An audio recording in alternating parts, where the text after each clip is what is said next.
Action-packed.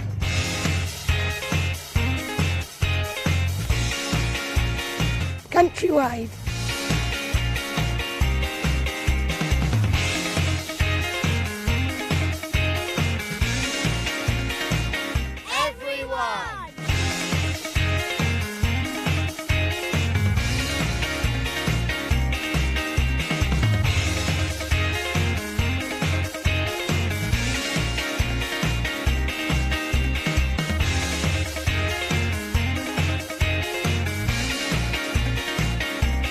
Sports for all.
I'm not hearing anything yet. Ooh.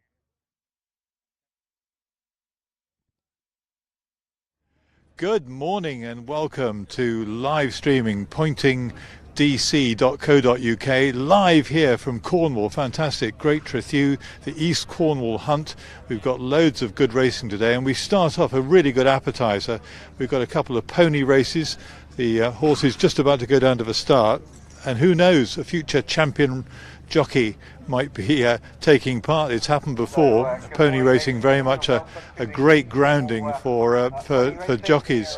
It's got to start somewhere, and pony racing is the way it does. A glorious day here, blue skies, a fresh breeze, ground that's drying out, and we've got, well, there are 6 planned races, but I think 1 or 2 might divide during the afternoon. So anyway, there are some of the runners about to go down. We'll try and identify a few of them. We've got 8 runners.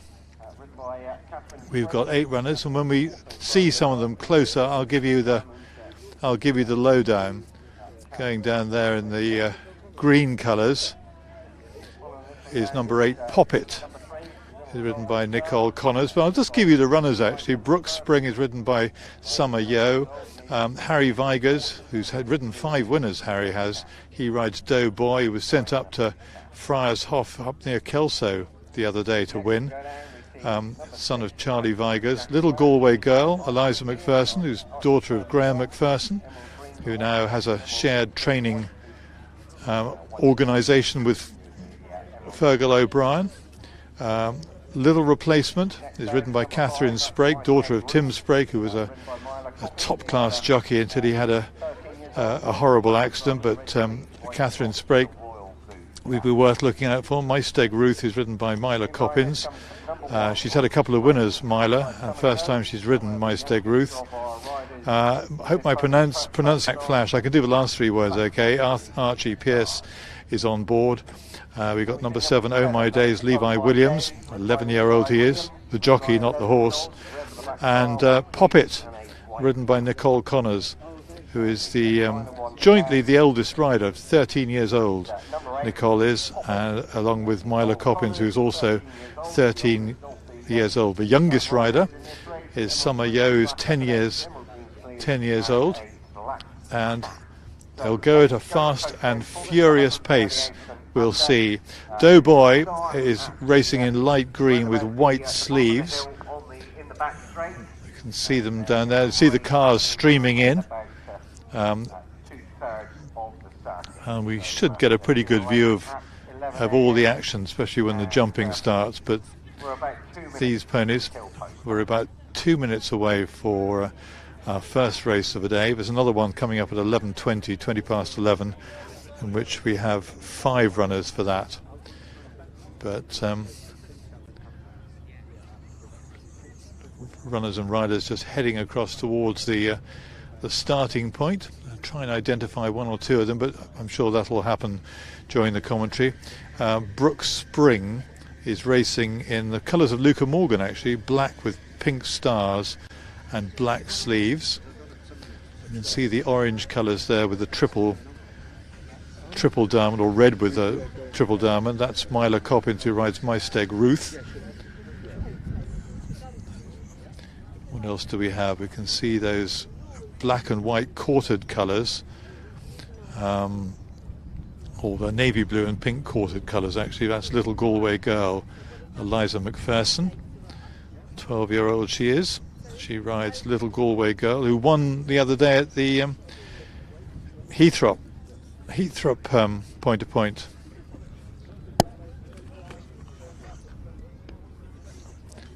Now we get a better view of them there. Well, good morning. Sideways on is number 6, Menheniot Jumping Jack Flash, Archie Pierce. It's rather rooted to the spot at the moment, but I'm sure once the race starts in earnest, Menheniot Jumping Jack Flash will move, but at the moment he's just a little bit reluctant. Now he's moving. Number 3 going through shot, that's Little Galway Girl. Just behind that, Declaration is now close to the first race. Myla Coppins for check colours.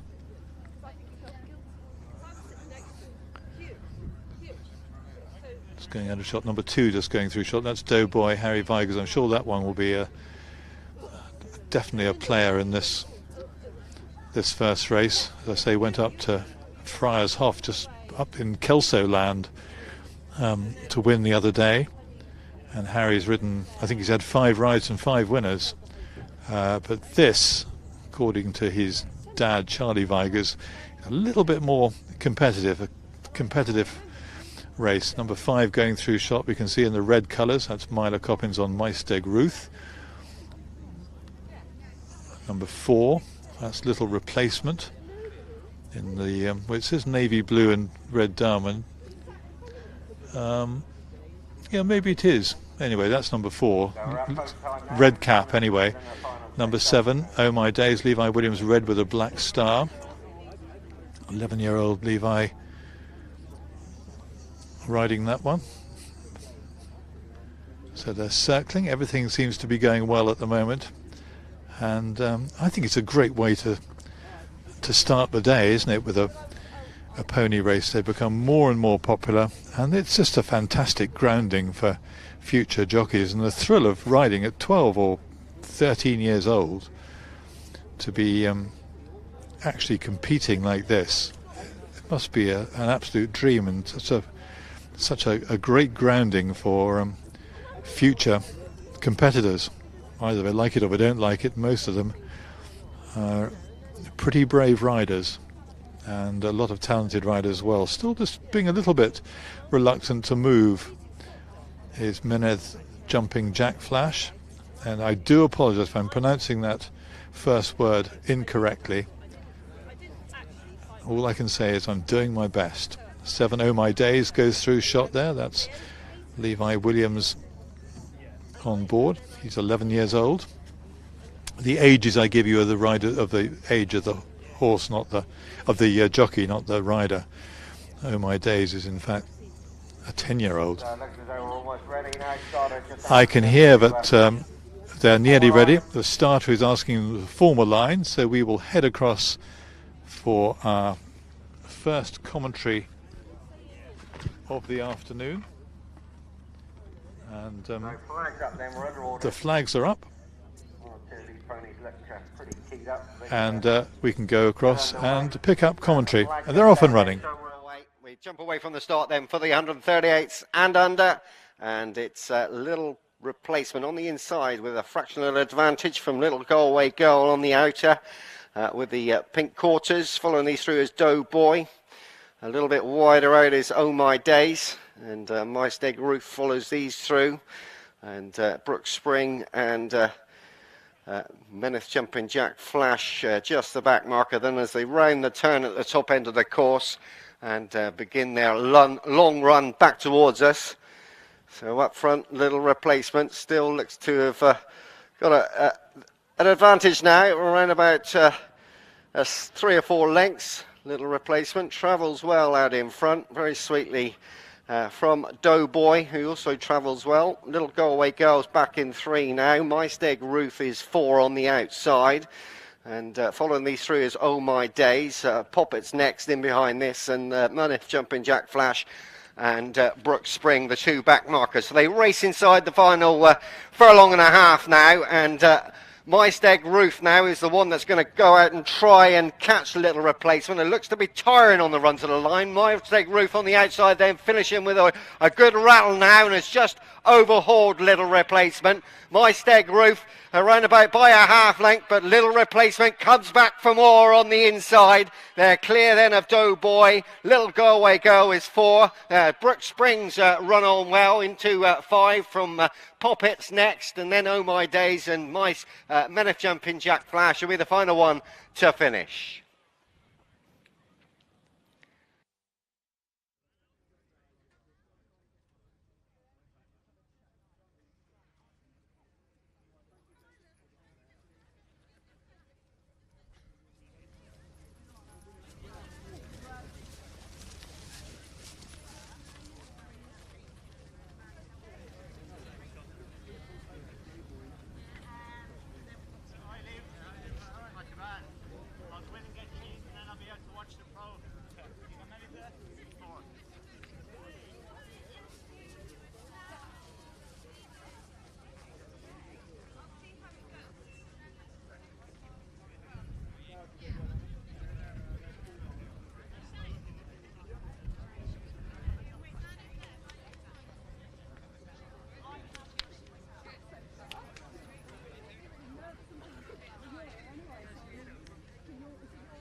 She sounds a bit of a live wire to me.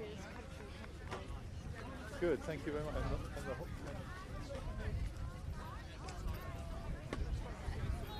Is it?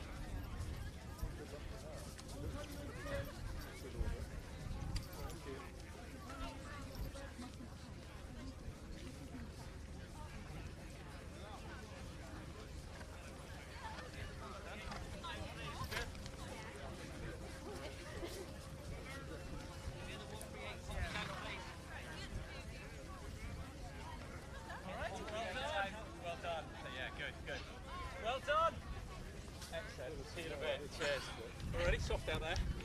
Hard work. Goodness me, she looked lazy. Well, walk around and tell me how it went. I thought that was brilliant to watch.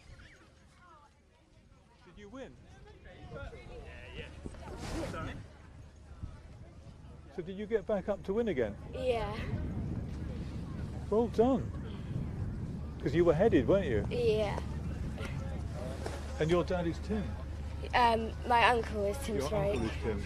I remember. Let's get that up here. Don't be nerve-wracking.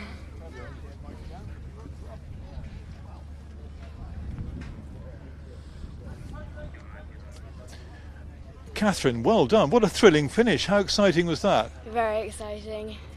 And how many winners have you ridden? This is my third one. Your third winner. It must be, I mean, the speed you lot go, it must be really, really exciting. Yeah. And especially coming down that steep hill. Yeah. And then it looked like you were going to be, I mean, were you headed, do you think, in Yeah. up to the line? And then she just managed to push her up again. So then you got a bit more out of her. Yeah. Yeah. And are your plans to, I mean, would you like to be a jockey? Is that? Yeah, definitely. You would? Yeah. Especially, I mean, so many girls are doing well now. I mean, I'm sure Holly Doyle would be one of your heroes. I mean, she's fantastic. Yeah. So how many rides in all have you had? About 12 on this pony, and I had an old pony before this. And there's lots of experience in the family because Tim, who used to be a very, very good rider, is your uncle. Yeah. And does he give you a bit of advice? Yeah, he does a little bit. And what about your parents? Are they Ladies and gentlemen, we have they ridden in races? No, but they're very good and they support me. Very exciting. When's your next one going to be, do you think? At Blackmore and Sparkford Vale, point to point, which is our home point to point. And what a wonderful pony little replacement is. Yeah. I mean, is she well behaved and nice to look after? She can be a bit tricky sometimes. Is she? But they're all like that, yeah. But once she's going in a race, I mean, she goes extremely fast. Yeah. Well, well done. Very nice to have met you. Who knows? I might have been talking to a future champion. Thank you. Brilliant. Thank you. Well done, Catherine. Go boy, and not number 3.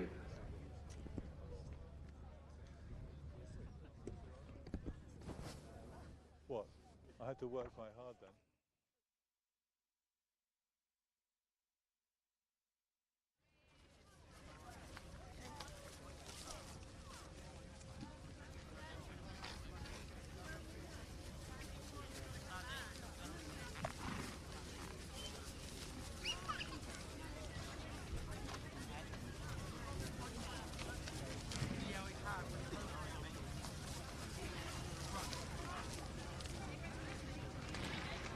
Second race, the 11:20 for 148 centimetres and under.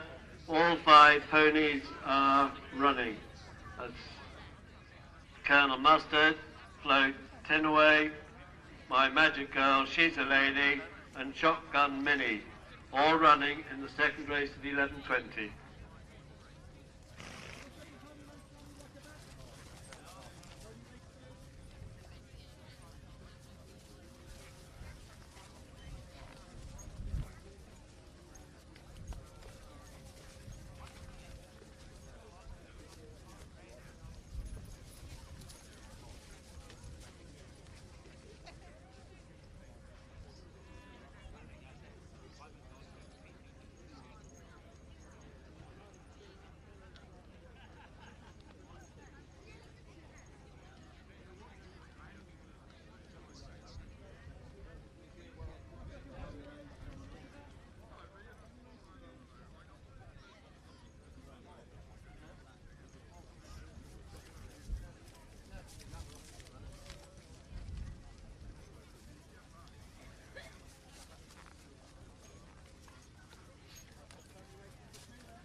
And the best turned out in the second pony race is number 3, My Magic Girl.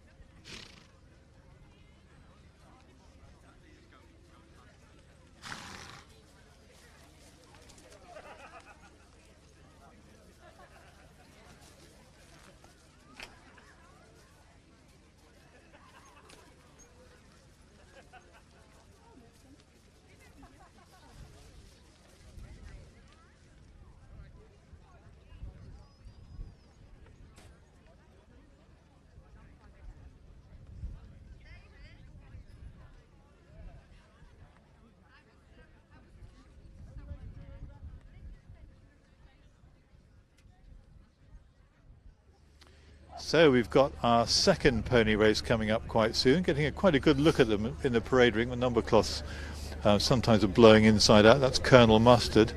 But Simon Knott is here. He'll be giving us all the betting information throughout the afternoon. And they're betting on the ponies. They are, but well, there's 9 bookmakers here. 2 of them are pricing up. It's just some of the parents want to have a few quid on, so it's only really a service rather than expecting much business. But yeah, they are. And this race, She's a Lady, is odds on 2 to 5, so they're expecting her to win.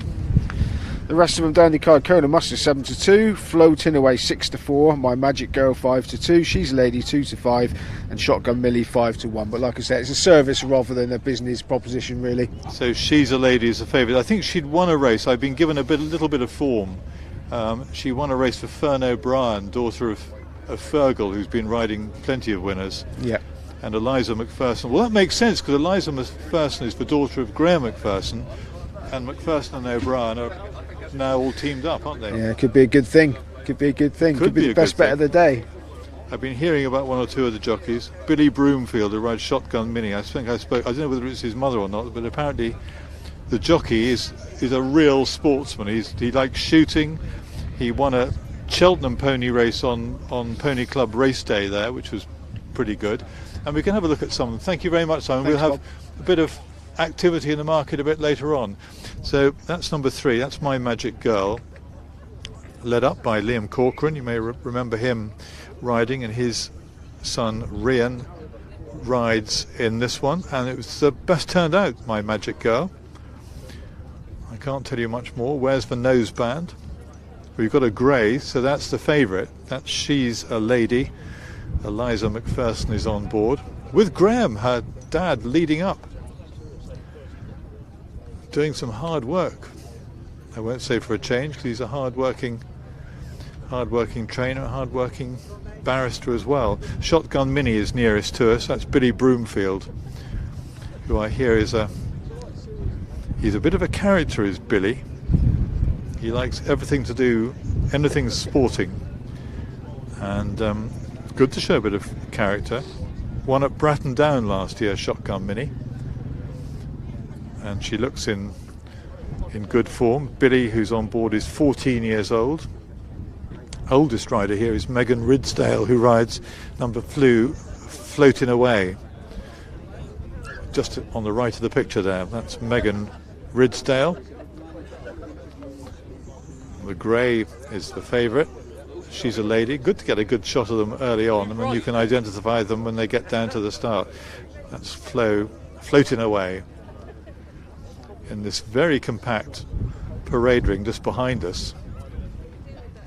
A paddock come parade ring, but we'll get a good view of them throughout the afternoon on this glorious day. And as I speak, cars are still arriving, and I think we're going to have a pretty good turnout to the action here at Great Trethew in East Cornwall today. My first visit here, and it was great. Talk about fresh air after all those gales last week with Eunice and all her friends blowing. Dudley and Eunice. There was another one on Monday as well, wasn't there?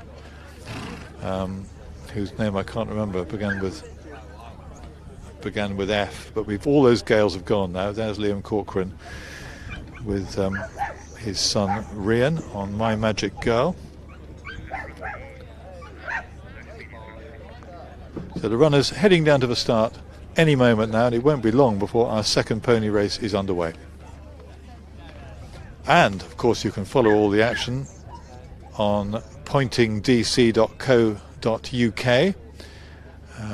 Many pointer points down in this part of the world, live streaming from the comfort of your home or wherever you happen to be. Last time when I was at Chipley Park a few weeks ago, we had viewers in, I think we had viewers in Japan and Canada and all over the globe. So it's a great way, if you can't be here, obviously we'd like you to be here, but if you can't be here, it's a great way to follow the action. And who knows, once again, we saw Catherine Sprake win the previous race. She could be another Holly Doyle, and there might be a future champion lurking in the saddle this afternoon. As the runners head down to post, you can led out there by Graham Macpherson, leading out his daughter Eliza on the red hot favourite, She's a Lady. Won't be long before they arrive down at the start. Second pony race on their card. This is for the 148 and under. Runners now on their way down to the start. The first one we saw out was number 4, She's a Lady, ridden by Eliza Macpherson. 12 years old, rode in our last race, and the navy blue with the pink quarters, navy blue and pink chest cap. Pulling this one down comes number 5, Shotgun Mini, ridden by Miss Billy Broomfield. Billy, 14 years old, royal blue with the yellow sleeves, royal blue chevrons and a yellow cap. Then we see number 2, that's Floating Away, ridden by Megan Risdale. Megan, 15 years old, purple and white cross belts, purple sleeves, white armlets and a white cap. Next out is number 1, that's Colonel Mustard. Ridden by Francis Partridge. Francis, 14 years old. Change of colours here. This is a black sleeves with a brown cap and a mauve body.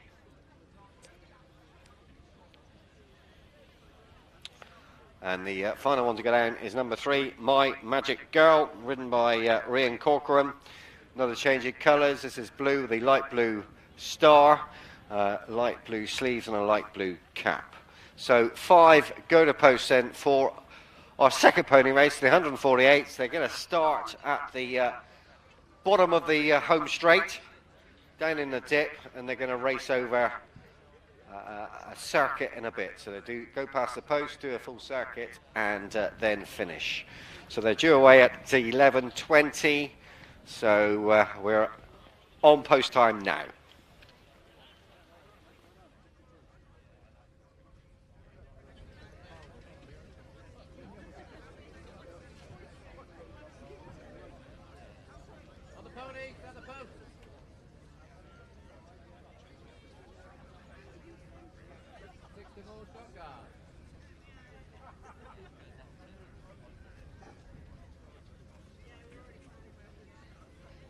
Gathering down at the start, and if it's anything we could learn anything from the first race, they will go fast and furiously up the hill and then down the hill, and the grey is the one to look out for. It's the favourite, My Magic Girl, but they're all worth looking out for, really. You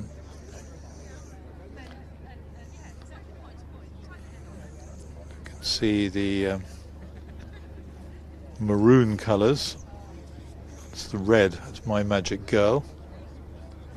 There's the grey coming into shot, She's a Lady, Eliza Macpherson. So we've got Colonel Mustard, ridden by Francis Partridge. That's racing in black and purple with a quartered cap. 2 is Floating Away, Megan Ridsdale, purple with white cross belts. See, just facing us actually, and purple sleeves and white armlets, just moving to the right. That's Floating Away. My Magic Girl is in the red and white triple diamond. Number 3. I don't think that one's in shot. That's number 5. You can see going around. Shotgun Mini, Billy Broomfield, in the yellow cap and mainly blue body. Yeah, that's my Magic Girl on the left of the picture, Rian Corcoran. So we're all set, just the 5 runners for this race. I think tactics are pretty plain really. Just go fast as you can throughout and hope you've got enough to get up the hill. But we'll be up and running very, very shortly. And what a glorious day it is, and the crowd building up even in the last half hour or so. A lot of cars still arriving. So it looks as though we're almost ready now. And I think we're ready, nearly ready. And I can leave you in the very safe and capable hands of it's going to be quite a busy race caller this afternoon, Mark Dennis. So I'll hand over to him, because they won't be long before they're underway for the second of our 2 pony races. Runners make their way around the bend onto the course.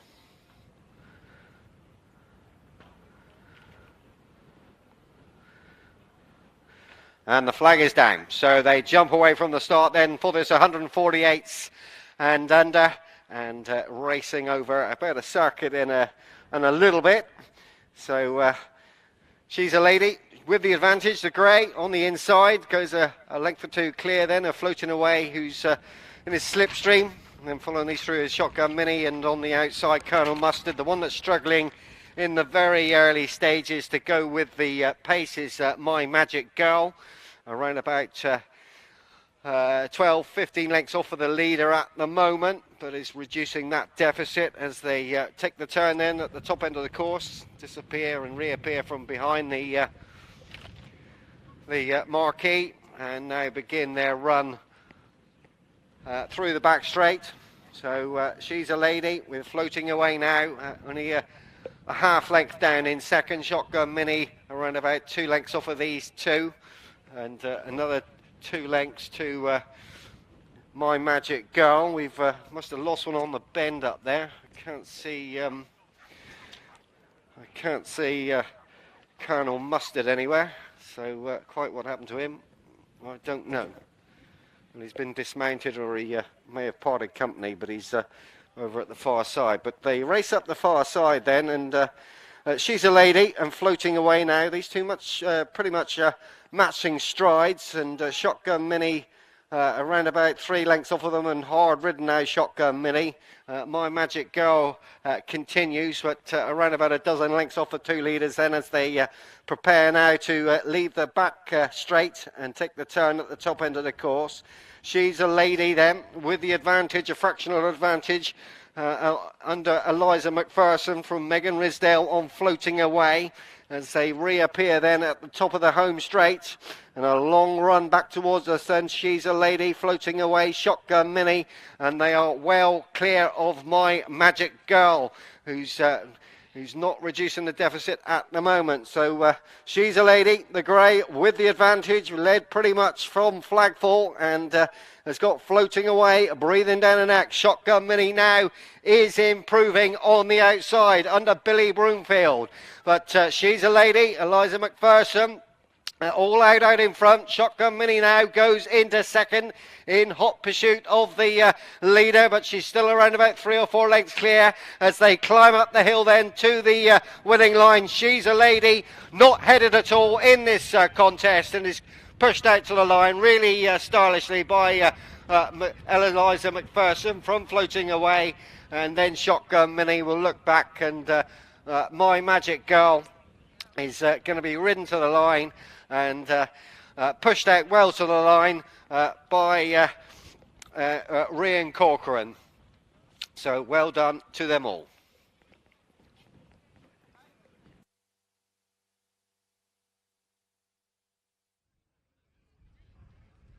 Ten minutes remaining for declaration to close in the second race. 10 minutes remaining for declaration to close in the second race.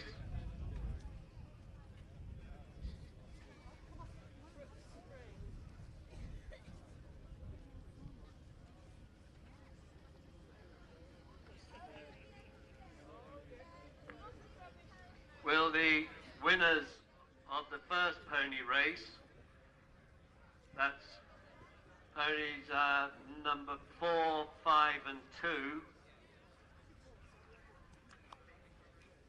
That is Summer Yo, Harry Vigers and Eliza Macpherson. Will you get ready to go to the parade ring to collect your prizes? That's the winner. That was exciting. There's the winner, the grey. She's a lady, Eliza Macpherson, being congratulated by her father Graham. He'll be a proud dad, he will be. And she gave She's a Lady, I thought, a very, very smooth ride indeed. And we can have a look. Let's see how she did it. Actually, she beat Floating Away and Shotgun Mini, but it was the issue was in the balance here as they came up the hill. But she didn't panic. Just hands and heels, just kept going. There was an enthusiastic ride by Billy Broomfield on Shotgun Mini, who looked like getting into it for a moment, but in the end. She's dropped back to finish third, and Floating Away was second. But many congratulations to Eliza Macpherson. See her doing it here, striding up the hill and going clear. But a very tidy ride indeed by Eliza on She's a Lady, beating Megan Ridsdale on Floating Away, and Billy Broomfield third on Shotgun Mini. Access to the lorry park is restricted to Chick Girl is going to be ridden to the line and pushed out well to the line by Rian. under the age of 12 years are to enter the paddock, nor any member of the general public. Ladies and gentlemen, thank you for your attention to those. Ladies and gentlemen, on behalf of the Joint Masters, Mr. and Mrs. Higgins and Mr. N.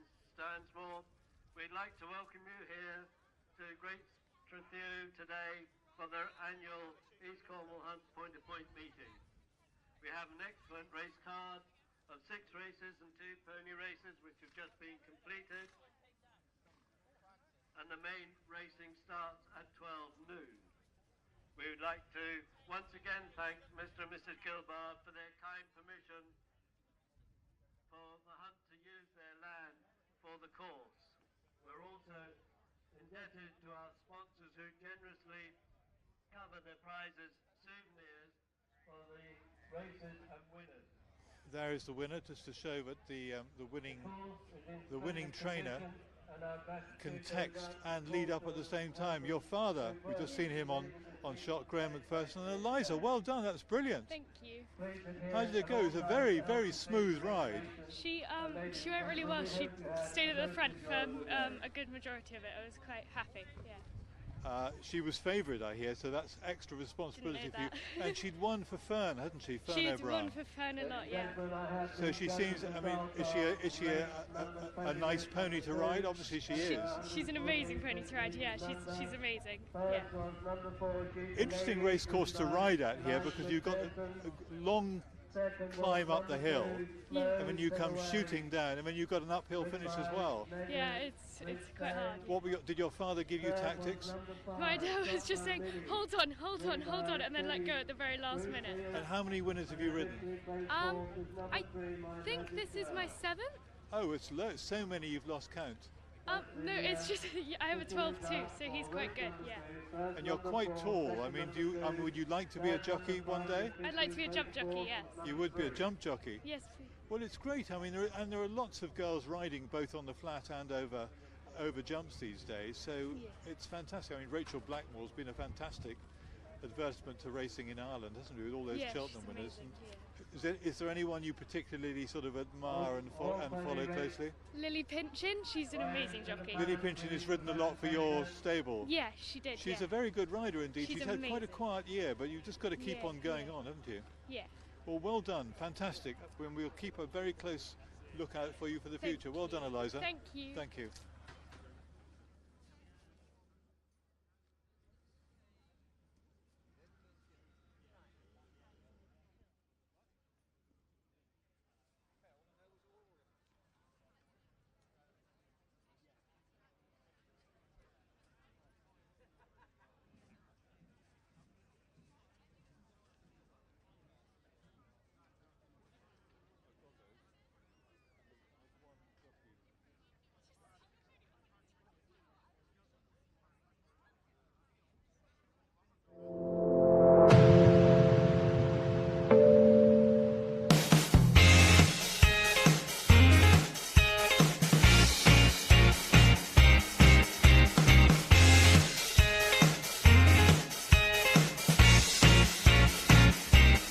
Action pack.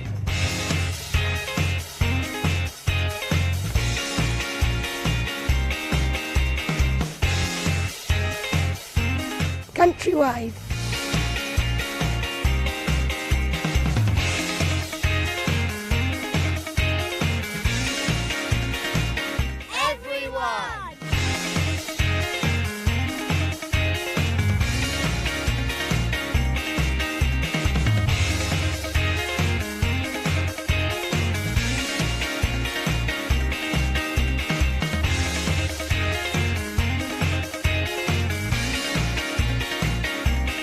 Sports for all.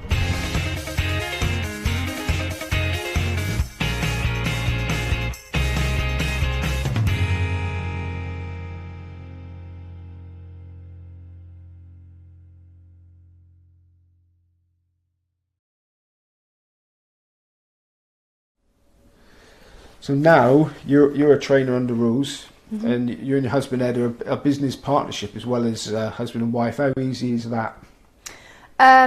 Well, the business partnership, in some ways, it is quite separate, because I do leave the point-to-pointing decisions as to where to run horses to him to a great extent, unless it's something to do with one of my, particularly my owners, bringing on a young horse for the good of the young horse as to where we run. So Ed is very much in charge of the point-to-point side, and I'm very much in charge of the breaking, pre-training and national hunt side. And because I only have 9 stables for national hunt, in some ways my side of the business is a bit smaller, but then I get involved in the breaking. Ed rode 40 winners as a point-to-point rider, and he was the West Midlands champion. Did you ever ride against each other? Yes, I did. I have to say, I didn't really know Ed. He was quite shy, and I rode down in the West Country a lot more, probably when he was riding most in point-to-points. Also, Ed was pretty quiet because he had to watch his weight very closely, and so he couldn't go off socialising. And I think he went off drinking plenty, but I don't think after racing. But he wouldn't have gone to the dinner parties that I went to. So yeah, I knew of him, and actually we partly got together because I did notice him. And so when I couldn't ride a horse for Philip Greenwood at Maysmore, I managed to find Edward Walker's telephone number so that I could then put the ride in his way, in the hope that if it went well, we might meet up afterwards, which worked a treat. Love it when a plan comes together. So you started as a point-to-point trainer with just 4 horses. Yeah. That must have been quite tough in the early days. Do you know, we bumbled along and we hadn't really got an idea what we were doing. We're doing just purely what our hearts told us to. We had Sally and John Alford as owners of 2 horses, and Roger Maggs, who was a great reason that I bought the ground down here and I was encouraged to train pointers in the first place. Roger Maggs had 2 horses with us, and we were just doing it because we enjoyed it, which is a great reason to start. And we were very ambitious to try and do something well for those owners and for ourselves, but we didn't have any great ambition, and that's why it worked beautifully, and we were very lucky, and it was all a bit hand to mouth, and we didn't have all the equipment and all the kit that we've got now, but we really enjoyed it, and we really were so lucky in the horses we managed to choose or fall upon, because the first year I think we had perhaps 1 or 2 winners. The second year we had 15 winners out of 15 horses, and the next year we had 33 winners out of 18 horses. It was quite ridiculous how in 3 years how it took off. So and that was when I was working for Spillers, so out and about in the country, and Ed was here training the pointers with some help from Stuart Sampson, who trains now, and Rose Vickery used to come in and ride out, and a lovely girl called Nikki Brooks worked for us. And so basically I think we probably did much better when I wasn't at home. So you're so steeped in the point-to-point scene. Why did you make the decision to train under rules? We had a horse for Guy Henderson. Guy is MD at Ascot Racecourse, and his son Robbie Henderson actually had a horse of Richard Mitchell called Fortview, and Guy Henderson was trying to encourage Robbie to go to university at Exeter and take his place, and so he asked us if we would have Fortview down here and train him so that Robbie could come back from Exeter Uni every morning and ride out. Actually, poor Guy Henderson, it really backfired because Robbie didn't go to university. It didn't interest him at all, and we ended up training Fortview and had a wonderful time. Guy was a hugely great influence. He was so encouraging to me and so appreciative of us trying our best with Fortview, which we try our best with all the horses. And so it was Guy's suggestion that he would like Fortview and Robbie to ride under rules. And so he encouraged me to take out a licence.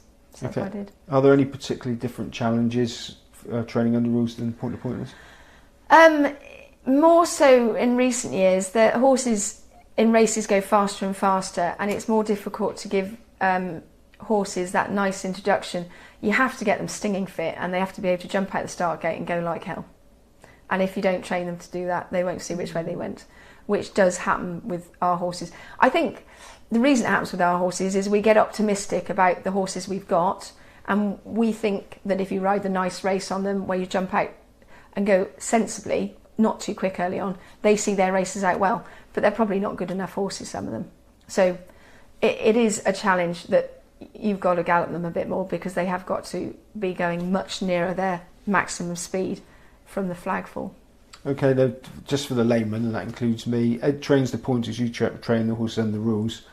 Are both establishments totally separate, or do you would the horses work together? And the horses very much do work together. For a start, I'll be riding my horses. Ed being a bit bigger than me, he will sometimes ride Dawson City because he's thick as set and he needs a lot of work and he needs a bit of weight on him. And then so sometimes Ed is officially my assistant trainer. So there can be a crossover, but we basically I have my staff doing my horses and Ed has his staff doing his. Okay, so we talked before, and I know you don't have to qualify in hunts anymore, but do the pointers still go hunting? Yes, the pointers, any of the horses can go hunting. Dawson City is my best national hunt horse, and he goes hunting a bit. It just cheers him up and keeps him happy.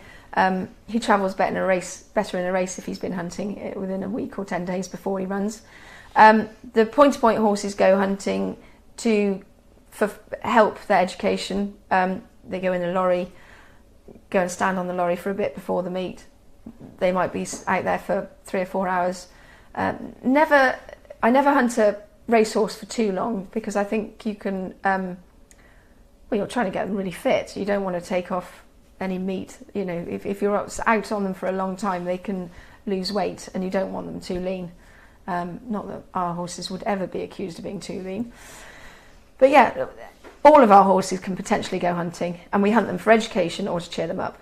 And it doesn't matter whether they're national hunt or point-to-point. I generally am the one that hunts all the horses because when you go through flinty ground or gateways, it's better that I'm in charge, and I know the hunting fraternity and the hunting country is better. So if I take a member of my staff hunting with me on a horse, I will be with them generally because, again, I know the countries, and so I can just keep an eye.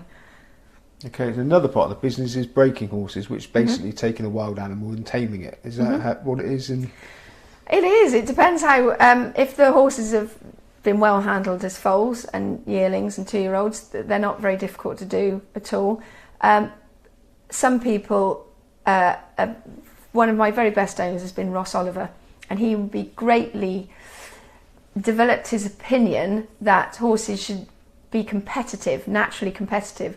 Well, that's all very well, but whilst being naturally competitive, they also have got to do what they're asked to do by their rider. And if they...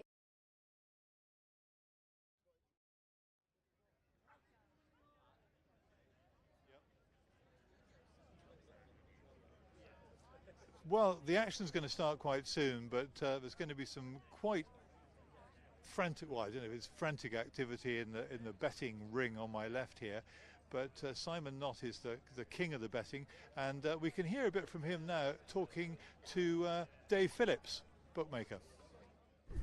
Dave Phillips, you're the senior bookmaker here of the 9 that have turned up at Great Trethew. What are we expecting today? expecting a good day, and I'm always a senior bookmaker, Simon, because there's nobody going to overtake me now. Yeah, we're starting for a couple of pony races that are interesting, and then a flat race. There was about 10 debut horses there, so I don't want to price that race up, to be honest with you. I'll leave it to someone else. Yeah, we're expecting a good day because the weather's lovely, and they haven't raced here for 2 years, so fingers crossed. Brilliant. Thanks, Dave.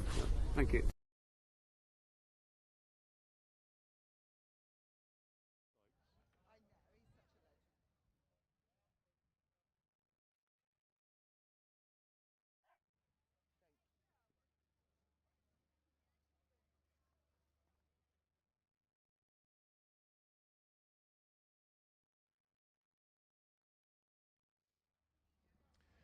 And now back live, there in front of the camera, is Nikki Martin, who trains Sykes, one of my favourites. I mean, I followed this horse from the day when Philip Hobbs had him to start with.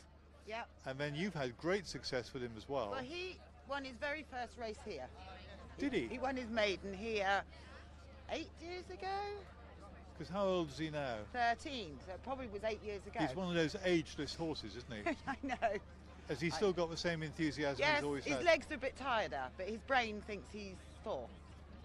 But he ran, I mean, he's run to a pretty high level, hasn't he, in his career? I mean, I think he got to 149, and then he's just got older and the legs get tireder, and, you know, he was just too high in the handicap, which is why he's gone back point to pointing. He's retired, really. But he enjoys life. He obviously enjoys it, otherwise he wouldn't do it. He's not the sort of horse I could put in the field and retire. So, I mean, he schools most days teaching youngsters, so he has a place in the yard, and then we just thought we'd do a bit of point-to-pointing for a bit of fun. And today it's going to be quite competitive today, isn't it? I would think it's going to be very competitive. And the ground, I thought, you know, a week ago everyone was underwater and being blown all over the place, but it's dried out remarkably well, isn't it? It's dried out a lot. I mean, I would think it would be too quick for him here. He likes heavy ground. But I didn't want to go to Hereford, so I sent Darren to Hereford and said I was going point-to-pointing. Well, very good. And have you got many others on the go as well? Point-to-pointers, no, just him. Just him? Just him. And as far as the, you know, national hunt racing goes? National hunt racing, we've had a few issues this year. They scoped badly. They just seem to be picking up again. I've got one runner at Hereford today. Have you? So, fingers crossed. What time's that one running? 3:40. So you're not going to jet there? You can't really do that, can you? No, I've left Darren in the lorry to tackle Hereford traffic. Brilliant. Well, very nice to talk to you, and it'd be great to see Sykes. I'm pleased to be here live to see him in action. No, yeah, he's very. Thank you, Nikki, very much. You're welcome. Nicky Martin talking about Sykes. We'll have some action quite soon. Live action quite soon when the first runners come into the parade ring, so that won't be that long.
We'll return, we'll have a look at the horses in the parade ring quite soon, but we can get another update from Simon in the betting ring as he's talking to Dax Oliver. Okay, Dax Oliver, 9 bookmakers here today. You're just about to go up for the first of the proper races. What are you expecting at Great Trethew? Well, it's my first time here. so I'm not quite sure what to expect, but there's a lot of people here. It's a great viewing course. It's not raining, it's not too cold, so it's all looking good at the moment. So we'll see. We'll get this first one beat, and we'll go from there. And we'll booktail this later on and see how it went. Yeah, all right. Okay. Thank you. Well, we're nice and close to the bookmakers here today from the live streaming pitch. Some of them have been betting on the ponies, and now they're getting ready for the card proper. I've already heard one punter ask Richard Pittard if he's bought plenty of money, so it sounds like there might be a few fancy today. 9 bookmakers.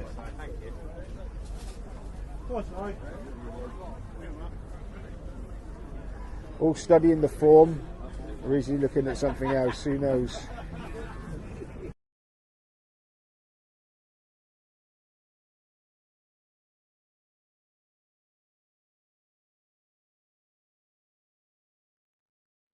Number 5, Gingerbread, owned by Richard House and ridden by Miss N. Parker.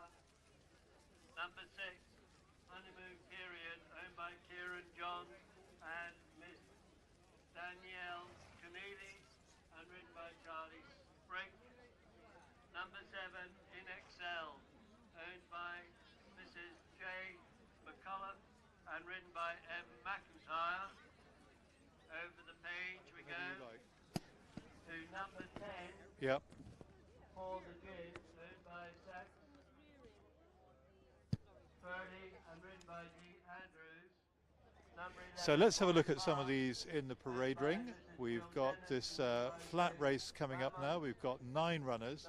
We'll get a betting update from Simon quite soon, because that'll be quite interesting. The horse we're looking at there is number 5, Gingerbread, who's ridden by Natalie Parker, who works for Paul Nicholls, and her sister, it's amazing the information I get, her sister Laura is married to Ben Jones, the jockey. Anyway, Natalie Parker rides Gingerbread, whose dam Portrait Royale won 4 chases over 3 miles and a point-to-point, but Gingerbread makes his first appearance today.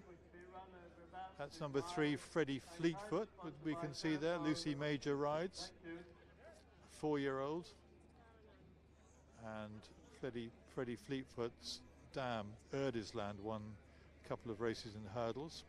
First time in a point-to-point for number 3, Freddie Fleetfoot, who seems to be very relaxed at the moment in the parade ring. Very nice close-up look, so I hope you're enjoying that.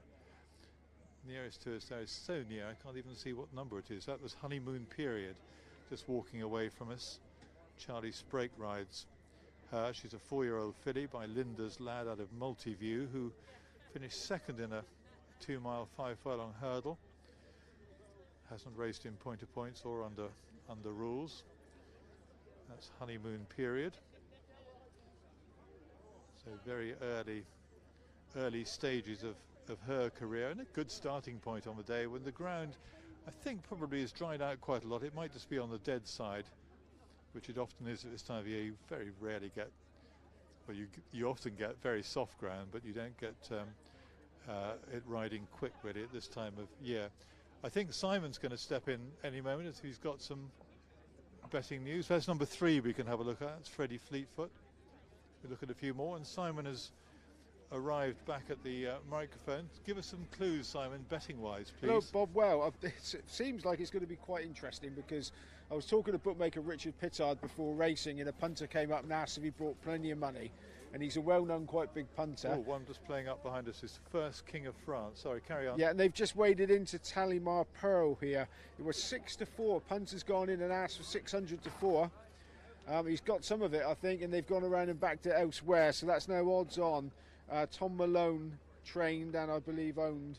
So what's that, sort of 11 to 10 on, 5 to 4 on? That's 5 to 4 on, but the rest of the market is now being rejiggled. So the last prices were, going down the card, First King of France 5 to 1, Freddie Fleetfoot 7, Gingerbread 5, Honeymoon Period 6, In Excel 8, Paul the Gin 6, Quarry Park 4, Talimar Pearl odds on 4 to 5, and Valerian Bridge 5 to 2. But all those prices will be getting bigger in the face of that, because it's money, it's quite sharp money, I think. Thank you very much, Simon. We'll get a look at, let's hope we get a look at, I'm sure we can do that, number 14, Talimar Pearl. Shade of odds on. Will Biddick riding. Tom Malone. I'm just looking for this one to come towards us at the moment, but we're just going through shot. There is number 5, Gingerbread, who's a 5-to-1 shot, but looks like all the money has come for Tom Malone's horse, Talimar Pearl, a grey, so it should be quite easy to spot. I think there was one, that's number 6. There he is, that's Talimar Pearl. Let's have a good look at him as he goes walking past us.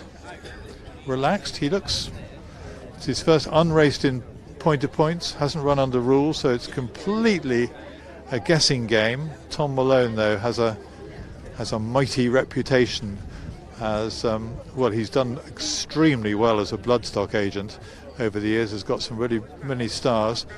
Looks like Talimar Pearl will, as they say, come on for the run a bit.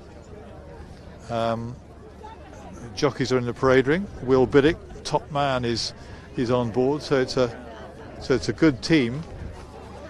And tactics being talked as we get underway for our first race coming up. Second race is a maiden with an enormous amount of entries. I think that probably has divided, but we'll give you all the runners and riders a little bit later on. But the second favourite, Simon was telling us, I mean, there's not much between them really, it's number 15. We'll try and get a look at Valerian Bridge, Josh Newman's horse, 5-year-old mare by Fame and Glory, who's a half-sister to a jumps winner, Ask Corey. You may remember Ask Corey, hasn't raced in point-to-points. Most of these is having their first run, so it is very much a guessing game. There is number 15, Valerian Bridge. Nice looking mare by Fame and Glory. A lot of these will come on for a run. Just going, you can see the yellow colours of Will Biddick on the favourite Talimar Pearl. And the punters were pretty keen to back him when he was odds against. He was 5-4 on when we last saw. The bookmakers' boards are facing away from me, so I can't give you an update, but Simon will be back soon to give us the latest state of the betting. As number 15 with Josh Newman just getting the leg up on Valerian, coming towards us now. It's a very small parade ring, I can see, and one getting very, very stirred up is the favourite, Talimar Pearl, just behind me now. Yeah, we'll just keep an eye on Talimar Pearl. He could have jumped over the plastic railings and destroyed us all, but you know, you've got to be brave to do this job. And Simon, 5-4 on was the last we heard for Talimar. Yeah, the story of this is the bookmakers that have laid it have short 4-7, 1-2, and the ones that were left out by, it seems like just one punter's backed it. He's gone down the line. The ones that were left out, you can still get 4-5, so there's a fair bit of variance there. So what was the biggest price you could have got when the prices went up? 6-4, and he's gone in at 6-4, and he's been accommodated at 6-4, but now it's you won't get odds against anywhere now. Nothing else has been backed, which is the other reason. Valerian Bridge was our second favourite, round about 5-2. Has that gone out of it? 5-1 chance now. From what I can gather, nothing else has been backed to any size, so they've all got one horse books. Well, the favourite's certainly very much on his toes in the parade ring. Thank you very much for that. And we can see them heading down to post. This will be interesting. I quite like the unknown factor, really. We can get a bit of news. We've got so much information coming our way.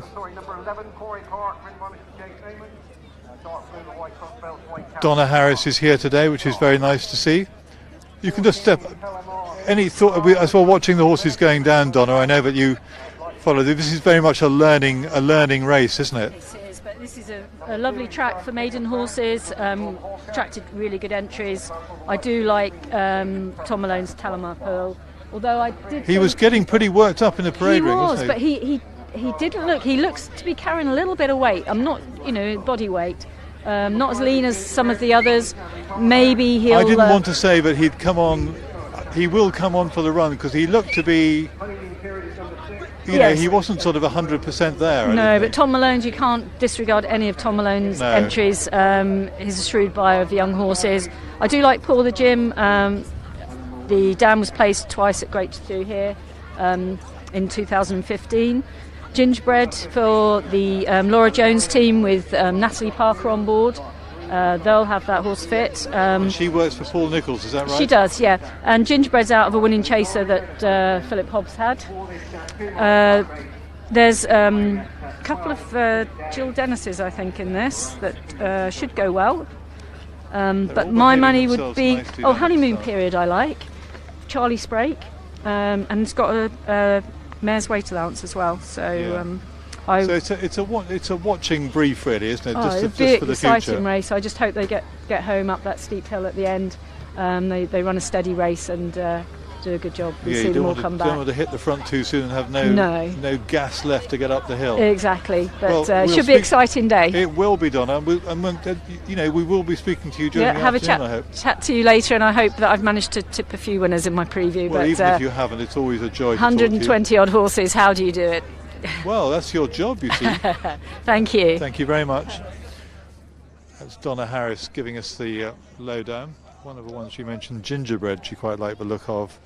The Natalie Parker rides, but having a look at them down at the start, a few of the girths being tightened up before they're set on their way. Just dismounted for a second was number 5, I think that was Gingerbread actually, has been dismounted. But there's no danger, even I can identify the favourite, Talimar Pearl. And I would say that Tom Malone is left a bit to work on. I thought you can see just looking a little bit on carrying a little bit of condition, as they say. But he knows what he's working with, Tom Malone. And experienced, well, he's experienced in all fields, really. He's done very well with his pointers. Was a pretty fair jockey when he was riding for the Pipe Yard, and he's an absolute dead-eyed dick as far as bloodstock agents. Got a very good eye for a future champion. So the excitement is about to start. We've had a couple of pony races as an appetizer.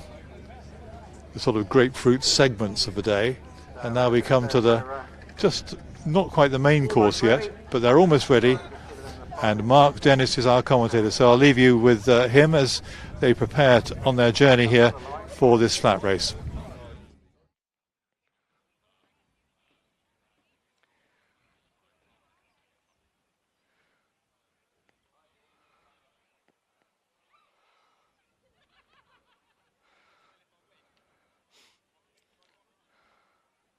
It looks as though they're heading down to the hurdle. Going to take a turn around the hurdle before they make their way onto the start.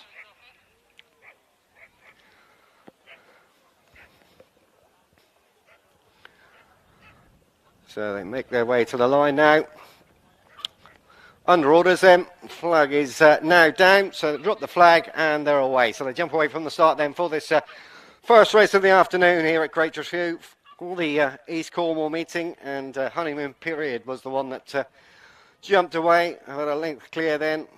Fast King of France is also up there, disputing second from Talimar Pearl on the inside. Talimar Pearl was backed into even money favourite when I was at the bookmakers. Things may have changed since, but even money for Talimar Pearl, the Mount of Wheelbiddock, as they're at the turn at the far end of the course then, and race back towards us. So Honeymoon Period on the outside now with the fractional advantage. First King of France just on his inside. Talimar Pearl's right on the inner, and in the centre Pour the Gin. Sounds like a good idea on a day like today. Just now takes over and goes on by a half length.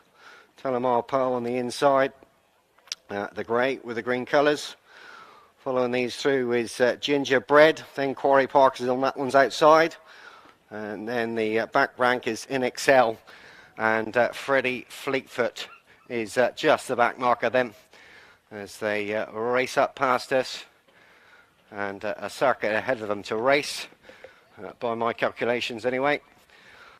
As they do so then, so Border Gin by a half length, First King of France on his outside, Tellamar Pearl on the inside, Gingerbread and Valerian Bridge a little bit wider out with the green colours as they go past the open ditch then, and begin their right-handed turn at the top end of the course to begin the run down the back straight. And nice sensible pace been set away from the start so far. So Pour the Gin with the advantage. First King of France now goes up there to match strides. In behind this Tellamar Pearl. Then Gingerbread on the inside of Valerian Bridge. Quarry Park is next. Then we see Freddie Fleetfoot's just been relegated to the back marker spot. The early leader Honeymoon Period is also backpedaled back through the pack. In Excel is just in front of those under Martin McIntyre as they pass the point of departure now and make their way up the far side. So 3 in a line up front. Pour the Gin in the centre. Pour the Gin has lost a place or two. Valerian Bridge now is gone up in between First King of France and Tellamar Pearl. They're a line of 3 up front. Gingerbread's also made a little bit of progress as it's a little bit wider out as they make the turn, or begin to make the turn at the top end of the course.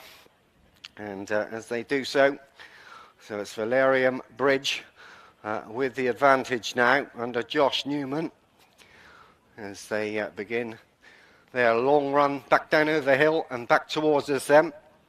And the ground officially described as good. So Valerian Bridge with the advantage on the inside. Tellamar Pearl, Quarry Park now being produced by Jake Baymont and also First King of France. They're on the inside of the leader Valerian Bridge. Wider out then, Honeymoon Period has come back into contention now, but Valerian Bridge is got the advantage as they race up inside the final furlong and a half now. Gingerbread in hot pursuit back in second. On the inside we see First King of In Excel now finishing with a wet sail, but on the run to the line Valerian Bridge, can he hold on just from In Excel? Gingerbread is next in 3. In behind this we see First King of France, then Freddie Fleetfoot and Honeymoon Period. Quarry Park is next, and then Pour the Gin and Tellamar Pearl, the final one to finish.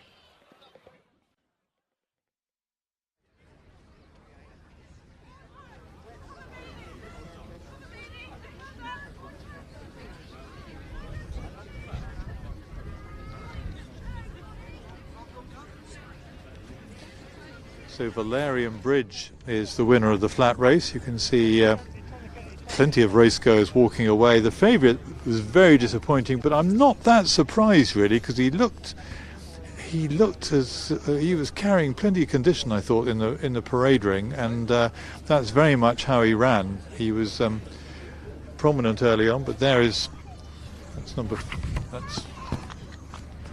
First King of France, who was, I think, probably has finished 4th in the end.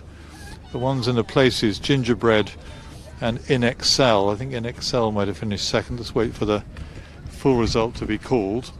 But there's little doubt about the winner. Valerian Bridge has won, ridden and trained by Josh Newman, and she's a 5-year-old by fame and glory, half sister to a jumps winner, and she's done the job pretty well. There on the left of the picture is the winner, Valerian Bridge, and a great start to her career.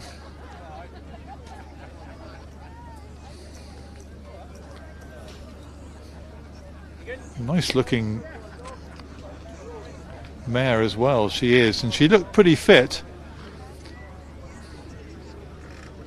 which you have. Looking at the pictures, I hope you enjoyed the pictures, but the uphill run looks like they're going up the side of a mountain. Of course, if you go up the side, you've got to come down again. And then there's an uphill run to the finishing post. So that's the flat racing done. It's jumping from now on. We've got a maiden coming up quite soon, and That has definitely been divided, had an enormous entry for that, and I'll give you the runners and riders quite soon. But we'll confirm that result for you when we can. But the winner was Valerian Bridge, ridden by Josh Newman. A 5-year-old Fame and Glory mare has won really nicely in the end, in a race that'll be worth having another look at some stage, because who knows what winners will come out of that. I'd certainly be interested again in Tanamar Pearl. I think he just needs to tighten up a bit, but that was his first racecourse experience, but he definitely needed that first run.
Ladies and gentlemen, this is the judges' preliminary result of the first race, the flat race, kindly sponsored by Philip Warren and the Butchers. First was number 15, Valerian Bridge, owned by O.G. Thompson and ridden by J. Newman. Second was number 7, In Excel, owned by Mrs. J. McCullough and ridden by M. McIntyre. Third was number 5, Gingerbread, owned by Mr. Richard House and ridden by Miss N. Parker. And officially placed fourth was number 2. This is the judges' preliminary result. First number 15, second number 7, third number 5, officially placed fourth number 2. Half a length and half a length in a time of 4:03.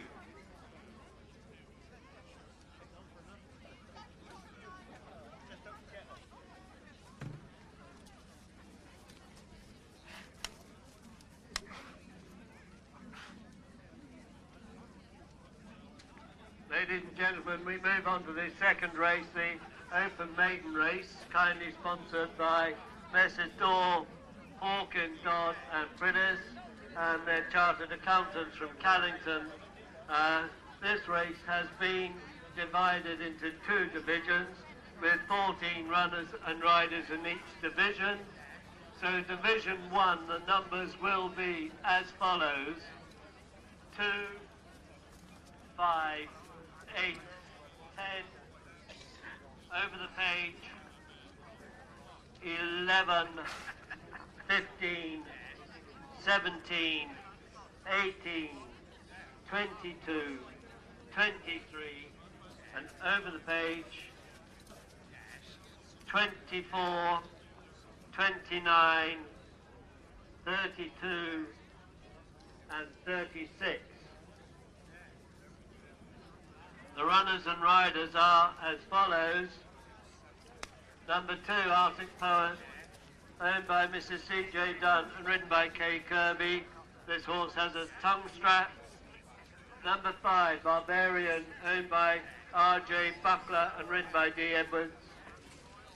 Number 8, Clayway, owned by Mrs. S.M. Trump and ridden by C. Houlihan.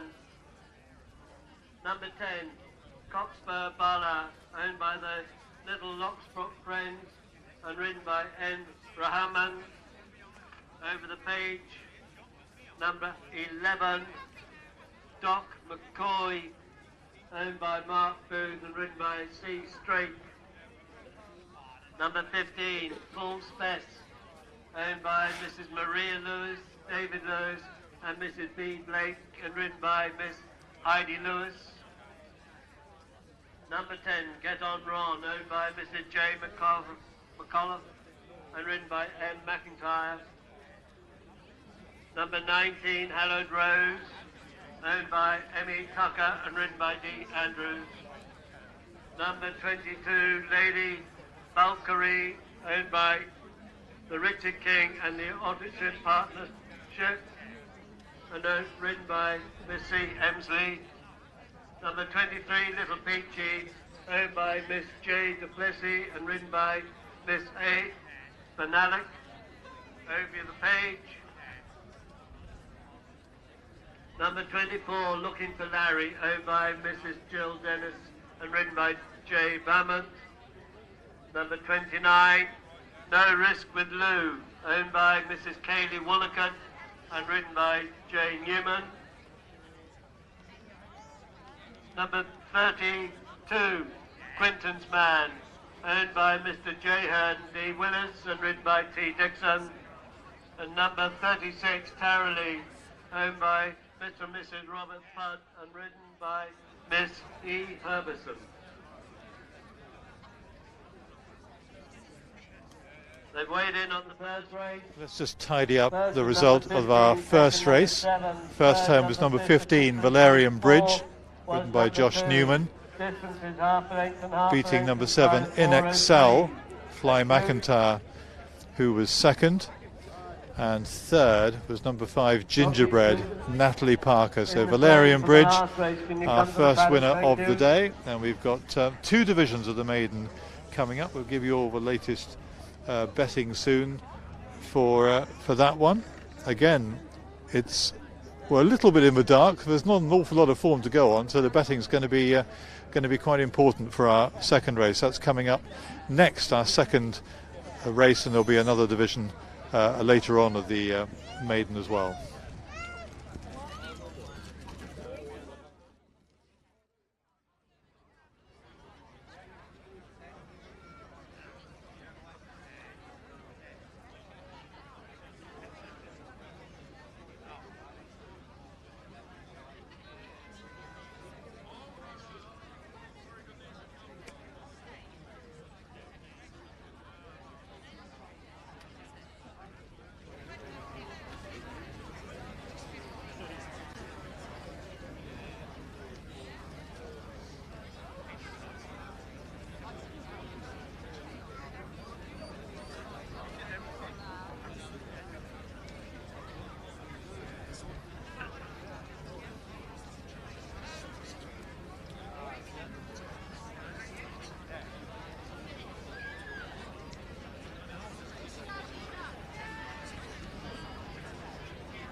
Ladies and gentlemen, we're now presenting the trophy to the winner of the first race. Winning horse was number 15, Valerian Bridge, owned by Mr. I.G. Thompson, who's from the Sevington.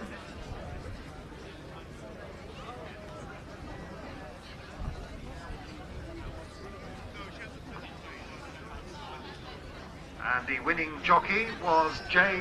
Newman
That's me. Welcome back, and very welcome in front of camera. We've spoken to you before, Ivan Thompson, who's the winning owner of Valerian Bridge. I think we spoke to you Dunsmore. Just go nicely to the microphone there. Yeah, we had a winner at Dunsmore. Yeah, it was. How satisfactory! There you are, clutching a trophy in one hand and a bottle of fizz in the other. Fizz in the other one. It doesn't get better than that, does it? No, really? it doesn't. No, it doesn't. She took the eye in the paddock a lot. She's she's only young, only 5 years old. Five-year-old. We have the half-brother tour, trained by Henry Bromhead. Ask Corey. So we bought her knowing that we would value the page, because if he won. And Ask Corey did pretty well. He's won 2, and he's hopefully going for the Ulster National in March, on the 20th of March. How exciting. That's the aim for him. How exciting is that? And what were you expecting first time? Are you going to say this was a good thing or not? No, I was hoping for top 3. She is for sale. That's the plan. We will sell her. So top 3 really, and she might have been a bit green or come across something. Top 3 and just a good run really to progress. But she'll come on from that. It's a perfect start to her career though, isn't it? Yeah, it is. Only a young horse. So yeah, absolutely. And what was the one we spoke to you about at the Dunsmore? That was Parkless One. Right. Who went to Jimmy Snowden's and ran second the other day. So in a bumper. So he's progressed and they're happy with him. So you're obviously a busy man. Have you got a few on the go? We won the next as well. So. What have you got in the next? No Risk with Lou. And what are we hoping for here? Top 3 hopefully, but yeah, hoping for a good run. Okay, well I'm looking forward to that. Anyway, very nice to talk to you. Thank you very much. Many congratulations. And you hang on to that trophy for a year Yes, now. I do. I need to buy some more Brasso. It needs a bit of polishing up, doesn't That's it? Really? Right, yeah, that's the job. Fantastic. Thank you very Well much. done, Always nice to talk to you. Nice to talk to you. Thank you very much. Thank you. Thank you. And we can give you the runners for the next race. So I say it's been divided, and who knows? Ivan Thompson might win the second division as well, the first division of the maiden. So the runners are number 2, Arctic Poet, who's ridden by Keegan Kirkby. Number 5 is Barbarian, ridden by Darren Edwards. Number 8 is Clayway, Connor Houlihan, whose brothers have been riding plenty of winners. Nathan Rahman, who we spoke to at Chipley the other day, he rides number 10, Cockspur Bala, one of the fittest men in the world is Nathan. Number 11 is Doc McCoy, Charlie Sprake. 15, Full Spays, Heidi Lewis. 17 is Get On Ron, Fly McIntyre. Number 19, Hallowed Rose, Darren Andrews. Number 22, Lady Valkyrie, is ridden by Chloe Emsley. Number 23, Little Peachy, he is ridden by Amy Banalik. James Beaumont rides number 24, Looking for Larry. Josh Beaumont, rather. And Josh Newman on number 29, No Risk with Lou. And there are more. 32, Quintin's Man, Tom Dixon. And 26, Tara Lee, is ridden by Ella Herbison. So a big field of maidens. Be pretty tortuous stuff. Have a look at one or two of them in the parade ring. And we'll get a betting show. I can see Simon hovering. You don't want to rush you, Simon, but we can have a look as we see them in the parade ring there. We'll get a good look at them. Just going through shot there is the grey number 15, which is Full Space. Anyway, give us the lowdown. Well, a race like this is pretty tricky on the bookmakers. I bet it is. They get the split. The 4 men have to go and sit down, try and work it out in only a couple of minutes and price up. Very easy to make a mistake. If the punter is in the know, he's in business. Very easy to make a mistake for the bookmakers. Normally 1 or 2 will go up, the rest will follow, and then the market will play out. At the moment, Get On Ron, number 17, is been installed at 6-4 favourite, best price. The rest you can shop around and get any sort of prices. Very tentative early doors I could go down the card. Arctic Poet 14, Barbarian 5, Clayway 5, Cocksparrow Bala 5, Doc McCoy 5, Full of Spies 10, Get On Ron 6-4, Hallow Rose 7, Lady Valkyrie 5, Little Speechy 6, Looking for Larry 6, No Risk with Lou 6, Quinton's Band 7, Tarreley 11. I mean, but those are, there's going to be a lot of bigger prices than that. That's I was going to say we're not giving much away at those prices. That's very tentative. Yeah. Because what will happen? Somebody will come in and back one of those, and they'll end up being very short. And then the rest they've got somewhere to go. Not defending them, but it's basic bookmaking. No, I here. can see the point. I mean, you can't go 25 to 1 something, because if you get hammered at that, you're facing ruination, aren't you? Exactly, and they've had literally minutes to try and sort the race out and price it up accurately, which is very difficult. So they've got to go with a big margin, and then the market will sort itself out organically. Mind you, we'd like to see the bookmakers suddenly see a gap there where they've just gone home with a tail between their legs. But anyway. They're all nice people, we don't want that. No, they are nice people, and Get On Ron is the one at the moment is the favourite. Yeah. Okay, well, keep us in touch, thank you very much. So let's have a look at... Josh Newman is here. Josh, how are you? Better after that one, that's for sure. Absolutely, I bet you are. And you've got, what are you on here? No Risk with Lou. Oh, you are, and what, here, we're very much in the dark here with some of these. Maybe you're less in the dark than we are. But what are your hopes here? Oh, hopefully he can run well. It's his first run over fences. He ran in a flat race at he ran in Hill. a flat race.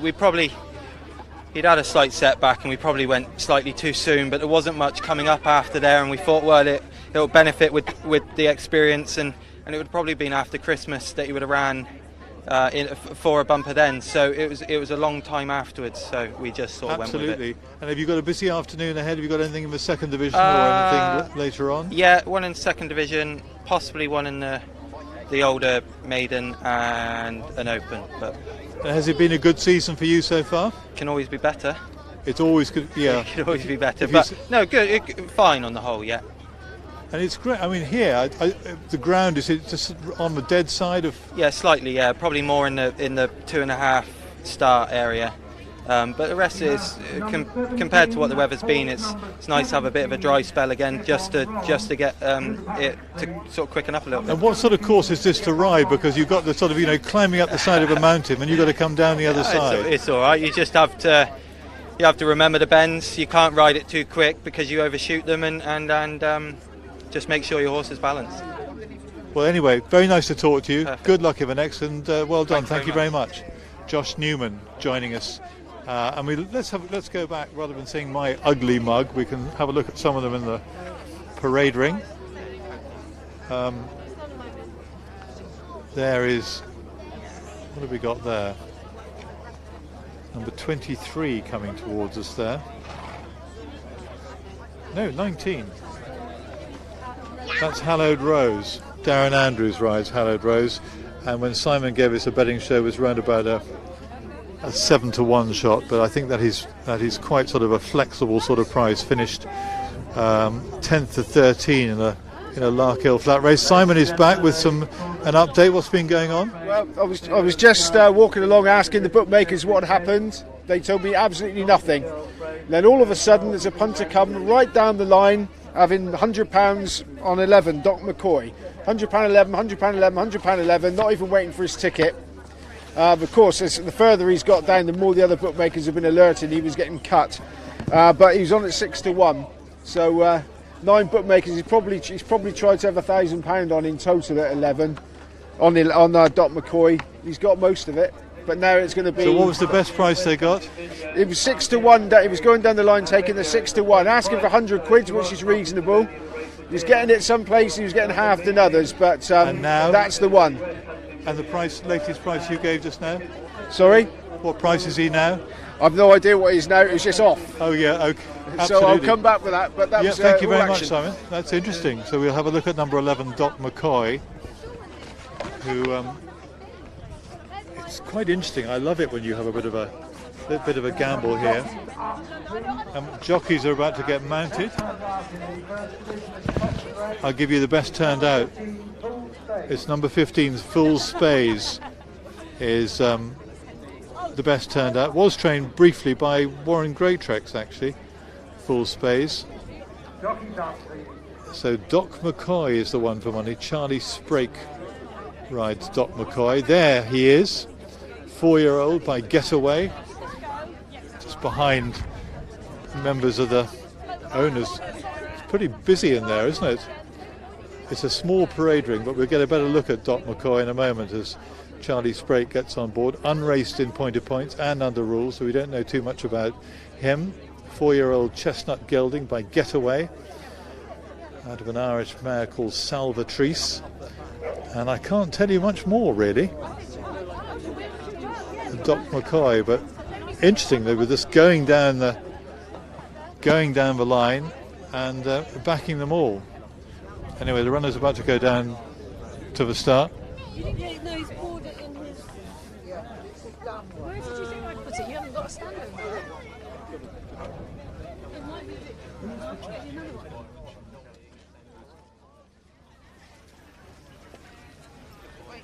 15 minutes remaining for decorations to close in the third race. 15 minutes, decorations will close at 12:45.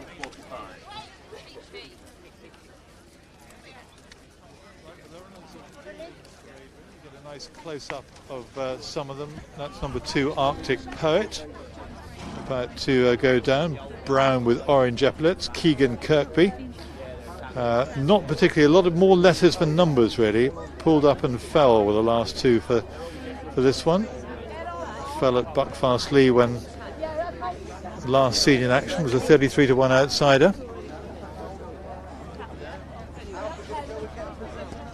So I wonder what the damage has done. We'll get the latest from Simon, because Get On Ron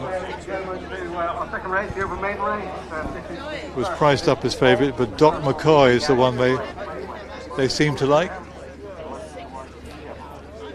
I was going to ask you, because the one that was originally priced up as favourite, Get On Ron, has that drifted a bit?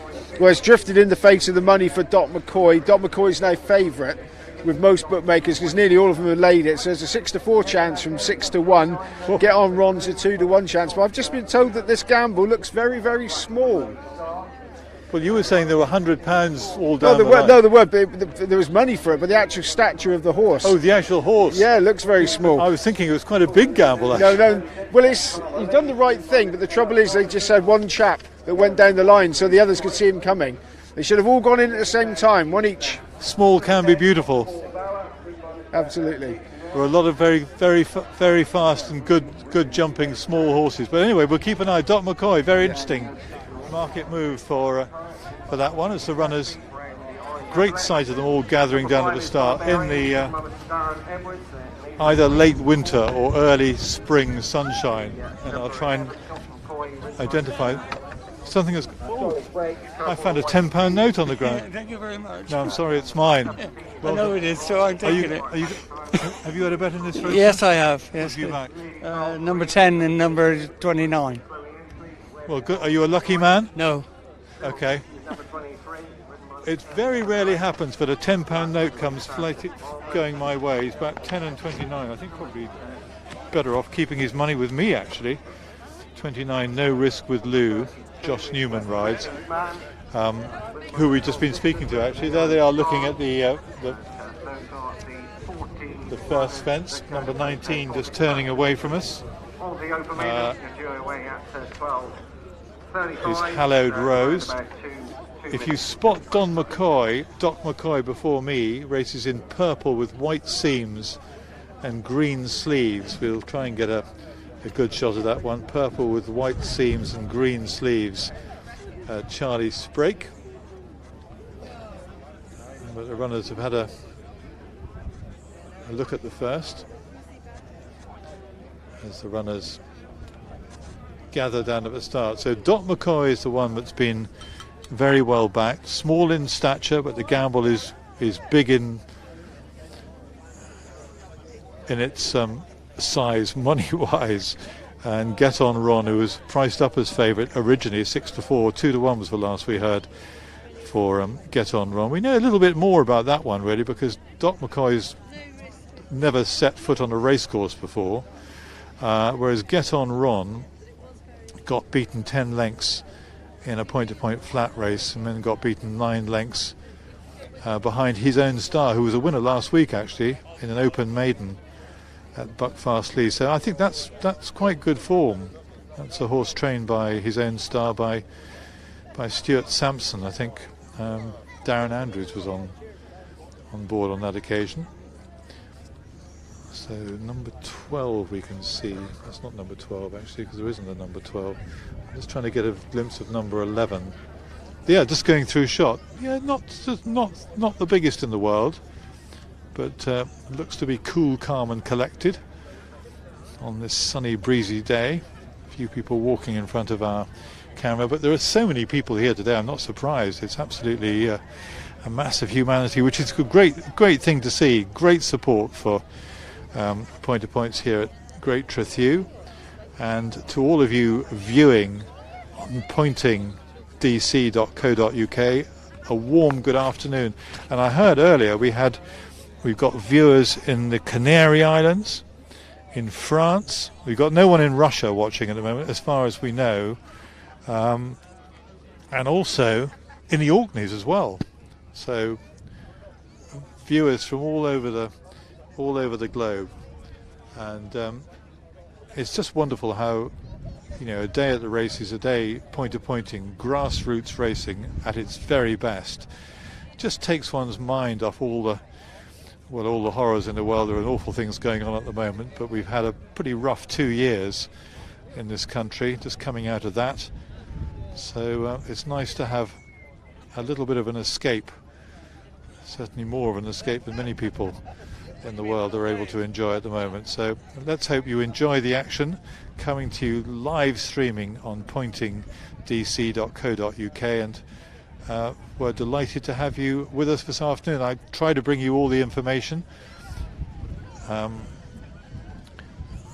It'd be great if I could point out all the runners for you, but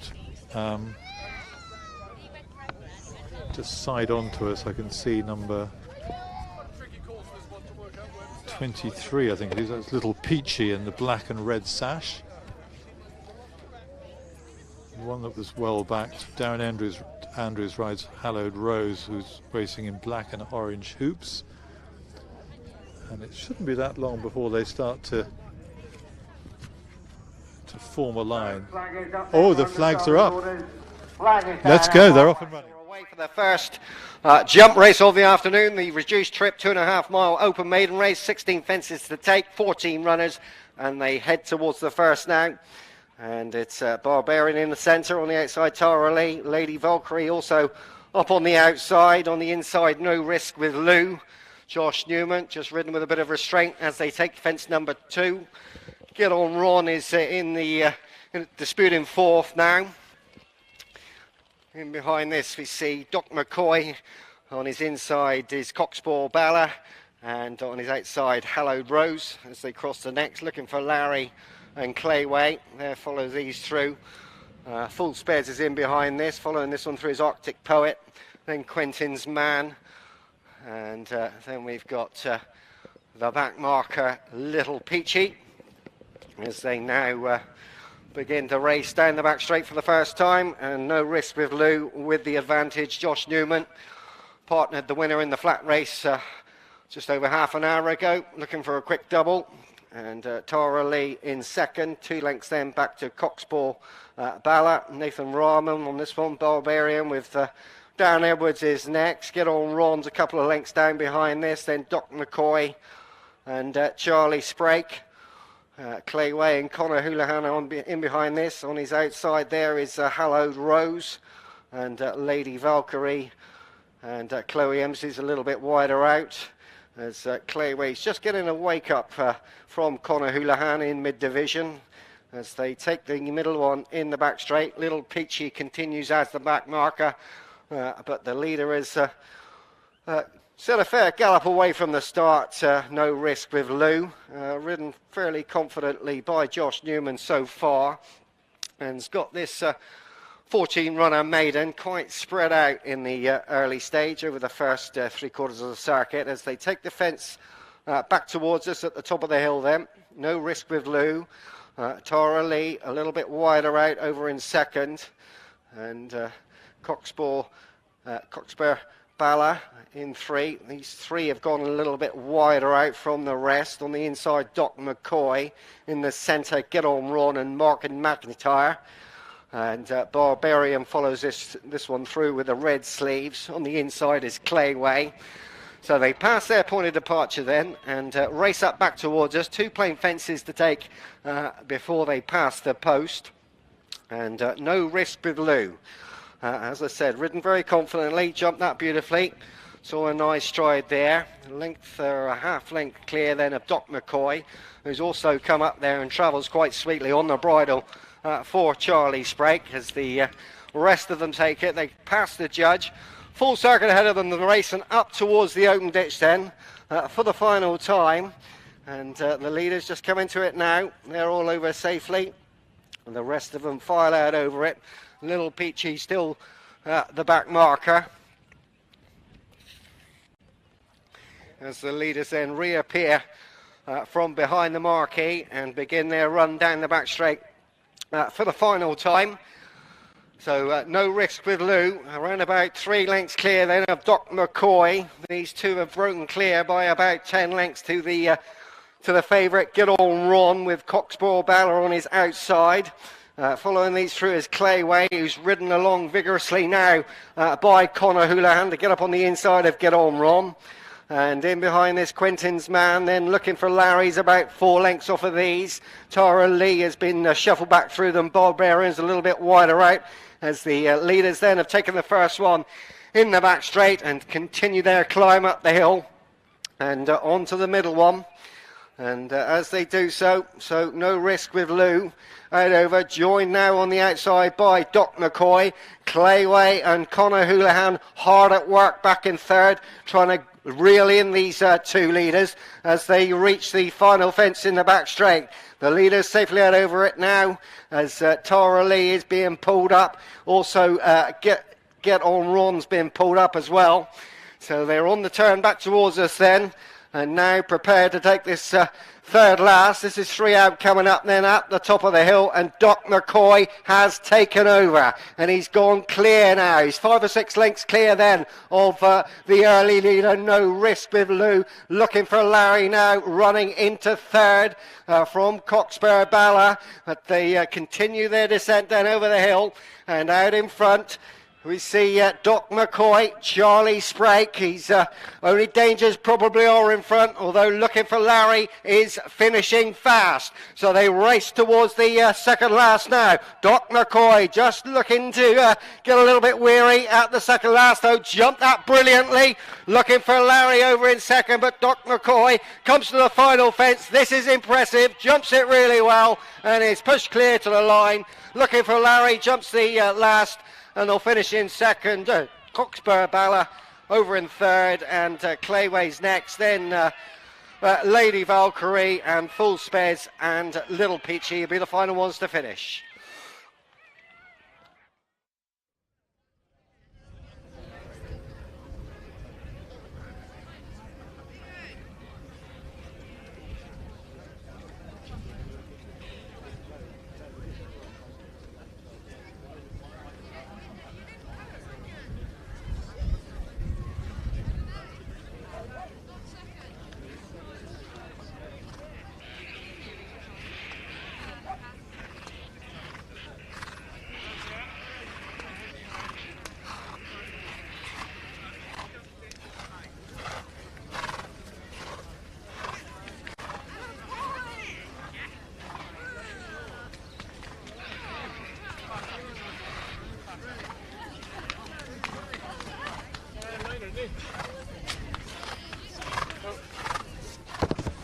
There are a lot of gloomy bookmakers out there, according to Simon Knott, because Doc McCoy has won at 6-4 and has won pretty nicely in the end from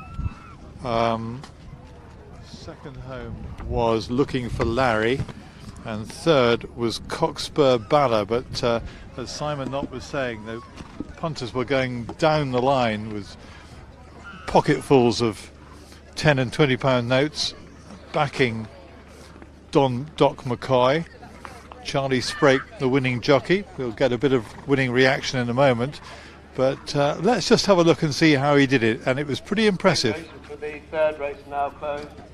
Declarations for the third race are now closed. And Doc McCoy has taken over, and he's gone clear now. He's 5 or 6 lengths clear then of the early leader. No risk with Lou. Looking for Larry now, running into third from Cockspur Bala. But they continue their descent then over the hill, and out in front we see Doc McCoy, Charlie Sprake. He's the wonderful thing about betting is he's been returned 6-4 favourite, the winner. 6-4 Simon, the favourite, 5-4. And it's amazing how word gets out. A lot of gloomy bookmakers, because they were pretty well hammered in that race. I've just been up now and I've done a little video clip. They don't want to talk about it. They've laid 6-1 to £100. May not sound a lot, but that's all they've taken, you know, to an extent. So they've all been absolutely clobbered, every single one of them. And it's early days. Sort of it's time for recovery unless it happens again. There is, but those are the races where they are very vulnerable. You know, they put 6-1 up, and it's turned out that should have been odds on probably, but nobody knows until the only people that know are the people, the connections, and they've helped themselves there. And now there you can see the bookmakers, a lot of gloomy faces behind those boards there. And Doc McCoy, first time he stepped on a racecourse, so someone obviously, you know, the grapevine was well informed on this occasion. Apparently it was connections of people that, you know, the inner circle knew, that's for sure. Sometimes they get it wrong. Sometimes they do, and they don't know the opposition in a maiden, of course. But they obviously realise there's something quite special the way that's won. Yep, he was a good one. Doc McCoy, the winner, and the second horse was Sony Pages was Looking for Larry. That was a 10-1 shot, wasn't it? I think. Yeah. Looking for Larry, second at 10-1, and third Cockspur Bala, who was returned 8-1 in the end. Yeah. But nothing else was backed really, apart from the winner. Well, we'll see whether it happens. We'll see whether it happens again in Division 2 shortly. Thank you, Simon.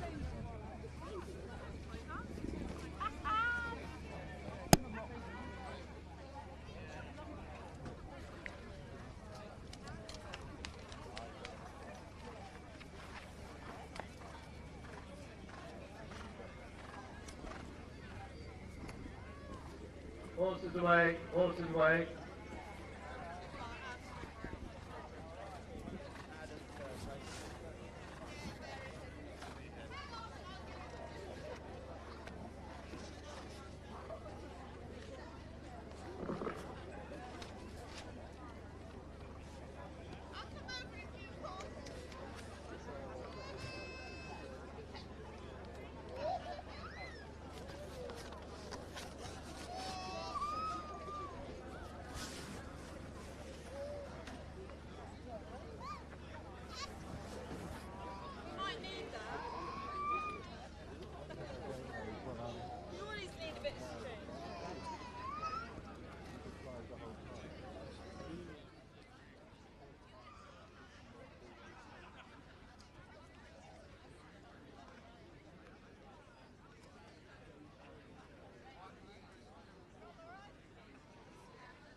We'll have the second division runners for Ladies you and gentlemen, we have quite the soon. judges' preliminary results.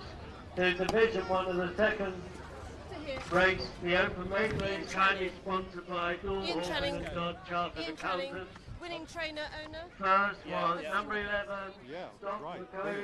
Doc McCoy, owned by Mr. Ed Booth. Yeah. Are we off? Second was number We are going to be on. Whack her on. Very short. Doc McCoy has landed a bit of a gamble. Ian Channin is here, who is the winning trainer and winning owner as well. Ian, so yeah, I'm in a syndicate with some friends. We bought him at the Doncaster store sale not even 12 months ago. He's by Getaway, he's out of an Oscar, full sister to Tricky Trickster. And from word go, he's gone amazingly well. I mean, normally when I'm trying to sell a horse, you talk it up, but he's absolutely destroyed him first time out. He doesn't need a lot of talking up, does he? We've heard reports. We've heard reports from the betting ring that the bookmakers are very unhappy because they were really quite hard hit. So you were expecting a big run. Yeah, ever since I gave him his first canter, I thought this is really something special. And the lads, are happy out and do what you like. But the pressure I put on myself to win with him first time out, or to think that he had to win first time out, or to think that he had to be a good horse, because otherwise I'd have been doing something really wrong. And every day is just. We call him magic in the stable because that's what he is. And Charlie Sprake scored him at Chipley, went very well. Rob Hawker was going to ride him here today because he always rides for us, but he couldn't do the weight, so I put Charlie up. And I didn't really even have a chance to speak to Charlie about it. I was going to say, what was Charlie's reaction? Because he got a hell of a feel off him at Chipley, but I didn't even get a chance. I had a runner in the race before. I didn't really even get a chance to speak to him in the slightest, and just let him bowl. And who knows where we go from here? From what you're saying, I mean, he could be just a little bit better than average. You hope he's going to be. Absolutely. How far was the official distance? It was a long way, wasn't it? They're still trying to measure it, I think. They're still trying to finish. Yeah. No. However far it was, he was always going to win, wasn't he? Yeah. I mean, we do sell horses on, and I'm sure he'll be offered for sale, but we've got a lot to digest anyway to go home and we'll have a pint. My wife's due a baby in the next few weeks, so amongst other things. So yeah, no, a lot going on. Very exciting. And will we see him again in the next few weeks, do you think? Will we see him again in the next few weeks? Unlikely to be out in the next few weeks on a racecourse, but we'll probably just go home and cuddle him a lot, I expect. Bex, my wife, does all the mucking out. And she can't obviously ride out because she's pregnant, but she still looks after him and cuddles him every day. How very exciting for you. Absolutely, yeah. Like I said, he's very well bred, and what else can I say? Brilliantly, fantastic. Well done. Thank you very much. Cheers. Well done. They're very good. And we've got the presentation to enjoy now. It's going on behind me. Number 12, Dreams at Midnight, owned by Mr. James. Runners already in the parade ring for our next race. Number 13, Flaming Henry. I think the presentation might have just taken place, but we'll give you the runners and riders quite soon of our next race, because we've got another big field in Division 2 of this maiden.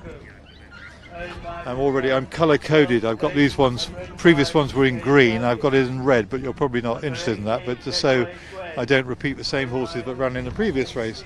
Anyway, here we go. The runners are as follows.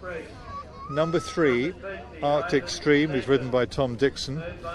4 is Banny the Glock, who's ridden by Robert Hawker.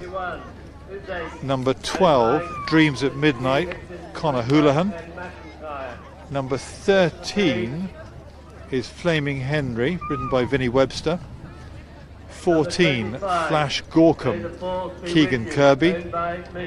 18 is Getaway Gwen, ridden by Charlie Sprake, who's just ridden Doc McCoy to victory, we just heard from Ian Shannon.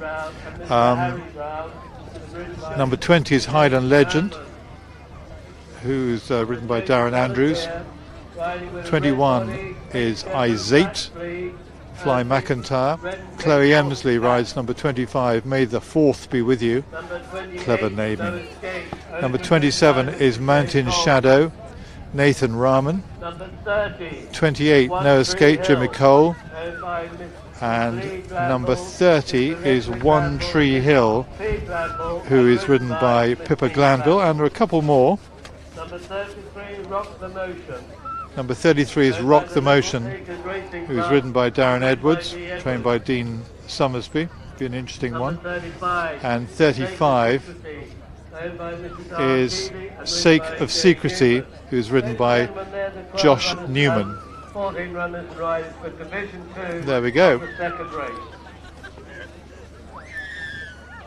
Plenty of runners for the next one. Plenty of them for us to look at in the parade ring behind me, in the paddock before they go down, so we can we can do that, see what the camera picks up. Plenty of point-to-point fans gathered round the parade ring and all over the place, really. It's fantastic. There are children I can hear screaming with delight, dogs barking with happiness, and humans backing a few winners, just having a good day out in the fresh air. And there you can see a small but perfectly formed parade ring. The presentation is about to take place now. There's Arctic Stream, we can see there beforehand. That's Tom Dixon rides that one. She's a Dylan Thomas mare, and her dam Arctic Flow. Arctic Flow won a couple of races over hurdles, but Arctic Stream, first time on a race course today. People walking past with chips and donuts and things. It's all, you can come racing and you can eat yourself to submission. As One Tree Hill, we got a quick glance there, number 30, One Tree Hill. What's this one coming towards us here? Looks like number 28, which was No Escape, was trained by Richard Spencer for a short while. Jimmy Cole rides that one, hasn't done an awful lot so far. There's number 30 we can get a look at, One Tree Hill, Pippa Glanville ride. Oh! Winning jockey. Well done. Well, we've had, Ian came over and talked to us about Doc McCoy, and he was hardly able to contain himself, Charlie. He thinks that a little bit out of the ordinary. I mean, you ride a lot of horses. What was your general verdict? He's probably the best fill I've ever had for a horse, to be honest with you. Really? He's a nice horse, yeah. And that was his first time? But yeah, I schooled him at Chipley about a month ago, and I thought he was all right there. Well, Ian was saying that you reported quite favourably. Yeah, I always liked him, yeah, so brilliant. So that's quite good to ride. I mean, because it's not the most straightforward course here, is it? No, the bends are quite sharp, especially for a first time out maiden. It's not ideal, really, but he handled it well. So. And he seemed to jump very nicely. Jump lovely, yeah, very well. So really, no downside at all so far. No, I think he's a smashing, exciting horse, to be honest with you. He's exciting. How exciting, because I mean, I know the bookmakers behind you took a right old pasting in that one. And you've got a ride in this one as well? Yeah, I ride Getaway Gwen in this. And what can you tell us about Getaway Gwen? She's first time out for her. Just get a clear round and hopefully that'll be it. And she's again unknown, and she's a 6-year-old. Her dam won a couple of races. Yeah. And you haven't sat on her before? I schooled her around Chipley the same day. And she went nicely as well, so. But not quite, like McCoy. No. But mind you, that would be unusual anyway. That's it, yeah. And how's the season gone for you? That's my second winner this season, so it's been quiet enough, but hopefully. But getting plenty of opportunities. I get plenty of rides, yeah. So. Yeah. It's great. You've got a bottle of fizz and a glass as well. Yeah. Don't open it quite yet. No. Good luck in the next. Very nice to much. talk to you, Charlie. Well done. Charlie Sprake, who is riding in our next race. Thank you very much to him. Great to hear from winning jockeys. And I think if there was such a thing as a tracker, Doc McCoy, Simon Knott is coming back in now. Just been talking to Charlie Sprake about Doc McCoy. He says it's the nicest horse he's ever sat on. Really? Basically, so I think it's one to. Is there a similar gamble in the melting pot here? Well, like I say, it wouldn't be fair to give all the prices because they're all tentative. But Isaac, number 21, has been installed at 5-4 favourite at the minute. The rest of the prices are precautionary at the moment. Is the best way to describe them. They're waiting. It's a waiting game. They're waiting until somebody comes in.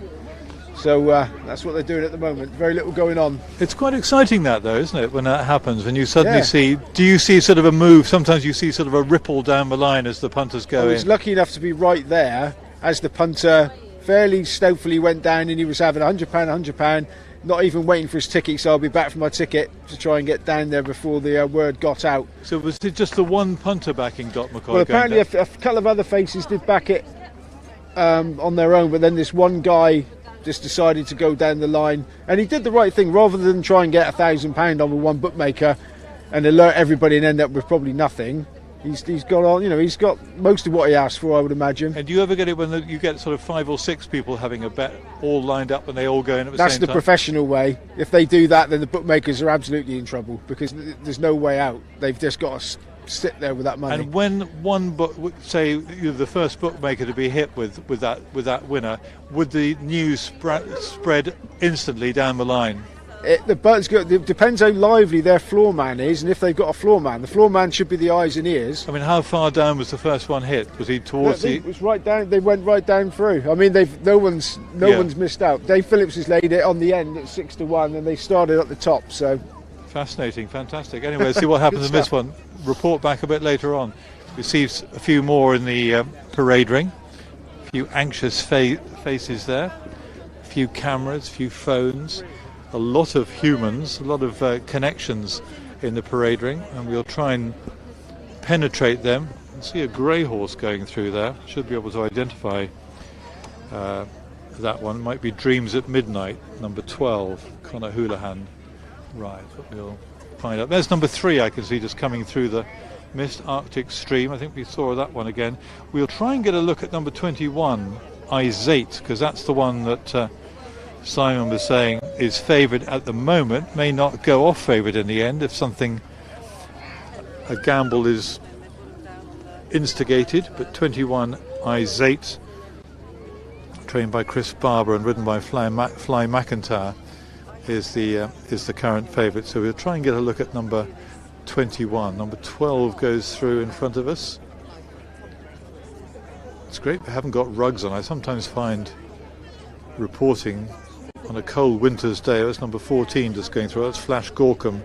Keegan Kirby rides him. He's finished last in both his starts in bumpers, beaten a long way, so I think he's got a little bit to achieve. Number 33 goes through shot. That's Rock the Motion. Darren Edwards rides Rock the Motion. Got beaten 14 lengths in a flat race at Barbary Castle. But the one I'd like to get a look at is number 21. As 20, we're getting near. It's Highland Legend. Darren Andrews rides. Got beaten 19 lengths behind a horse called Presenting Miranda at Lark Hill in a flat race. There is 21. Now, do you like what you see there? Izate, 4-year-old gelding by Masked Marvel out of Vakina, and Vakina was third in a 2-mile hurdle in France.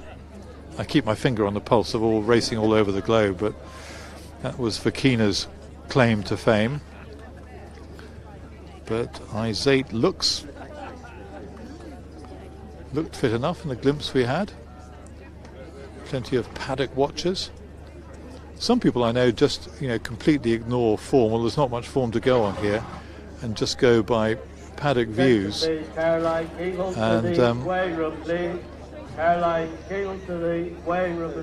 that's Tom Malone in the foreground. I think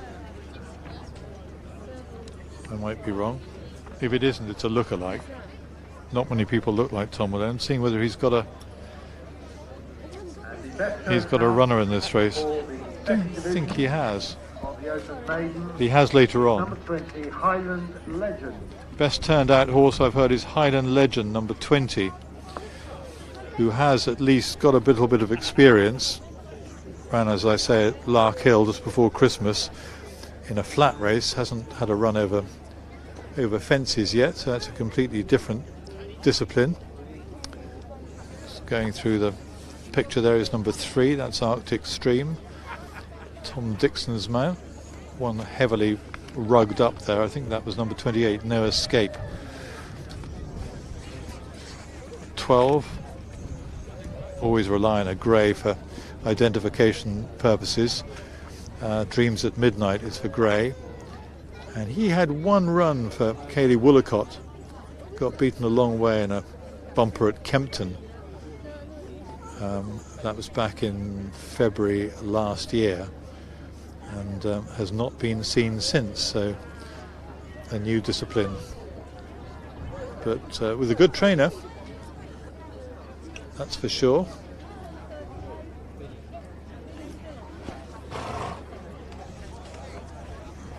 That's number 12, looks really well actually, Dreams at Midnight.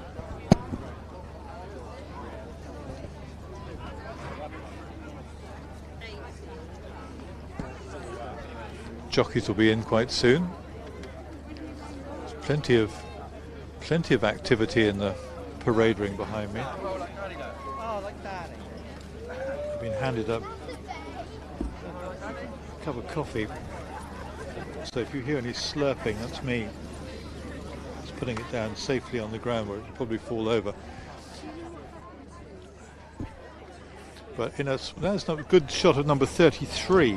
Ladies and gentlemen, there's a change of jockey. There's a change of jockey we hear in this race. Division 2. I'm going to. Horse number 3, Arctic Stream, will now be ridden Arctic by Stream J. Bowman. is now ridden by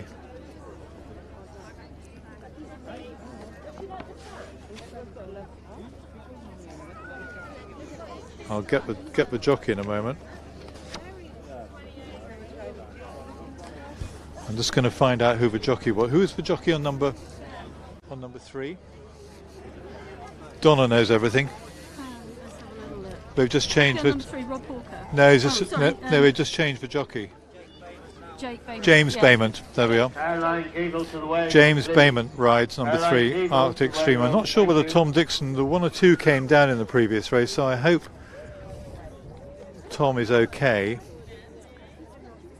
But we will let you know about that in this. It's a dangerous game, as we well know, and it shouldn't be that long before the jockeys come in and we get a bit of action, because the protagonists for this second division of the maiden have completed several laps of the parade ring. Sorry, ladies and gentlemen, there's a slight delay. There's been a change of jockey. There's been, I think, the delay is because of a change of jockey, but longer daylight hours. We're not that fussed really these days. A month or so ago, we'd have been nightfall would be closing in, but now it's almost light at. I mean, you're not really raceable at 6 o'clock, but it's. And God forbid we go on till 6 o'clock. That would be just a little bit long, I think. So that's 25 going through. We'll get an update of the betting quite soon. And if you just joined us, To the pony riders. just another message coming through on the public address. Don't worry about it. It's all been found, thanks. No, he's now cancelled the message, so don't worry about it. I like these messages. It sounded rather urgent to start with. But as I was saying a bit earlier, when the prices were first flagged up by Simon for this race, number 21, Izate, was flagged up as the 5-4 favourite, but a lot can change because a lot of these horses are just having their first run. Got a few greys there. The second one, I think it's going to be coming towards us quite soon. That's 27, Mountain Shadow. I think there was going to be there we go. That's number 25. May the 4th be with you. I like the naming of that one. Trained by Ed Walker and ridden by Chloe Emsley. Got a bit more form here. I mean, the dam of May the 4th be with you. Hope Point won a 2-mile hurdle. Hasn't raced in pointer points or under rules. Well, a nice looking horse actually. Simon is back. I don't know whether he's got a look of excitement on his face or not, but has the market settled down a bit, Simon? It's all very calm, Bob. All very calm after the last race. Very little happening. Lots of people betting. The bookmakers are busy, but is 8 is still that? Is that yeah? Still but it's just sort of opened up 5-4, has drifted out to 7-4. The only one there's been any sort of money for, Dreams at Midnight, opened up 5, went out to 10, is now about 7. But they're busy, but it's just steady recreational money. No shrewdies trying to lump on, so they're all just recovering from the previous excitement. Which probably comes as a bit of relief to the bookmakers, really. You don't want to get hammered 2 in a row. No, but they need to take some money to try and not get on a recovery. Yeah, I mean, I'm with the bookmakers now. The punters have had a bit of a go. Let's give it to the bookies, because you know they need a bit of money in the old hod. They do. What they need is a stick-on that gets beaten, because then they can get some volume back. But at this race, they probably won't feel much, because people are having their 2 quids, their 5s. Well, it'd be a wise, so small money, really. Yeah, there's a lot of people betting, but there's no industrial size money like there was. Okay, yet there might be a last-minute plunge. Thank you, Simon. So we have got. I can see the jockeys now. They're all in the parade ring, in their bright colours, shaking hands with connections, making plans for tactics. So, from what Simon was saying, the only ones really seriously considered, I8 is quite an easy favourite.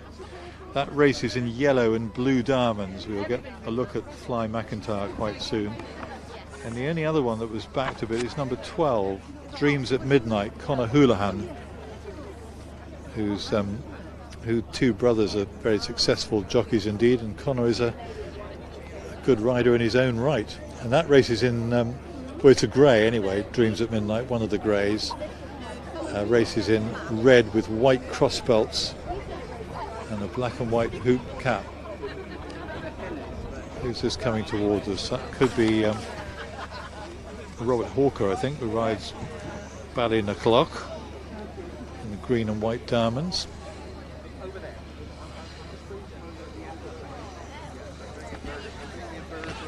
There's number 33 going through shot. Darren Edwards on Rock the Motion. I'm sure he'll be in the thick of it as the afternoon progresses. 13 is coming towards us. That's Vinny Webster, who rides Flaming Henry. Again, no form to go on at all. Unraced in pointer points or under rules, so very little to go on. Just look, some of them looking really a good looking bunch of maidens here. The standard is high.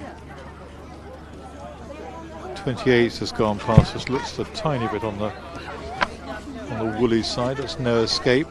Was trained by Richard Spencer for a while. There are the blue colours of number 33, Rock the Motion, Darren Edwards. There's number 30, Pippa Glanville, who rides One Tree Hill.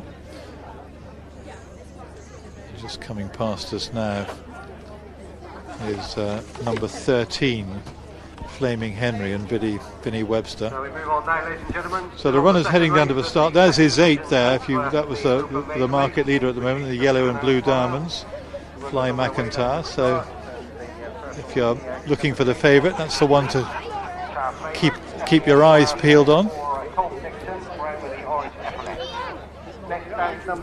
So slightly delayed second division, but the afternoon is still young. It's just coming up to 1:15, so not too bad. I've got news coming along. Rita is here. On number 3. Chad Bayman. Yes. Oh right, not Jay. No. It's they're brothers. Yes. Oh well, we nearly got it right. But Chad, thank you very much, Rita. Yeah, Mark Dennis, our commentator. He gets everything right. Mind you, he's not in the position to get anything wrong. Is Mark Dennis, because he's the commentator. So it's Chad Bayman on Arctic Stream, and Tom Dixon was jocked up for that one, but he might have possibly had the 1 or 2 came down in that previous race, so I hope he's okay. Obviously he was available to ride, he would. Just having a look at the one of the beautifully built fences here at Great Trethew. The joy for me is just coming to a race course I've never set foot on before, which is so exciting, and they're all different in shapes and sizes. And here you can see there the big climb uphill, and of course they've got to have that quite sharp turn and then come down the hill again towards the right of the picture, and then there's a sharp uphill climb. There are two fences close together. The last fence is only, I'd say, half a furlong from the winning post. Very short run indeed, but the 14 runners gathering down at the start for this open maiden race, sponsored by Dorr, Hawkin and Dodd and Pridis. Give the sponsors a mention. Without sponsors, the racing wouldn't take place at all. And welcome to all viewers on pointingdc.co.uk this afternoon. Donna, I'm sure, is itching to have. I'm itching to have a word with you, Donna. No, we won't put the camera. We just hear from you. Hi. Although you're looking good. Oh, thank you. Just put the microphone down a bit. Yes, yeah. That little. So what can you tell us? Well, there's a few tips for Sake of Secrecy, which ran well at Wadebridge. Sake of Secrecy. Okay. Number 35, Josh Newman, to score a double here. Early double, that should do well. I do like... That has had a bit of experience. I mean, it hasn't really sort of covered itself in glory, Sake of Secrecy, but at least he has got a bit of experience. He has got experience. I do like, Isiat, the favourite for Chris Barber. Chris Barber's a shrewd buyer of young horses. He's a good trainer. Up-and-coming trainer. I think it deserves favouritism. And from what we heard, there's a bit of money for Dreams at Midnight. I don't know whether you had a look at him, one of the greys. I haven't actually. I did Dream last night, but I wasn't. It was ride for Conor Houlihan, and Conor's a good jockey riding now for Rob Hawker. Absolutely. Yard. Down at the start, number 12, if you see red and white crossbelts. I do like Getaway Gwen. Charlie Sprake. Charlie works for Will Biddock. Charlie Sprake was full of... Charlie Sprake said he'd ridden this horse on a gallop at Chipley. Yes. The same day that he rode Doc McCoy, but he says that Doc McCoy is one of the best he's ever sat on. Probably, but I do fancy Getaway Gwen, and a value price at 9-2. Otherwise, it's a maiden race, open. Keep a close eye on it for the future. Keep a close eye, yes. Do you look at replays and stuff? I do, yes, I do. Study as much as I can, but obviously full-time work at the same time. I've mixed and matching a bit. Absolutely. But no, I like to follow the young horses and follow their careers and the trainers too. Yeah, I mean, I'm definitely going to, somewhere I'm going to make a note of Doc McCoy, because I think he's definitely going to be a horse to follow. I'm sure he will. Thank you, Donna, for the time being. Come back soon. It won't be long. I can hear Mark Dennis saying the starter is getting ready, so I'll leave you in the capable hands of our commentator, Mark Dennis. Flags up then, so we're under orders. Flag goes down quickly, so they jump away from the start then for this second division of this open maiden race, and racing towards the first of the 16 fences. And No Escape leads the charge to the first for Jim Cole. A couple of lengths clear as leader jumps up pretty well. Bunny and the Gloff just jumped over in second. Rock the Motion was a little bit untidy at landing, and again gave Darren Edwards a miss of a heartbeat there as he gave out an almighty clout. So they race past the judge up to the open ditch then for the first time. No Escape, ridden into it and jumped it well out in front as the rest stream out over it. They're all over safely and now settle down for a bit of a run to the next obstacle as they sweep right-handed and begin their run down the back. And No Escape, there's no stopping him at the moment. He's gone around about 12 lengths clear. No Escape. Flash Gorkum is in second. 2 lengths clear then of Dreams at Midnight. Conor Houlihan, who's a length clear of Bally and a Gloff. Rob Hawker. Rock the Motion is next in fifth. There's a break of about 3 or 4 lengths back then to Getaway Gwen. And Sake of Secrecy is a half length down on the outside of this one as they've completed the descent and begin the race up the far side. And Is 8 and Flaming Henry are next. There's One Tree Hill just in front of them as they cross the next then.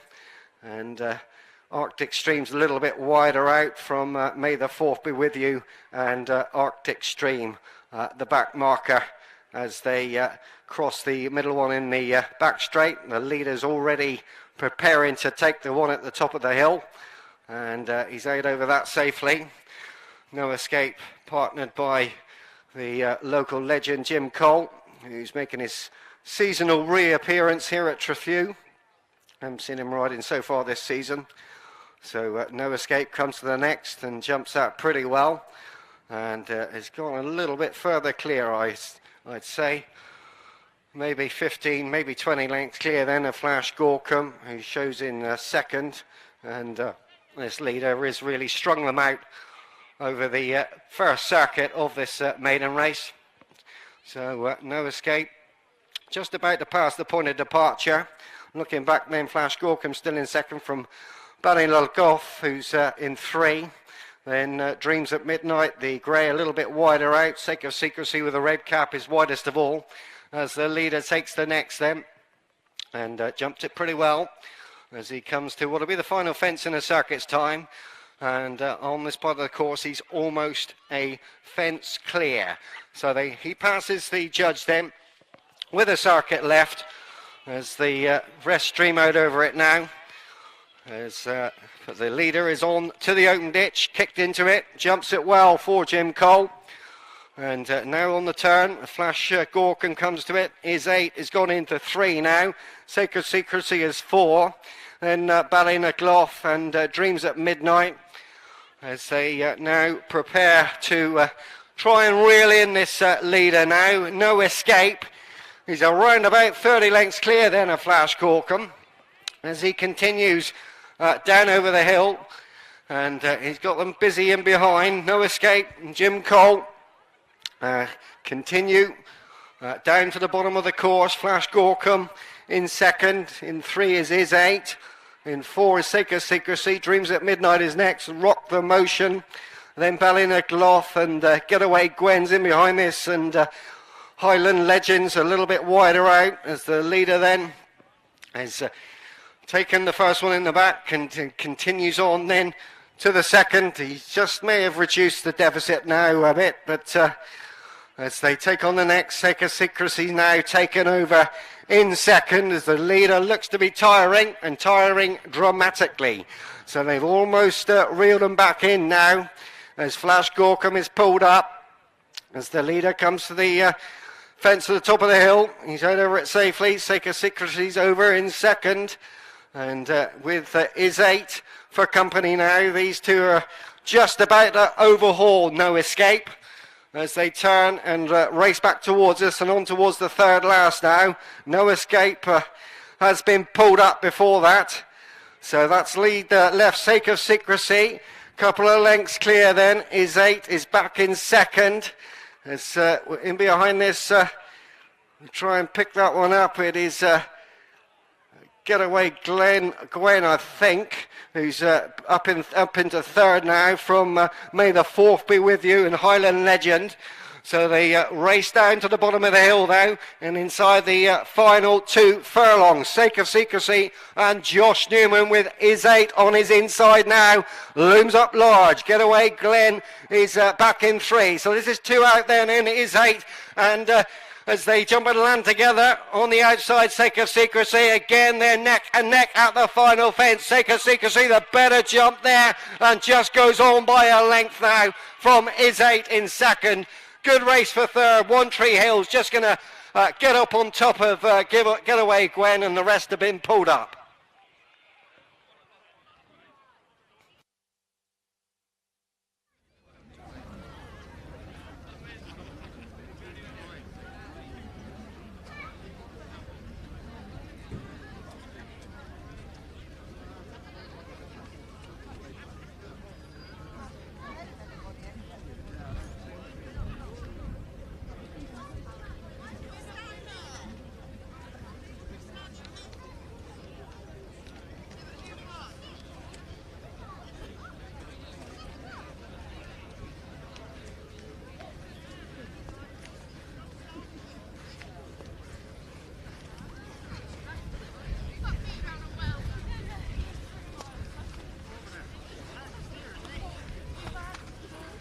Declarations for the 4th race will close at 1:55. Declarations for the 4th race will close at 1:55.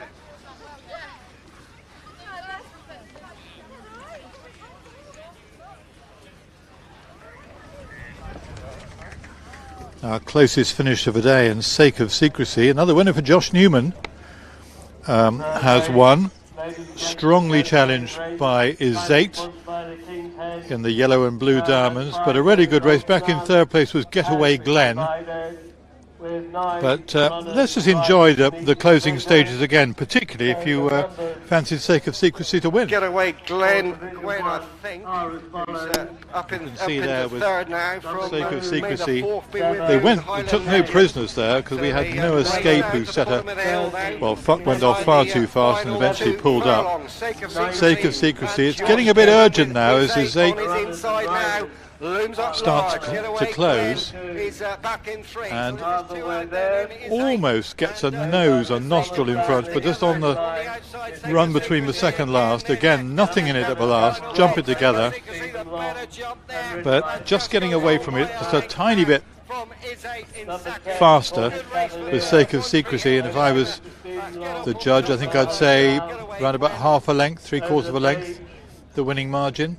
So a terrific effort for Sake of Secrecy, who has won from Izate in second place, and third home was Getaway Gwen and Charlie Sprague. Number 15, Look Again, owned by Mr. and Mrs. Robert, and ridden by Ella Ferguson. This horse is riding with the colours as on the card, together with the yellow cap. Number 17, Oyster Perch, owned by Mr. and Mrs. Duncan Kitto, and ridden by D. Andrews. Number 19, Say About It, owned by Mr. R.C. Smith, and ridden by V. Webster. And number 20, Spivey Cove, owned by Mr. Aaron Butterfield, and ridden by himself. And this horse is riding in cheek pieces. They're your 9 runners and riders for Division 1 of the Open Maiden Race, kindly sponsored by the King's Head Pub and Restaurant down at 5 Lanes, Alton.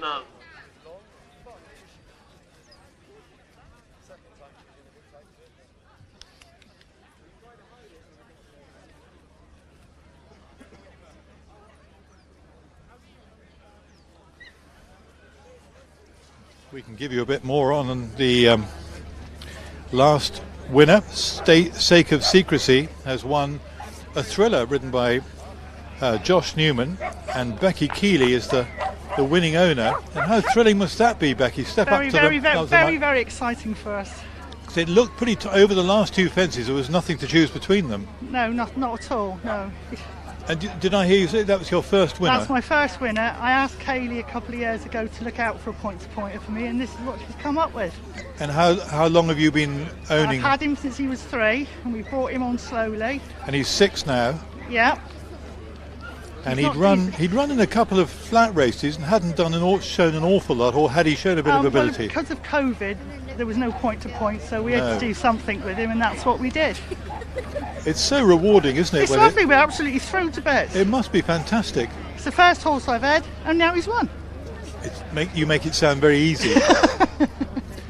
And is he a horse that has been showing much at home or not? Yeah, I think he does. I mean, he jumps very well, doesn't he? Yeah, he's a big baby, so we've had to give him plenty of time. So hopefully. So were you watching through binoculars, or just hoping and praying? Watching like that, really. Watching with a hand over your face. Yeah. And what did you think? Because it's quite a sharp uphill run to the last 2. Yeah. When Izate started closing down, did you think, oh no, it's not? You're going to get? No, I trust Josh. I think we'll just get there. I thought we'd get there. Second winner for Josh is this afternoon. Yeah, we're going great guns. Absolutely brilliant. Well done, Becky. Thank Fantastic. you. Well done. Owned by Mrs. R. Keeley and ridden by Jane Newman. Second was number 21, Isaac, owned by G. Hitchings and ridden by M. McIntyre. Third was number 30, One Tree Hill. And officially placed 4th was number 18, Getaway Gwen. The distance is half a length and half a length, and the time 5:36. Ladies and gentlemen, that's the judges' preliminary result to Division 2.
And can we have the connections for the winner of the second division of the Open Maiden?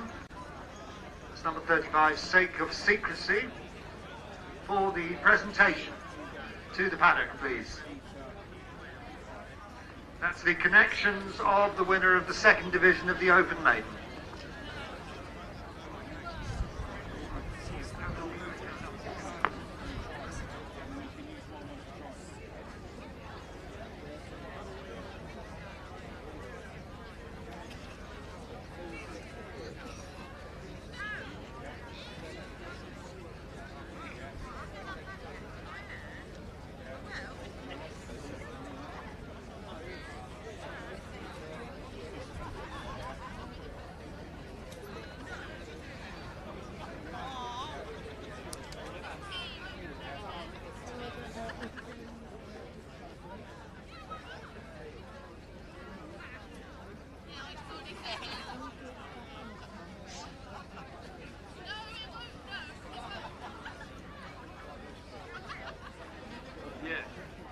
Attention please. Will Amy Benalik come to the Secretary's tent please? Amy Benalik.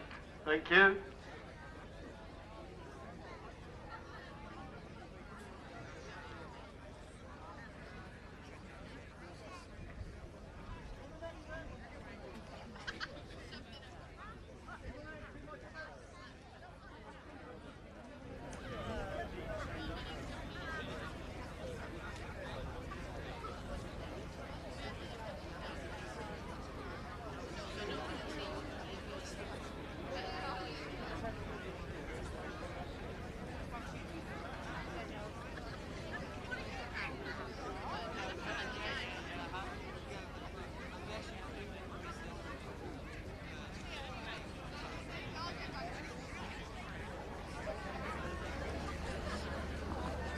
Welcome back.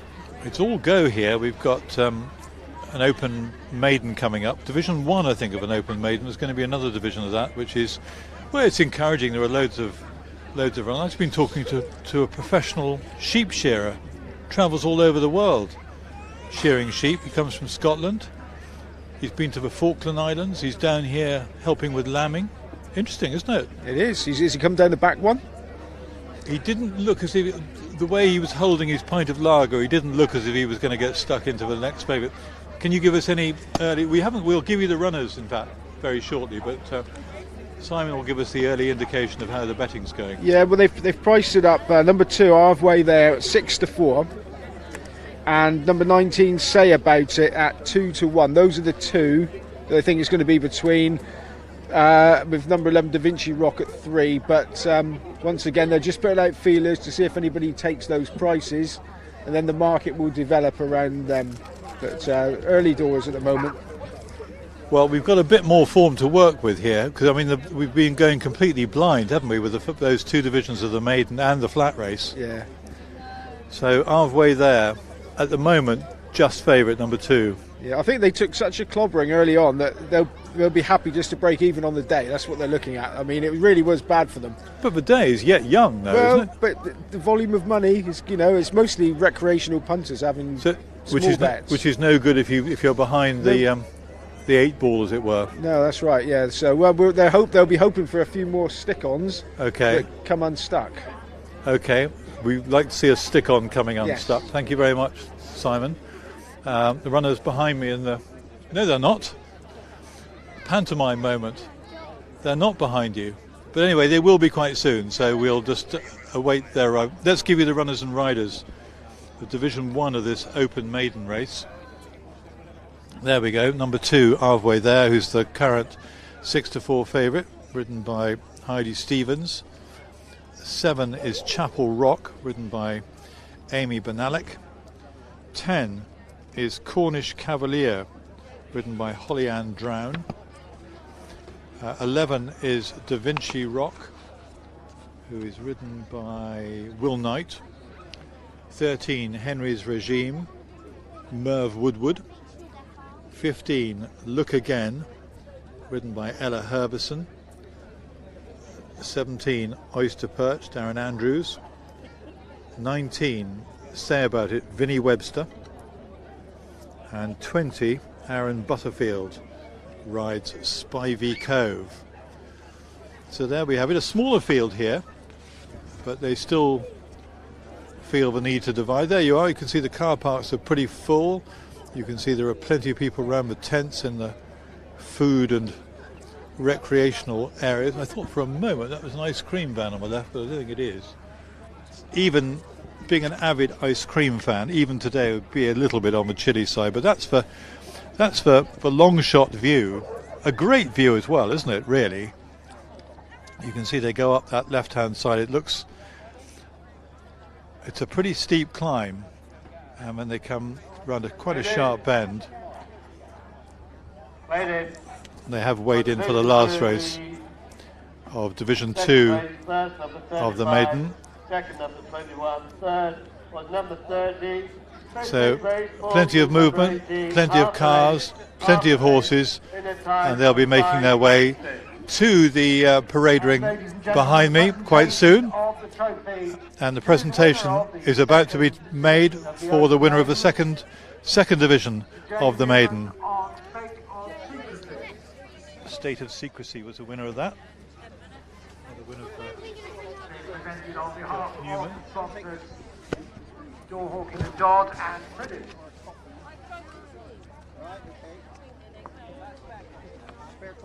Sake of Secrecy was the winner. Returned 7-1, I think.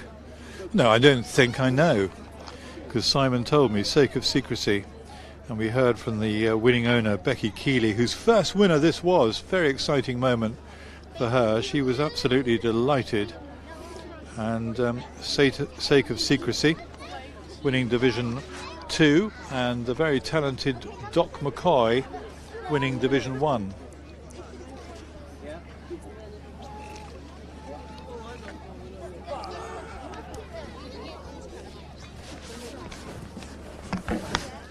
First of the runners appearing in the parade ring for the second race. Coming towards us is Cornish Cavalier. Holly Ann Drown is on board and didn't get very far in a maiden at Fleet, unseating his rider at the very first fence. And there's 7 Chapel Rock just going through shot.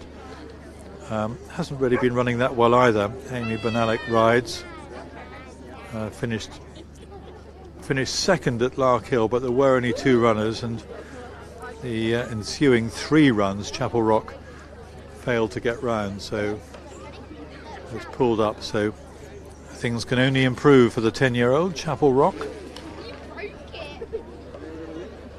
Now that one now, to try and work out who this one is coming towards us with cheek pieces on.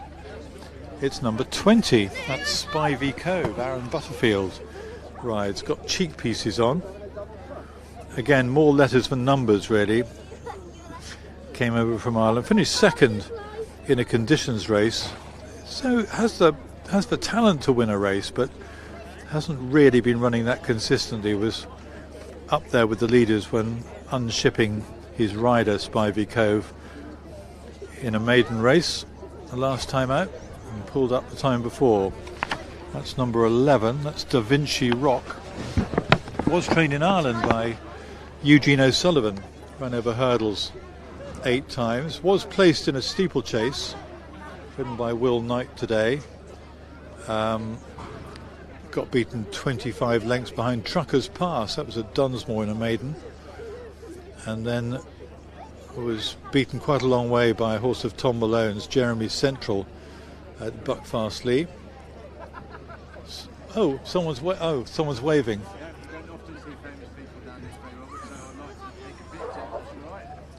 Always pose for a picture, long as I keep my clothes on. That's the main thing.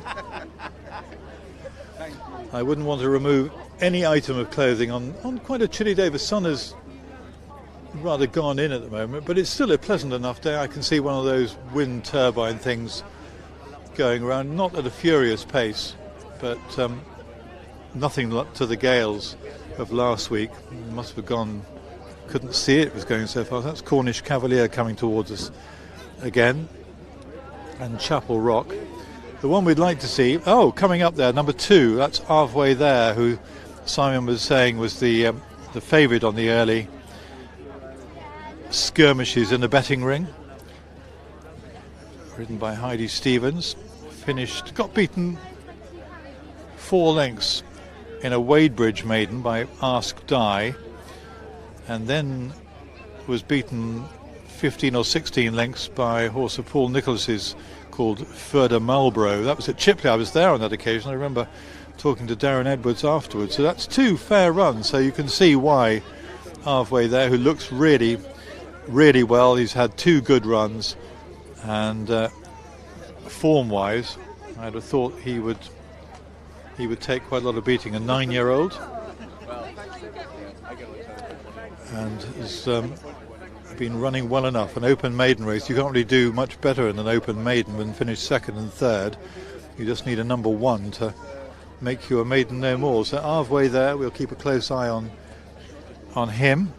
The other one that was up there, and he was just coming through picture there with number 19. Get a better look at number 19. Say About It was 2-1 when we heard, and that one didn't run badly actually last time. Just catching up with Say About It. Finished 3rd in a East Cornwall maiden back in 2020. It's a long time ago. Got beaten 7 lengths in a Wadebridge maiden. But the latest run was finished behind a horse of Bradley Gibbs called Ask Di. Got beaten 9 lengths, and I think that's respectable form. That's why Say About It is one of the market leaders. Number 19. Where'd we be without those little numbers on the arms? Sometimes I find if you're standing in the middle of the parade ring, which I am sometimes, you can't see those numbers, and if they got rugs on, you can't see the numbers on the saddle either. So you go by initials then you have to find detective work to find out what is what. You don't need to be a great detective to find out that's the grey going through picture there. It's Da Vinci Rock. That was the one that was trained. Hang on, no, it wasn't Da Vinci Rock. Maybe I ought to be a detective. Yeah, I think it is Da Vinci Rock. But it's not down as a grey on the race card. Anyway,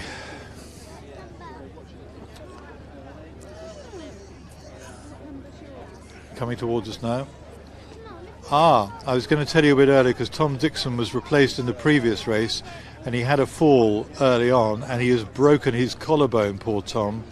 So, mind you, I mean, of all the injuries a jockey can undergo, I wouldn't like to break a collarbone, but it's not the most serious one. But Tom Dixon has broken his collarbone, so we wish him a speedy recovery. A speedy recovery. So I don't know whether he had any other planned rides during the afternoon, but he won't be fulfilling any engagements. But when we last heard from Simon, Arvway there was the market leader. Say About It was breathing down his neck. They were running about 6-4 and 2-1. Have things changed? Not really. There's more value for the punters now. Arvway there's drifted slightly from 6-4 to 2-1. Da Vinci Rock's gone from 3-4, and Say About It's gone from 2-3. There's not really been anything backed. Once again, you know, they're just waiting to see if anybody comes in for anything. But there's still plenty of business. The bookmakers say it's busy, but just nothing substantial. Nothing substantial, but good sort of steady turnover. Yeah, they're doing good business. Licking their wounds and trying to get a bit of money back. Them. Yeah, they're still licking them. You were at Kempton yesterday. Was that busy in the market? There was some £20,000 bets at Kempton yesterday, and £6,500 to 4 in the last race. I think 3 or 4 £20,000 bets during the day. 2 big punters made it very interesting. It is good when it must really get the sort of blood stirring when you see some big bets. It does. Big cash punters. Cash bets as well, yeah, they were cash bets. Even better when you see I was working for a bookmaker, writing for a bookmaker, but seeing the faces of the ones paying out is quite humorous. Yeah, I mean, you've got to be... It's very much swings and roundabouts being a bookmaker. I know you have good days, and we always think the bookmakers always go home winning, but it's not the case though, really, is it? Well, if they can make a book, then they can always go on winning. But if one punter comes up with 20 grand and they can only take £1,000 out the rest of the horses, and you're just taking on that one punter. Yeah, it's exciting stuff, but it's not really bookmaking. Right. Well, I'm keeping you from your day job. Going through shot, that's Cornish Cavalier and Holly Ann Drown. 2 of them in yellow there. I'm not surprised because they're in the same ownership. That's number 7. Chapel Rock in the 4 borough colours, and the distinguishing feature there is that the second one, Chapel Rock, with his back to us, has got the quartered cap, and number 10 has got the pale blue or turquoise cap. So the runner's heading down to the start. It's a joy to be here. It's fantastic, and if you're watching, and just if you're glued to, which I hope you are, to the live stream on pointingdc.co.uk, good afternoon again. But we do welcome viewers because you are allowed to, go and do something else and then come back for the race. But if you don't go away too far, because this first division of an open maiden will be off quite soon, and the 2 market leaders here, from what Simon was saying, are number 2 Arvway there and number 19 Say About It. Not an awful lot between them, so no real market plunges. See the 2 horses, the 4 borough horses, looking at the fence there. They're heading down to the start. See if I can be really bright and identify that one. Spivey Cove, I think that one was with the orange seams, black with orange seams. And the grey there. Well, there's no doubt it's down as a bay on the race card, Da Vinci Rock, but there's absolutely no doubt that grey is most definitely a grey. Had a bit of form as well. I think that wasn't a bad run at Buckfastleigh, finishing behind a horse of Tom Malone's. Much softer ground. Best turned out horses. Number 15, Look Again, is the best turned out horse. Look Again, ridden by Ella Herbison. here.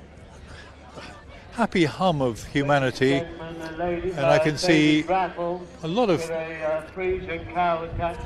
in shot at the moment. I can see 5 dogs, so it's a great family outing. And there's the wind turbine I was talking about, which if you were back here a week ago, I'm sure you could hardly see it go round. It would have gone so fast when Storm Eunice was doing her stuff, and the other storms as well. Dudley, and the one on Monday, which wasn't so bad. I think it hit the north of England more severely than it did the south and the southwest. But I'm enjoying my afternoon in Cornwall for this most enjoyable point-to-point at Great Trethew, and many here to enjoy it as well. And luckily the weather has taken a turn for the better, because apparently it can be pretty wretched and wet here, but not a bit of it. Today is going to remain dry throughout the day. That's a confident prediction. I don't know whether Simon's going to come back for a final show of betting. I can't see at the moment, but at the moment the two being best backed were number 2 Halfway There and Say About It. So those are the two to look out for. Halfway There dark blue with a yellow diamond and red sleeves, and Say About It light blue with red sleeves. They're off and running. And racing towards the first of their 16 fences, and Spivey Cove in the centre, just with a fractional advantage, although joined up on the outside by Da Vinci Rock as they take on the first then.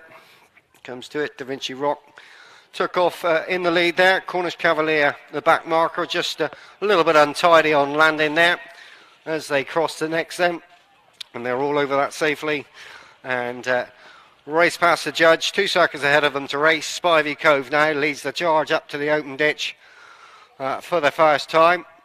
They come to it now. Halfway There is there in third on the inside of Da Vinci Rock. Goes up to dispute second now, and they've all safely negotiated the ditch now and prepare to make their run down the back straight in full for the first time. So Spivey Cove and Da Vinci Rock now matching strides. Halfway There in third. Oyster Perch is next on the inside in fourth. In 5 we've got Look Again, looks to be racing quite keenly. Henry's Regime then races on the outside of Say About It and Chapel Rock, and they're still around about 8, maybe 10 lengths clear of Cornish Cavalier and Holly Ann Drown. So they've reached the descent then, or finished the descent, and now begin to climb up the far side and take on the first of the 3 plain fences in this part of the course. And again, they're over that safely. So Spivey Cove leads them up to the middle one. Halfway There with a yellow diamond on the inside.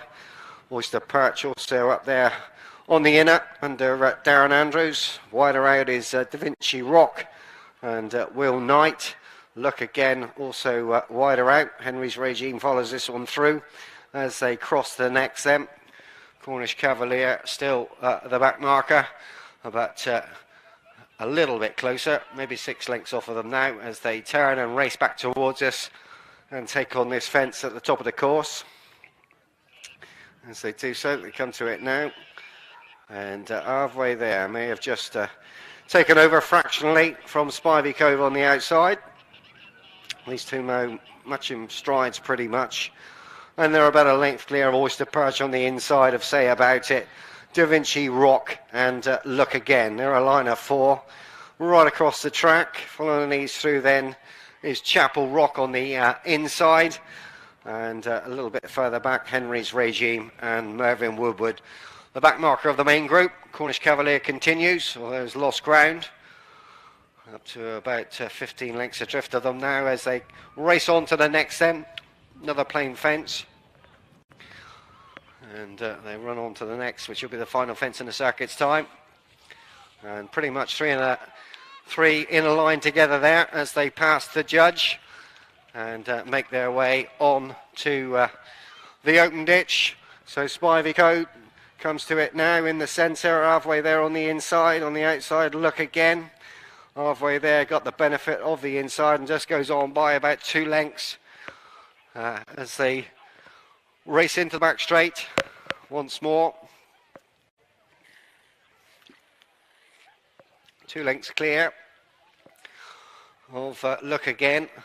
Spivey Cove on the inside. Oyster Perch then moves up to dispute second also. Say About It now ridden and travels quite sweetly on the outside for Vinny Webster at this stage. They've got just under half a circuit left to race then in this older horse maiden, first division of, and they race on now to these 3 plain fences up the far end of the course, halfway there with the fractional advantage.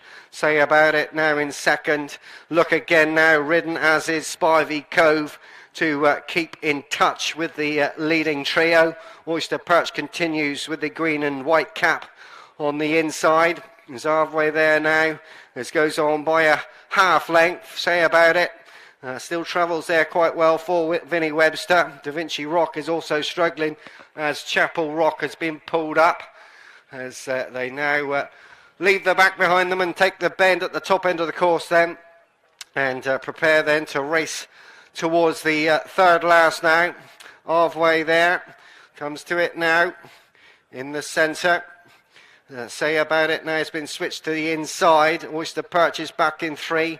Henry's Regime is 4. Look Again a little bit wider out in 5, or just goes into 4th now. Da Vinci Rock now is going to try and run on from the back, and Spivey Cove is the back marker of them then as they continue down the hill then into the bottom.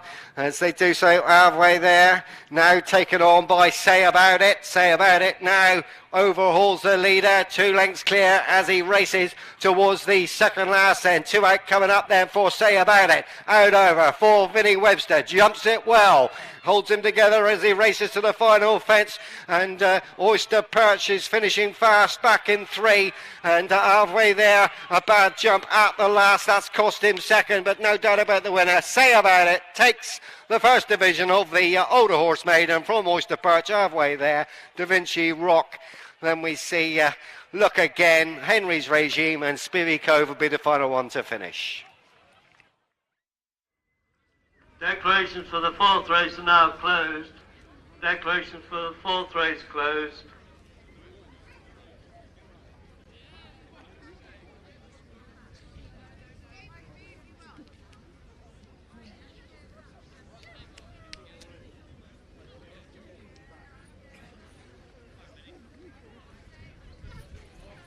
So Division 1 of the Open Maiden has been won by Say About It, ridden by Vinny Webster with a well-timed run.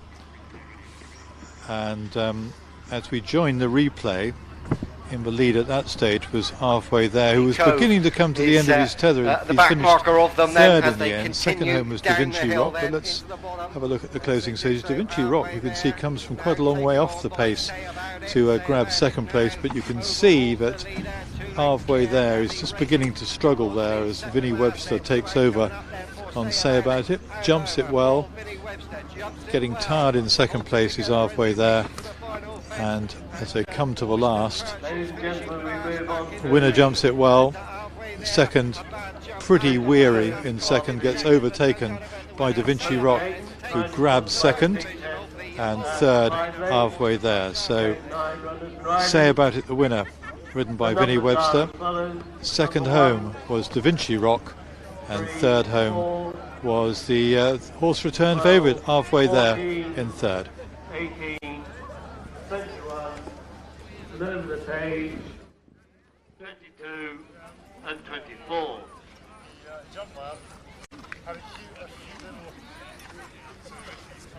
The runners and riders are as follows. Number 1, Arctic Family, owned by the Midshire Racing Partnership and ridden by M. McIntyre. This horse is running with cheek pieces.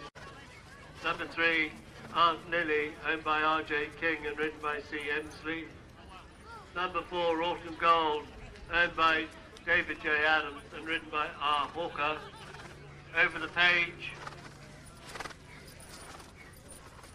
Number 12, Goliath Molly, owned by Mrs. S. Prowse and ridden by J. Bammond. Number 14, Honest Opinion, owned by Nick Banks, Tony and Jenny Boone, John Barrow and Royston Britton, ridden by D. Edwards.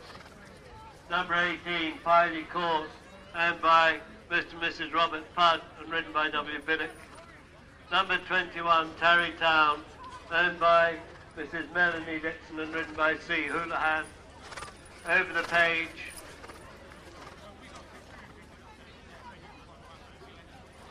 number 22, The Ramp Sleeper, owned by Richard W. Eves and ridden by D. Andrews.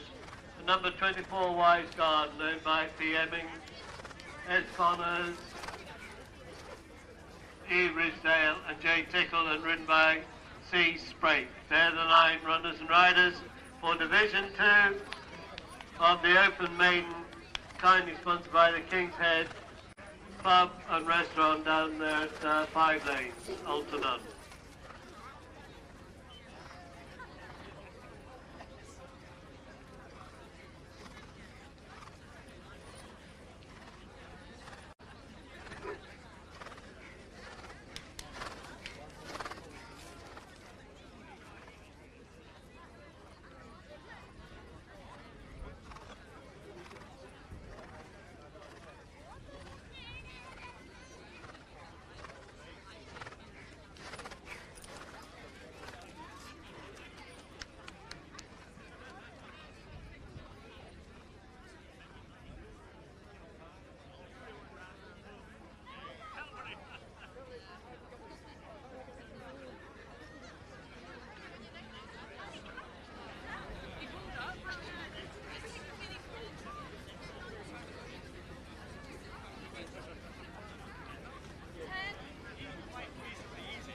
We've just seen a really good performance by Say About It.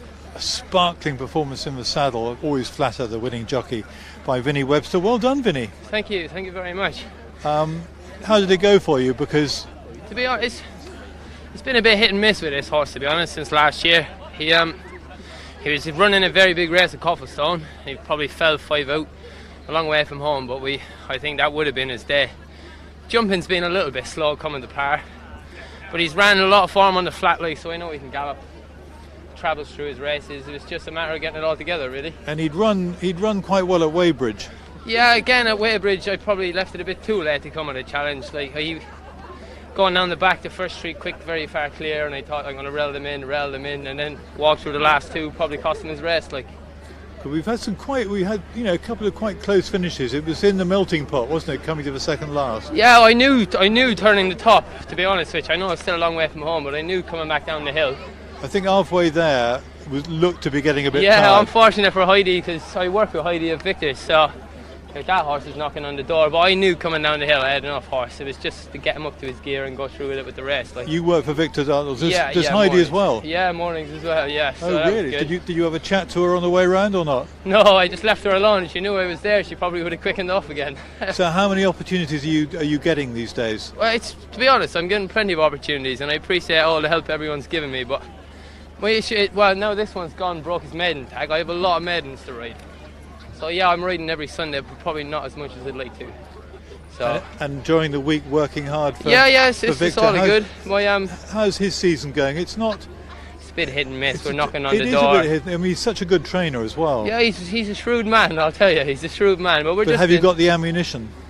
Yes, in young horses. I think with the summer grass on our back, and come back revved up next year with a full stock of young horses, I think we'll be away. Like.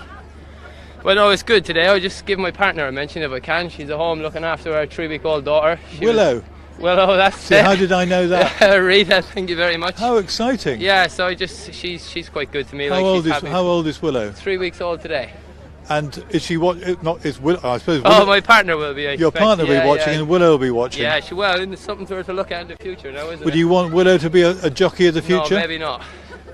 Maybe not. I don't think so. Well, we'll see how it goes. Everything is changing nowadays. Fences are getting smaller, horses are getting better, so it might be a bit safer in time. There'll be a presentation. Well, well done. Very nice to meet you, and I hope things much. continue to go. Anything else today? No, yeah, one more in the restricted. She is a maiden herself, but small runners, so just do her good bit of educational run. Like. Fantastic, Vinny. Nice to talk to you. Perfect. Well Thank you done. very much. Brilliant. Cheers.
Ladies and gentlemen, we had the judges' result for Division 2 of the Open Maiden. First was number 19, Say About It. Second, number 17, Oyster, Perch. Third was number 2, We're There. And fourth was, officially placed fourth, was number 11. Distances 7 lengths and 4 lengths in a time of 5:38. Ladies and gentlemen, that's the judges' result. First, number 19. Second, number 17. Third, number 2. Officially placed fourth, number 11. They're weighed in.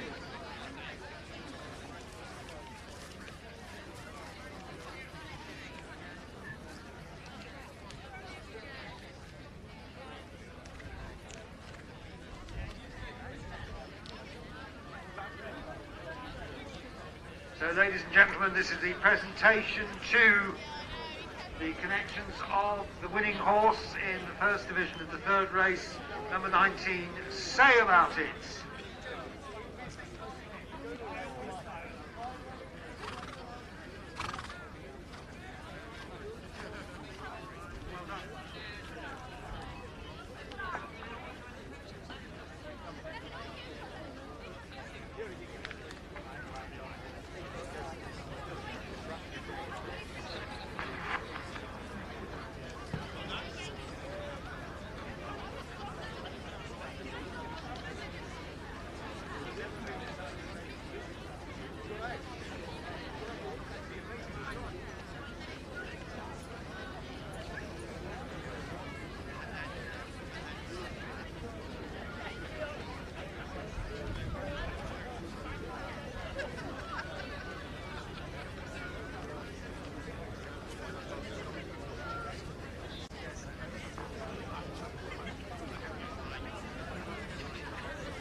So now, ladies and gentlemen, Mr. Graham Higgins, one of the joint masters of the East Cornwall Hunt, has the unusual but pleasant duty of making a presentation to Mrs. Sandy Newton, the long-serving and now retiring Secretary of the East Cornwall Point to Point.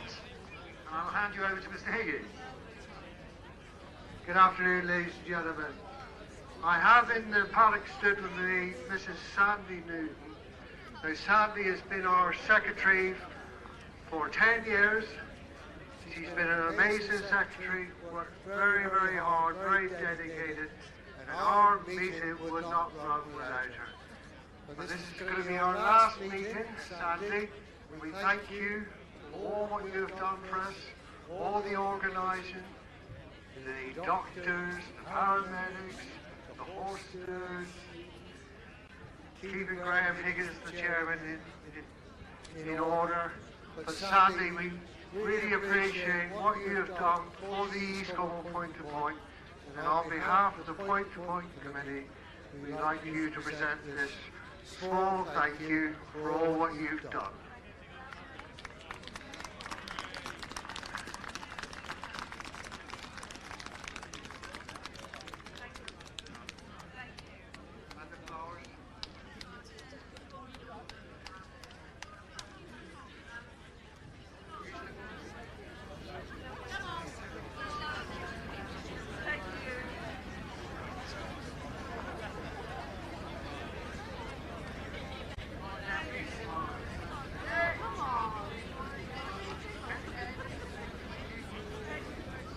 Thank you, Sandy. We are really going to miss you. Thank you.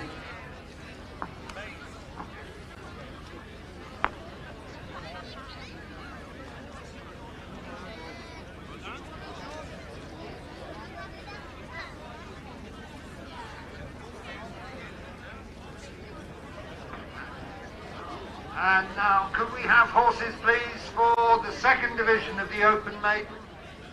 That's horses for the second division of the Open Maiden to the paddock, please.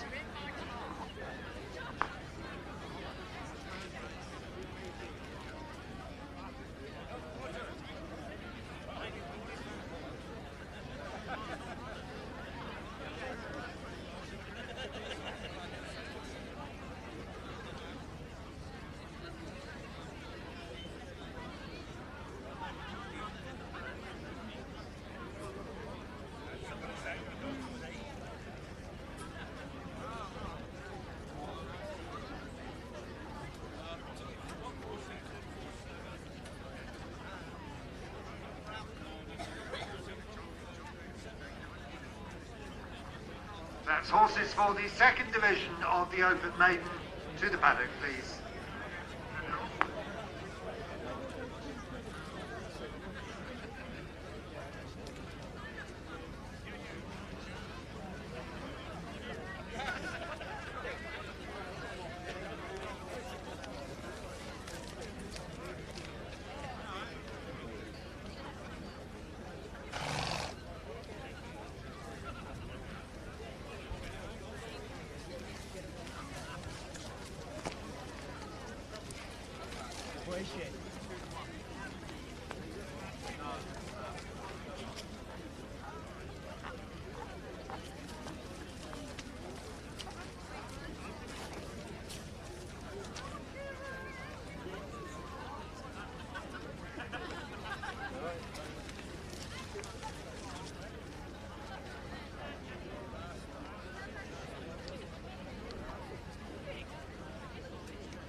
So the runners in the parade ring. This will give you a look at the field here. In fact, Simon can step in as well because he can give us some betting in a moment. I think Honest Opinion and Piley Court are the two market leaders. But the runners are number 1 Arctic Millie, who's ridden by Fly McIntyre. 3 Aunt Lily, Chloe Emsley. 4 Autumn Gold, Robert Hawker. 12 Golly It's Molly, Jake Baymont. 14 Honest Opinion, Darren Edwards. Will Biddick rides number 18 Piley Court. So Edwards versus Biddick could be interesting. Then we've got number 21 Tarrytown. 22 is the Ramp Sleeper. Darren Edwards and Charlie Sprake, who won earlier in the day, won on Wise Garden. So, I was just walking past the bookmakers a short time ago. Piley Court looked to be, is that fractional favourite at the moment? Yeah, wrist on, 5-4 on Piley Court, with Honest Opinion, the one the bookmakers think is his main opposition at 2-1. Everything else, Arctic Millie down the card. Arctic Millie 6-1, Aunt Lily 8-1, Autumn Go 12-1. Golly, it's Molly 6. Honest Opinion, we've said 2-1. Piley Court 4-5. Tarrytown 12-1. And over the page for the Ram Sleeper and Wise Garden, both for 10 apiece. They think it's a match, but they're hoping it's not. They go up the front two, hopefully not for too much, and hopefully get them both beat. Yeah, what they want is for the front two to get beaten. Yeah, if they lay them both, they're betting them. They're laying them at long odds on. And then, so they're not risking too much. They can get a few quid in the bag, and then if they get a turn up, they get a bit back. I know the ideal scenario is to have a level book, but it never works out like that. It's always going to be lopsided. Most people wouldn't try to get a level book. What they do, they go up the front two. They try and get both the front two in the betting in their book. I mean, they've laid it at long odds on, and then there's plenty of other runners. Hopefully, get one to beat the pair, and then they get a few quid back. I've just heard that Tom Dixon's mum is leading up number 21 Tarrytown. So who says you don't get news here? That is breaking news. We've had Willow, Vinny Webster's brand new child. Rita's now dropped her pen. She gives us lots of messages here, and we can look at some of them. Thank you very much, Simon, for the time being. We'll look at some of them in the parade ring. So the two we want to look out for are 14 Honest Opinion and 18 Piley Court. As it's got chillier, the rugs have come back on.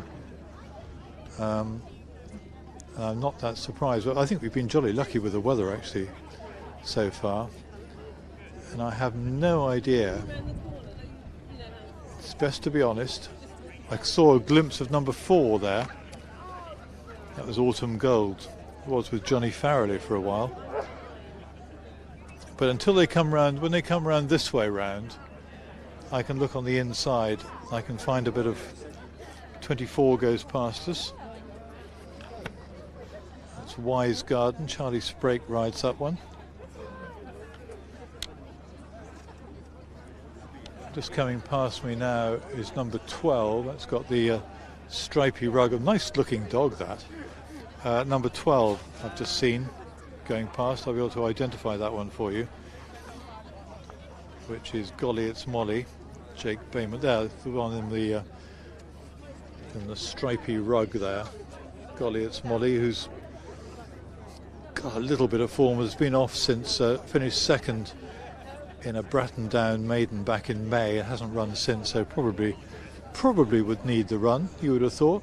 8-year-old mare by Scorpion. He was a good horse, Scorpion. But Golly It's Molly's got a few relatives who are winners, and Jake Bayment will be getting the leg up. We still haven't seen 14 Honest Opinion, but until the rugs come off, which I think they are now, so we should get a glimpse of Honest Opinion. Darren Edwards, black and gold epaulets. It's Golly It's Molly going out of shot. Coming into shot is number 18. That's Piley Court. Let's stay on Piley Court for a little bit. Will Biddick rides, trained by Chris Barber, 7-year-old. Got beaten only 4 lengths. It was a good run actually behind Jeremy Central in a maiden at Buckfastleigh. Jeremy Central trained by Tom Malone, and that was a good run. And I think Piley Court, as we heard from Simon, not very much to the forefront of the betting, along with Honest Opinion.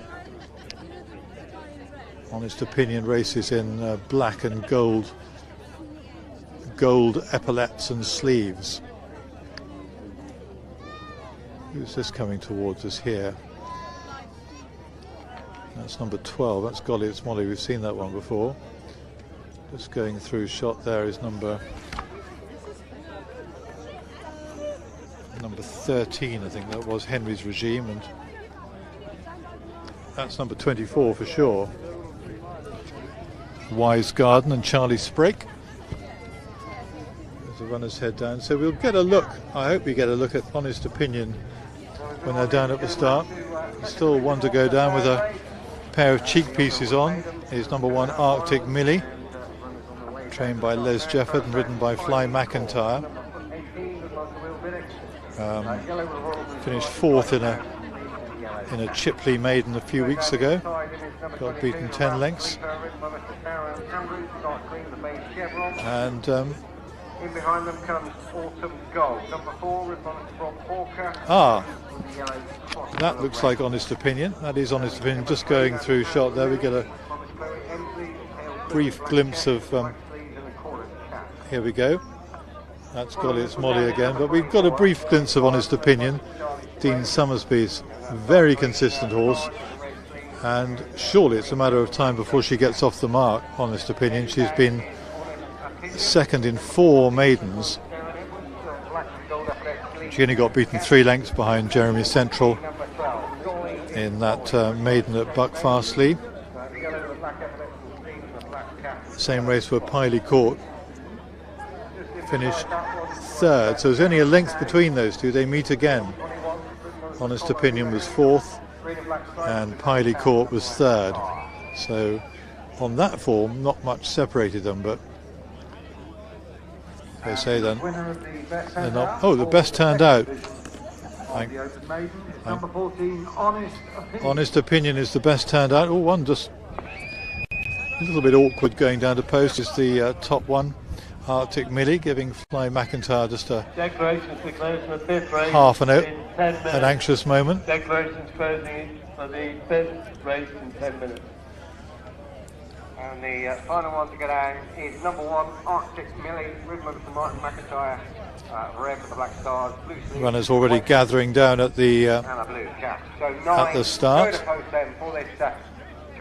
So this will be. It'll be interesting. This. My sort of heart is with Honest Opinion after she's run so many near misses. I mean, she's been second in 4 of her last 5 races, and in the other one she was 3rd, so talk about knocking on that door. And in Ireland, when she raced in Ireland, she ran in a mare's maiden there back in February 2020, and she just got beaten half a length, so she's come pretty close to winning. Maybe the uphill finish will suit her, I don't know. I'm just sort of I'm guessing now really, but maybe. And Darren Edwards, well, he's a good tactician, but you can say exactly the same about Will Biddick. But on that Buckfastleigh form, there's not much separating those two.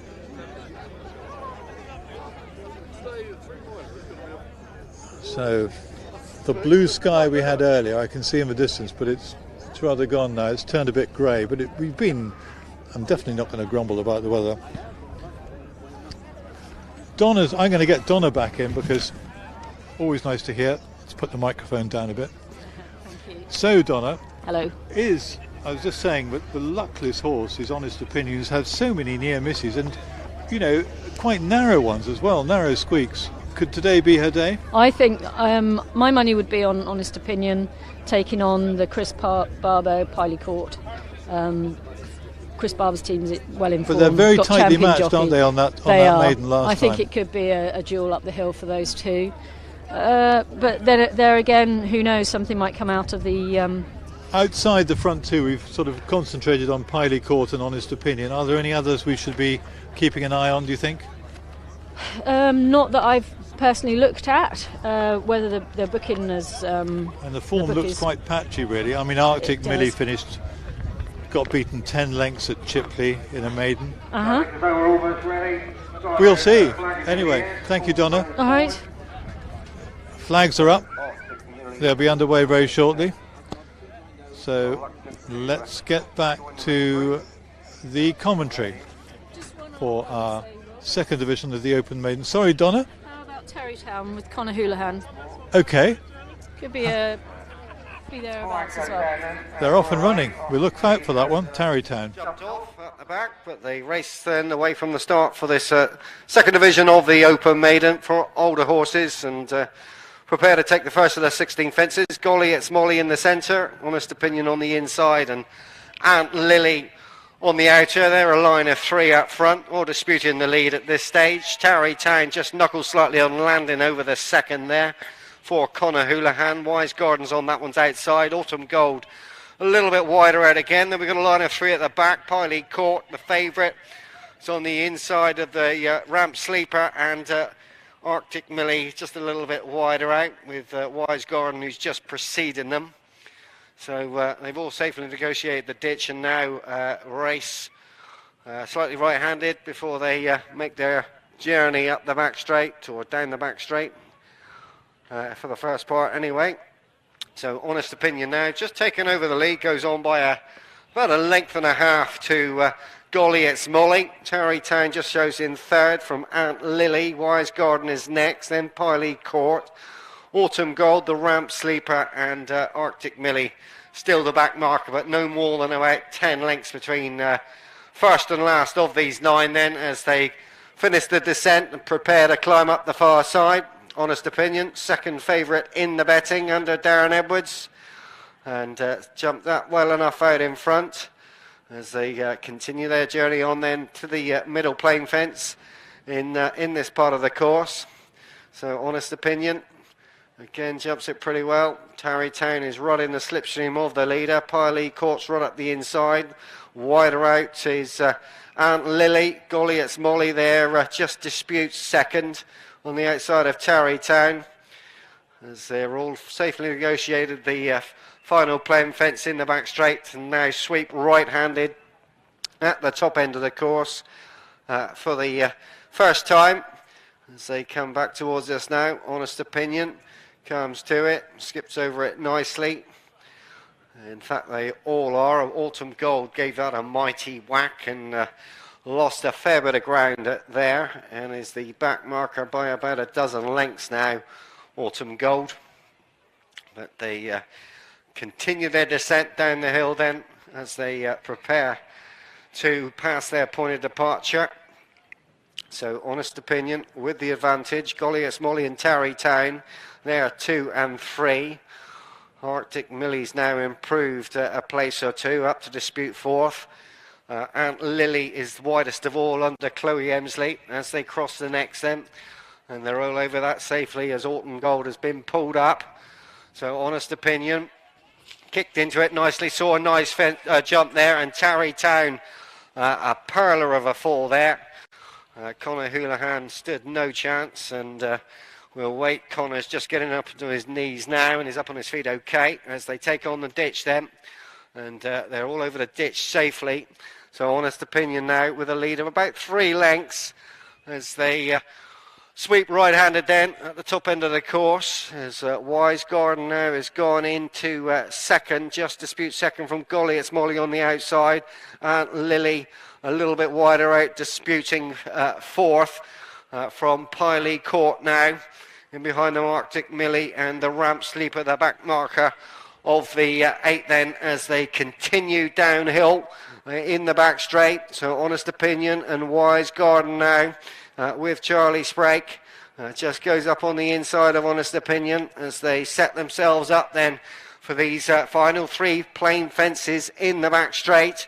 They come to it now. Honest Opinion, they've gone a little bit tight to that. Piley Court now has also made stealthy progress and goes up on the inside of Honest Opinion as they come to the next then. Those 2 jump and land together. Wise Garden's back in 3, and a fall at the back there for the Ramp Sleeper. Darren Andrews up on his feet okay. Unfortunately, horse yet to rise. So the field now take the final plain fence at the top end of the course, going away from us, and are on the turn now at the far end. So Honest Opinion, he's gone back up to take about a 3-length advantage as he comes to the 3rd last then. This is 3 out coming up then for Honest Opinion. Out over safely, he's gone clear.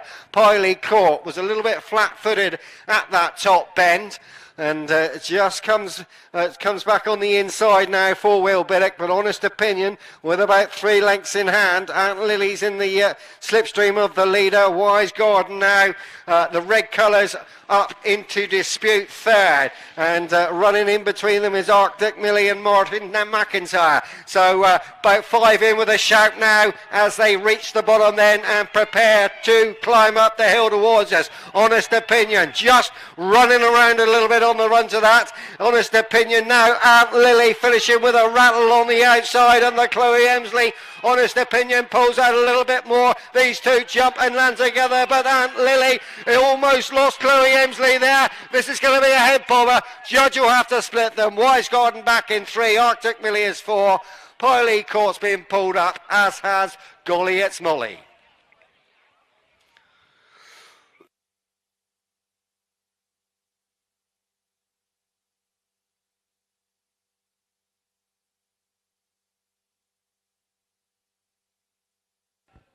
Ladies and gentlemen, if anybody wants a copy of the excellent races here today at Great Trethew, West Country Videos are here on the course, and go and see them at their van, which is just on the lower side of the paddock. That's West Country Videos filming the races here today. If you want copies or copies of any other races and other meetings, go and see them. Thank you.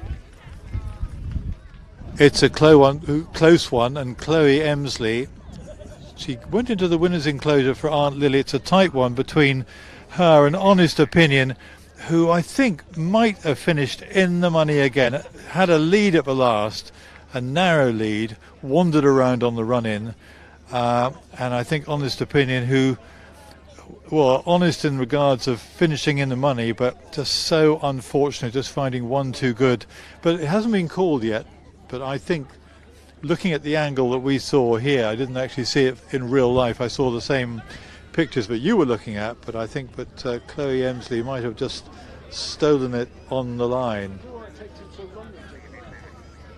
Let's have a look at the closing stages again. But Honest Opinion with about 3 lengths in hand. Honest Opinion had a good lead. Piley Court towards the left, came with a challenge about 3 or 4 from home, but couldn't go through with that. At this stage it's still Honest Opinion, but about to be pressed by Chloe Emsley on Aunt Lily. Coming to the second last here. They jump it together, and it's, I think Honest Opinion gets a slight lead at the last, maybe not, but on the run-in, and very nearly losing her way there with Chloe Emsley. Just became a bit unbalanced, Aunt Lily, but on a very, very short run-in. Have they called it? They haven't called it yet, I don't think. Number 2, Bingo. It's a tight one. Owned by Miss Jenny Luscombe and ridden by Jay Bammon. Number 3, Border Trade. So very tight indeed, the finish. So I will let you know the moment the result has been called. At the moment, there's a lot of holding of breath, whether it was Aunt Lily who got there or Honest Opinion. Very little in it. The horse is running with a tongue strap and same colours with an orange and brown checkered cap. Number 6, Crystal Spirit, owned by the Galloping Grannies Club and ridden by Christina Easton. Number 7, Crown of Thorns, owned by the Finchley family and ridden by W. Biddick. This horse is riding with cheap pieces. Over the page, number 11, Minimalistic, owned by Susan Dart and Edward Dart and ridden by Jay Newman. This horse has got a tongue strap. Number 13, Quinto, owned and ridden by Miss Holly Drown. This horse riding with a tongue strap. River Miss, owned by T. Hamlin and J. Gardner and ridden by T. Andrews. This horse is running with cheek pieces and with a tongue strap. Number 16, Sykes, owned by the Bradley Partnership and ridden by D. Edwards.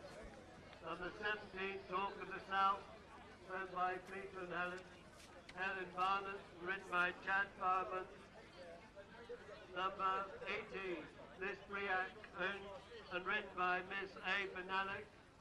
This horse is riding with a tongue strap and also in a hood. And number 17 also has a tongue strap.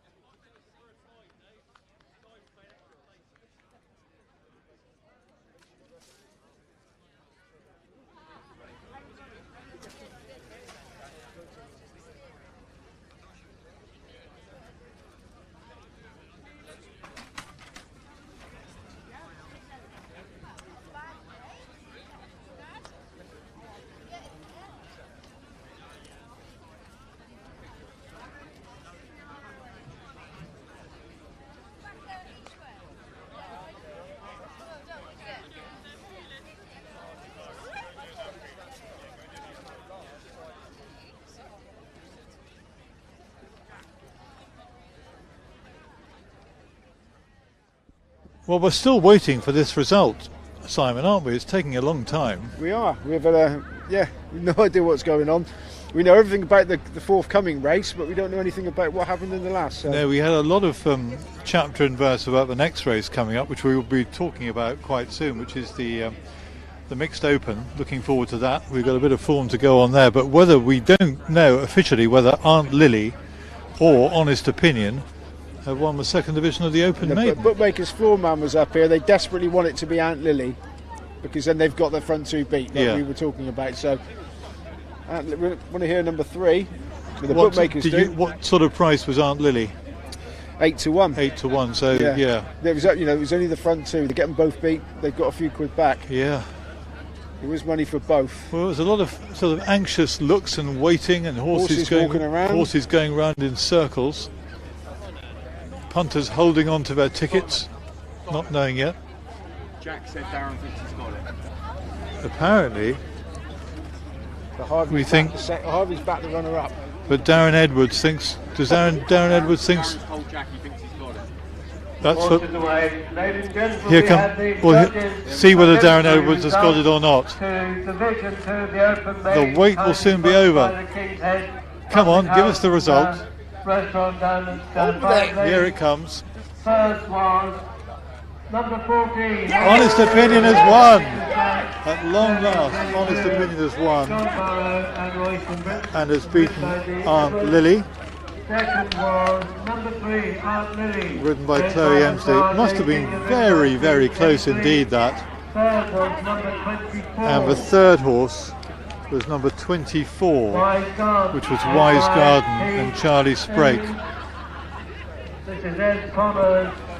So after an agonising and very long wait, the connections of Honest Opinion will be absolutely over the moon with that, because as I was saying earlier, she'd finished second in 4 of her last 5 starts, and that's not the news the bookmakers wanted to hear.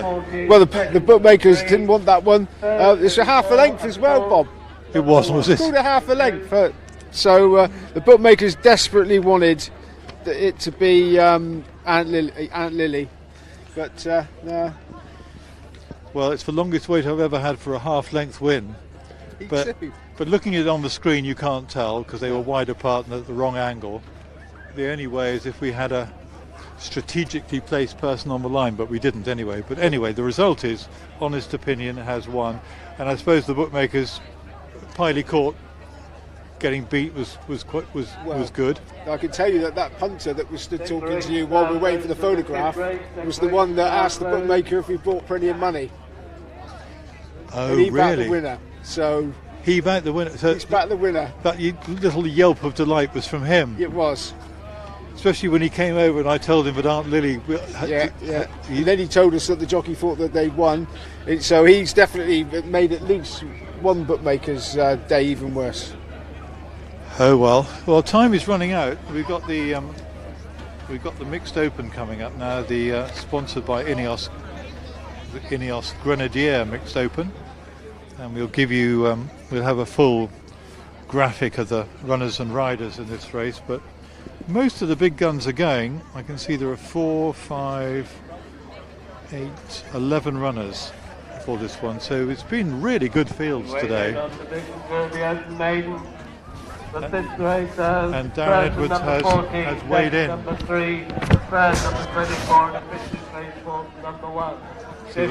Half a length and 4 lengths. Darren Edwards is riding Sykes, who we heard about a bit earlier on from Nikki Martin in the next race. Sykes getting on a bit now, but he's still capable on his day, old Sykes, so well done to Darren Edwards. Anyway, next race coming up is our feature race of the day, I think you could probably say. You'll definitely say the INEOS Grenadier Mixed Open race.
Welcome back, and I've been joined by Dean Summersby.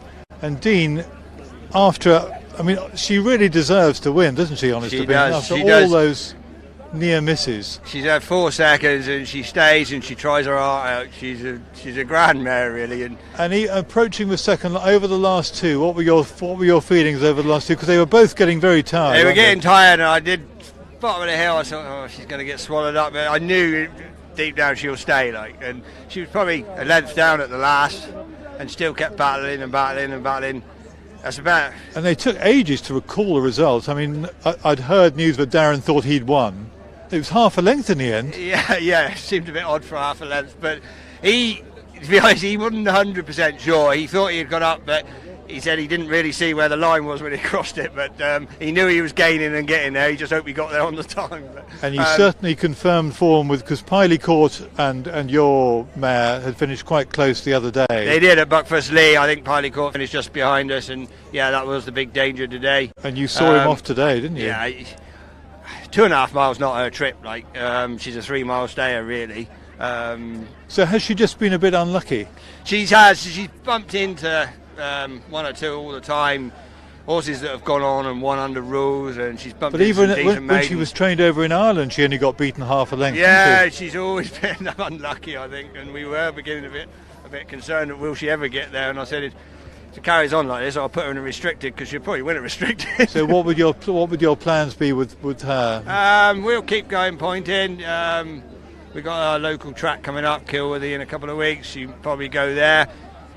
She'll want to sort of make the most of it now while the ground's a bit on the soft side. She ain't going to want Bratton down on firm ground May time, that's for sure. So we'll But make it's the most not of long. it. I mean, this time of year, it'll start getting, the ground will get quicker, won't it? Exactly, yeah. And, like I say, she stays and stays. The owners have been very patient. They're a good bunch of owners. And You've got to be patient, haven't you, really? Well, exactly. Yeah. I've got another owner who's actually home looking after a couple of horses who had a bad dose of colic last night, and I wasn't coming here today, and he come down and he made me come because my daughter was riding in a minute. Well, you've got Charlotte is riding, your daughter's running Party Tunes. That's right, yeah. And would you give Party Tunes a pretty good chance? Yeah, he should have a good shout. It's the first time she's ridden him. He'll probably, hopefully, be a lot easier than some of the others she's ridden, and yeah, he'll have a good chance. And she works for Paul Nichols. She does. She works for Paul. She's been there a couple of years. Do you now. get all the inside info from her or not? I don't get a lie over her now. You don't. Anyway, you must be delighted with that win. Thrilled to Well bits. done, Thrilled. fantastic. Thank you, Dean. Thank you. Brilliant. And very soon at Dean Summersby, after that long wait for the very honest opinion, and yeah, they're beginning to trickle into the parade ring for our next race. This is our the Open, and we can get Donna's. I can see Donna lurking. Often she doesn't want to speak to me. She runs away. I'll come for a quick chat because I have a runner, nostril share, in a horse that's running in this race. You've got you are an owner. Well, What's little your nostril nostril? share. It's Board of Trade for the Inform Ed Walker team. But I think we're going to be up against it. It's a hot race. You've got Sykes. You've got Crown of Thorns, Will Biddock riding. It's a hot race. Board of Trade was trained some time ago by Alan King. Yes. And Nice won over horse. hurdles, I think. Yes, now the share syndicate is between the Otter Club and the Board of Trade syndicate.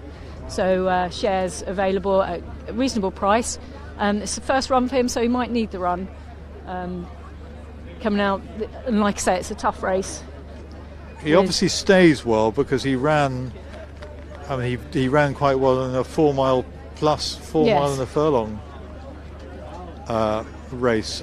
Yes, a we've mixed got open. well, the Dean Summersby's entries are in the second division. I think this has been divided, hasn't it? No. Oh, it hasn't been divided. No. Oh, Porterclock and. He's got a runner in the following race. He's got Party Tunes running. Right. Yeah. So Porterclock isn't in it. Yeah. That's quite nice. Well, we're hopeful of a place. It would be nice if he comes out and wins, but I think Sykes deserves to be even money favourite on form, and Crown of Thorns. He's with a marvellous Will Biddock. old horse, Sykes. We were talking to Nicky Martin a bit earlier on and Yes. saying, he's not the force of old, but he's good enough to win a race like this. Exactly. But the youngster's snapping at his heels. Who knows? Thank you, Donna. Anyway, I'm very gonna good get in the luck. paddock. Yeah, Thank go you. in the paddock. And we can see some of the runners coming through. Is that? I'll be able to identify. There's one just coming into shot. That was number 17, Talk of the South. Chad Damon rides that one. Who is that? Oh, that's a very happy. That is Sykes. That is Sykes. I recognise those maroon colours. And Sykes, a bit of a legend really, because he won 6 times under rules. He started life with Philip Hobbs until quite about 4 or 5 years ago actually. 5 times winner over hurdles, won over fences, won a couple of points. He should be pretty fit, but he had a couple of runs at Wade Bridge. He won an Open before Christmas, beat Samangan by a length and a half, and then in the new year finished second at Wade Bridge, got beaten 10 lengths by Singapore Saga, John Hurd's horse. But he's a lovely old horse, 13 years old now, but still got plenty of spring and life in his legs. And Darren Edwards is the lucky man on board. So we'll get the latest news on betting wise on Sykes. 1 or 2 others in the parade ring. That was a quick look at, just getting a rear view of some of them. On that side on, we'll get a real good look when the rugs come off and we can actually see the a number cloth. I see them coming past me here. There's a horse with 4 white feet, which would be easily to identify. Apart from the leading up, someone has walked past without any number on her arm at all, which is, it might be, I think it was Board of Trade actually. I think it's for Chestnut with 4 white feet, the horse that Donna Harris was talking about. The decoration throws in the next and final race. 5 minutes remaining. There's a smart pair of cheek pieces we can see approaching us, and that could be number 17, Talk of the South. 13-year-old by Milan. Won 3 times under rules, won a 3-mile 5 chase, got beaten quite a long way at Chipley first time out. Well, pulled up first time out, but that was in a members race. Stays well.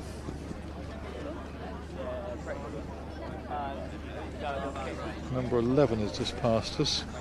That's Minimalistic. There's number 13, no doubt about that one. That's Quinto, who's won once in point of points. That was quite a long time ago, 2013. Got beaten a long way in an open at Wadebridge early in January. And Simon Knott has returned from the betting jungle. It looks quite busy there, Simon. Is there much activity or not? Yeah, they've been fairly busy all afternoon. They've had the cup snatched from their lips there, though, so they're all a bit down in the dumps again because they thought that they'd got out of trouble. Yeah, they got out of trouble there. They make Sykes the 7-4 favourite in the early skirmishes. Calette Mad is a 3-1 second in. Crown of Thorns 5-2 second in. Calette Mad 3-1. But there's early skirmishes, steady money. Down the card, Big Meadow 16, Bingo D'Olive 8-12, Board of Trade 10, Calette Mad we said 3-1, Crystal Spirit 7, Crown of Thorns 5-2. Minimalistic 14, Quinto 16, Rhythm Myth 14, Sykes 7-4. That open 5-4, they've drifted that a bit. Talk of the South 14, and the Briac is the 25-1 outsider of the lot. Yeah, Sykes, you'd have thought, maybe something slightly younger and more forward going, and Sykes is, his best days, I'm not being rude about him, but his best days are behind him really, aren't they? We were talking to Nicky Martin a bit earlier on. He's a class horse, but maybe he's good enough to win this. Maybe. I'm not a form student, so the bookmakers who just put, so they put feelers out, they see what happens. They've allowed him to drift out to 7-4 already, so waiting to see if anything else is fancied against it. So Calette Mad is second favourite? No, actually I made it there. Crown of Thorns is just second favourite, 5-2. Calette Mad is 3-1. Splendid, thank you very much, Simon. So the ones we want to keep an eye on are Crown of Thorns, number 7, Will Biddick. Just having a look at them. The rugs have come off, so we can get a slightly better look at them. That's one where the rug hasn't come off yet.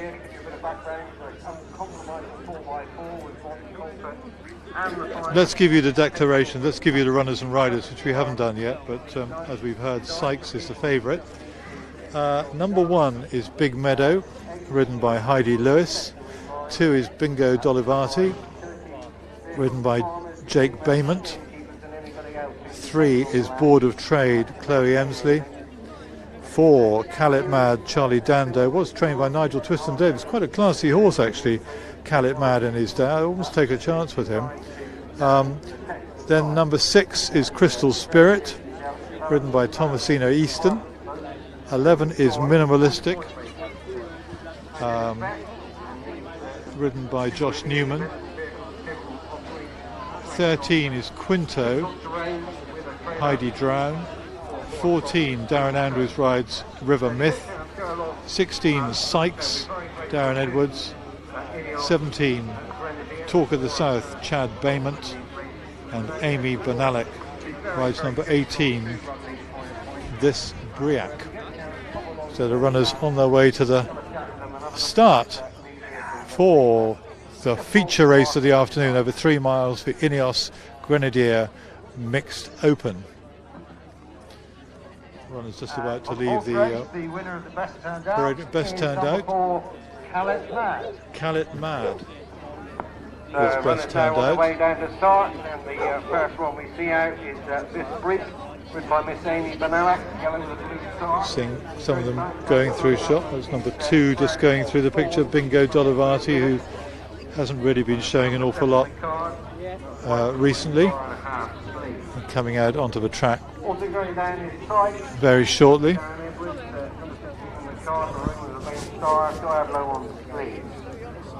Then we see number 4, which is Callet Mad. I think Callet Mad's an interesting one. Charlie Dando rides, hasn't been doing an awful lot, and probably isn't the horse that I remember when he was with Nigel Twiston Davis, but he ran in the green colours of the Munier suede colours, and he won a couple of times over fences, 4 times over hurdles, but not the force of old. But he's only a 10-year-old, and I think in an open-looking race he could run pretty well. Then we see number 3, Border Trade, written by Miss Chloe Emsley, white with the red sleeves, red cap with the white seat. Also going down there with Right, Dax, I noticed in that last race you were top price the eventual winner and also top price the favourite. You're obviously trying to go up the front too there, it looked like. I mean, that result was a bit unfortunate, wasn't it, for you? Well, we didn't take very much at all for the first, 15 minutes of the betting heat, and it all kicked off in the last couple of minutes, so we were just trying to lay something, really. But we had a decent book in the end. And we won a few quid, nothing special, but yeah, it was alright. It was the longest wait you've ever had for a half a length photograph. It took a long time, yeah. I don't know why. I don't know what they were doing in there, but yeah, it took a long time. But it would have been better for you the other way round? It would have been, yeah. Oh well, you're still smiling. A smiling bookmaker putting a brave face on it all. Talking to Simon a short time ago. But they're heading to the 3 mile start. 20 fences they'll have to jump. We've had those 2 fences in the coming up the hill near the finish. After the last fence, there can only be a dozen or so strides. It's no distance at all from the last to the winning line, and it's given us a few. Well, that last race, although it was a half a length to Honest Opinion's in Honest Opinion's favour, it took a long time for the result to be called, so there were an awful lot of nervous connections, nervous punters, nervous commentators. So not long before our feature race of the day, just point out 1 or 2 of them. The favourite is Sykes, who races in the maroon colours. Number 16, just walking in the middle of the bunch now. You can see the maroon colours with a beige looking star, and Darren Edwards is on board. Great thing about pointing, you see, well, as we've seen this afternoon, we've seen a lot of up and coming horses that have barely set foot on any form of race course, coming through the ranks, and some quite promising ones as well. And some here we've got who've done well under rules, who now are making their name pointing. And Simon's got a late betting show. Any excitement? Well, it's a good betting heat, Bob. Callet Mad is the one they backed 3-1 into 5-2. We've got co-favourites. Crown of Thorns is 5-2, and Sykes is friendless 5-4 out to 5-2. So we've got the 5-2 co-favourites of 3 there. And Minimalistic's another one attracted a bit of money, 14 into 10. Okay. So runners now on the turn at the bottom. Crown of Thorns. Oh! And quickly away. That is a start. It is a start. No, it's not a start. That is not a start. That's what they call a full start. So it is a full start.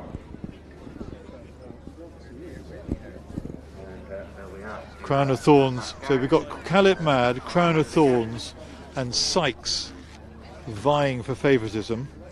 Calip Mad, Charlie Dando, Crown of Thorns, Will Biddick, and Sykes, Darren Edwards.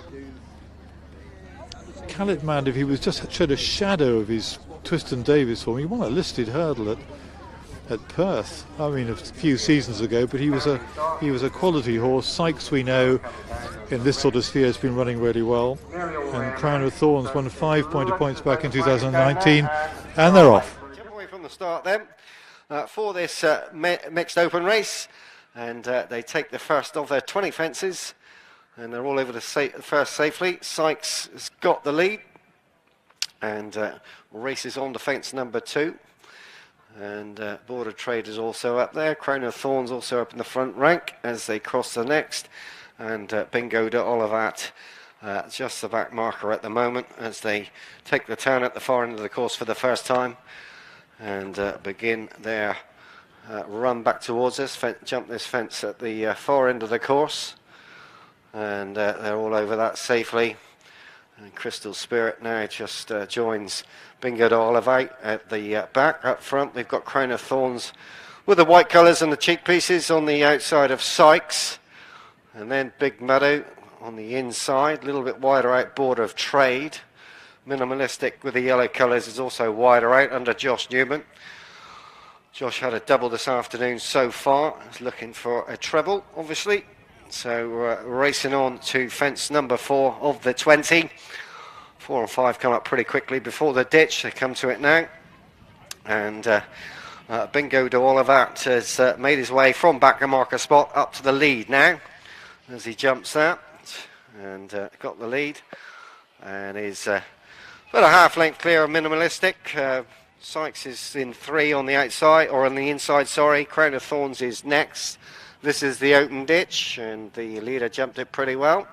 Rescue mode over it now. Talk of the South is the back marker as they leave the home straight behind them then, and disappear at the far end of the course behind the marquee before they reappear and make their way through the back straight. So Bingo de Olivat and Sykes now goes back up there to win about a half length of the leader. Minimalistic is 3. Then Big Meadow 4 from Crown of Thorns on the outside. Board of Trade is next. On this one's just following this one through is Calip Mad on the inside with the orange and brown colours. And Kinto races on the outside of Crystal Spirit. This break is on that one's outside with the yellow colours. And River Myth a little bit wider out. Talk of the South continues, but is becoming a little detached. Around about 8 lengths adrift to the main group as they continue their journey up the back straight, jumping the middle one of the 3. They're all over that safely. So Bingo de Olivat continues to lead them on towards this final playing fence in the back straight.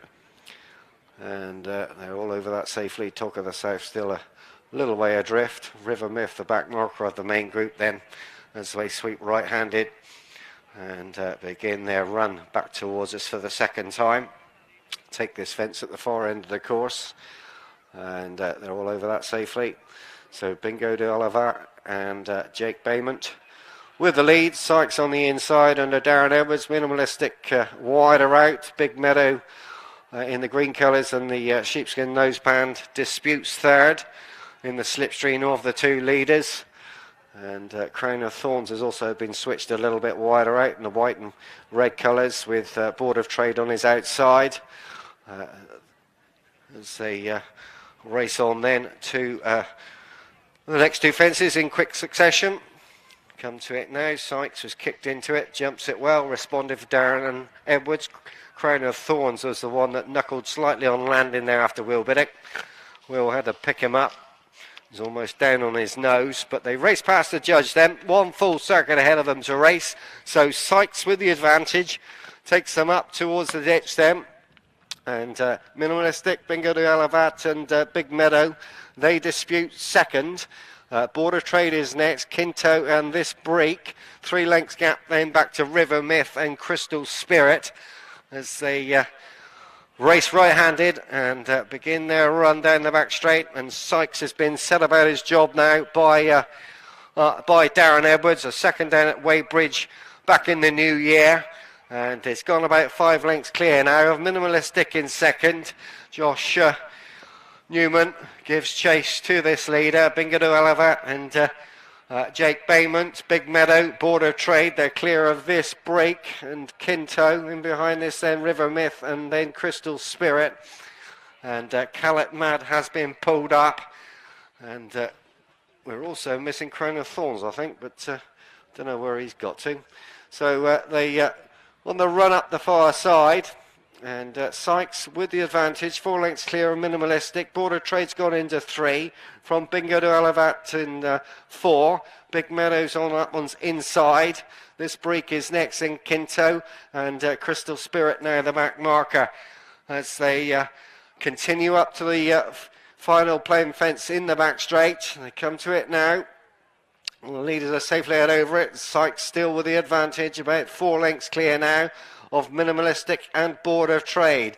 These 3 have gone clear then of Big Meadow as they race back towards us and come towards 3 out. They're over 3 out then, and Sykes, he's still maintaining a 4-length advantage over Minimalistic in second. Border Trade is 3. They're a long way clear then of Big Meadow.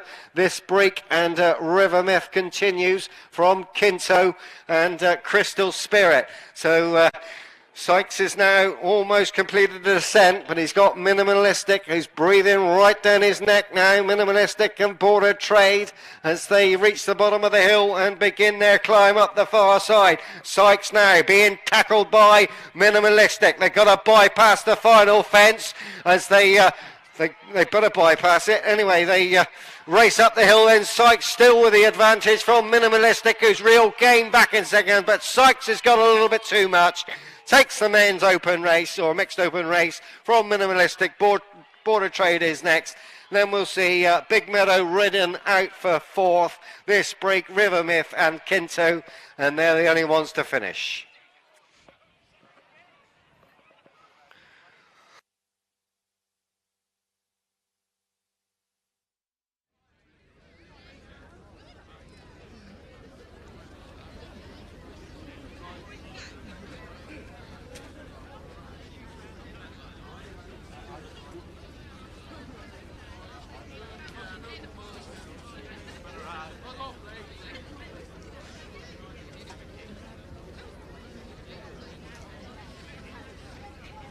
Good old Sykes has won again, 13 years young.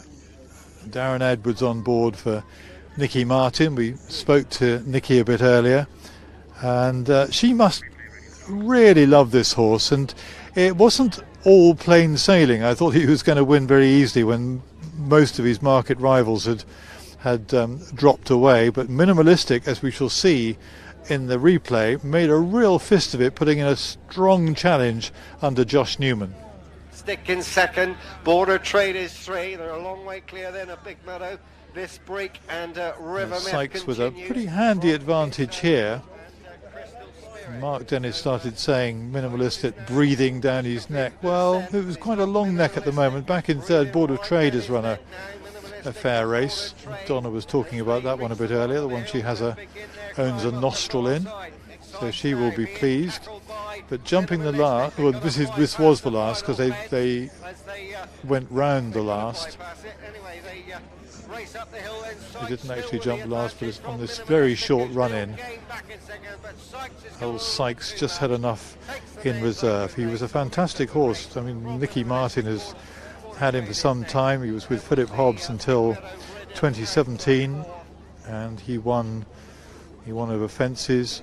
He's won 3 pointer points now, and 6 times under rules, 5 over hurdles, 1 over fences, and another victory for good old Sykes today, beating Minimalistic, who was second under Josh Newman, and a good run under Chloe Emsley for Board of Trade, who finished third. On your race card, the four club members' conditional race for novice riders. 9 entered. The numbers are as follows: 1 to 6 on the first page. Turn the page over, and then you have 9, 10, and 11. The runners and riders are as follows. Number 1, Broad Cliffs, owned by Mrs. S.M. Trump, and ridden by Miss A. Johnson. Horse is riding with cheek pieces. Number 2, Field Exhibition, owned by the Field Exhibition Partnership, and ridden by Miss G. Herbert. Number 3, Guerrilla Tactics, owned by Alex and Sarah Muirhead, and ridden by Finn Muirhead, and riding with cheek pieces. Number 4, Kilcray Bridge, owned by the Young and Co family, and ridden by Kay Kirby, and with a tongue strap. Number 5, Milan Nissy Boy, owned by Mrs. Debbie Bilby, and ridden by E.H. Gale. Horses running it with cheek pieces.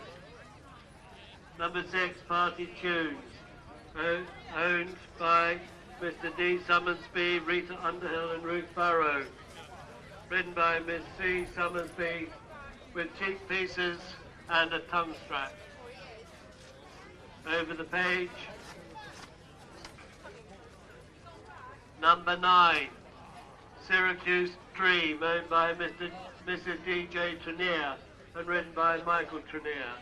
Number 10, The Winner Take All, owned by Mr. M.A. Bickle, and ridden by F. Summers. Number 11, West End Story, owned by Mr. and Mrs. Julian Danscombe, and ridden by Ashley Danscombe, this horse with a tongue strap. There are your 9 runners and riders. For the 5th race, kindly sponsored by the Pafora Club Members Conditional Race.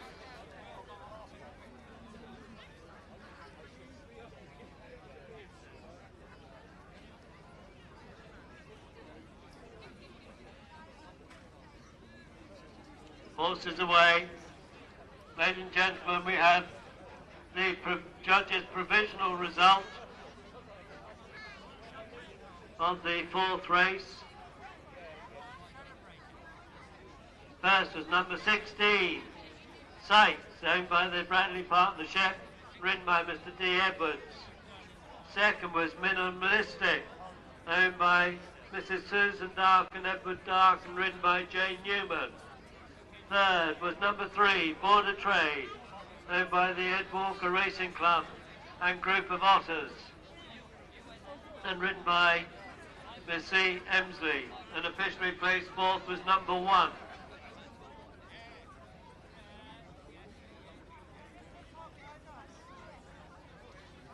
Distances 1.5 lengths and 6 lengths. This is the provisional judges' result. First number 16, second number 11, third number 3, and officially placed 4th number 1.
So, ladies and gentlemen, we're about to make the presentation to the winner of the 4th race, the INEOS Grenadier Mixed Open.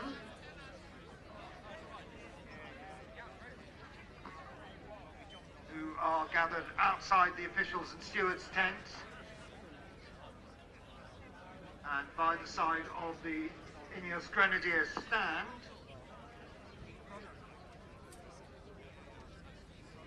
And this race was kindly sponsored by INEOS Grenadier.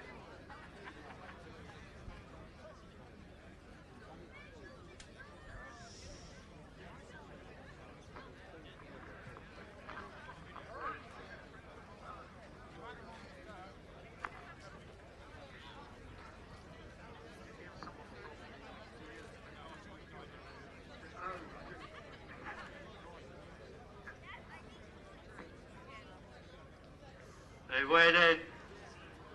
weighed in on the fourth race, the INEOS Grenadier Mixed Open race. First was number 60. Now, ladies and gentlemen, Second, Jennifer number from 11. INEOS Grenadier Third, will number present 3. the trophy for the fourth race fourth, to your winner, Sykes, ridden by Darren Edwards.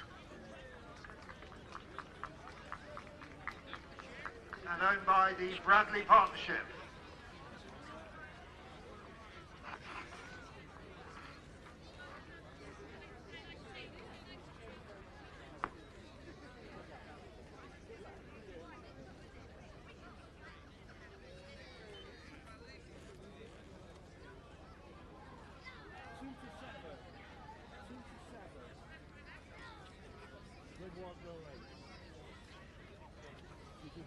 We've got a rider coming up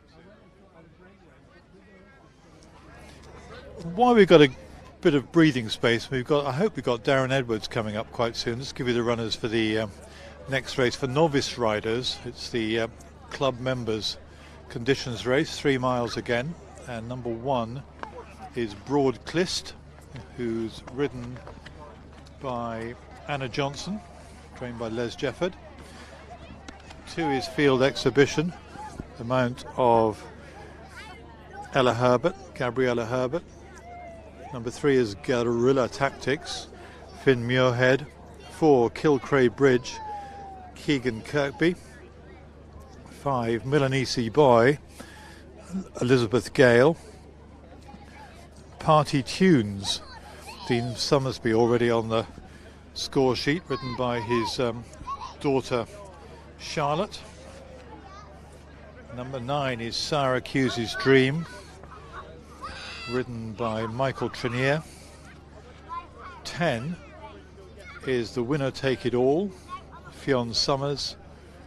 And number 11, West End Story, Ashley Dascombe rides that one, trained by Laura Jones. So we've got a field of novice riders.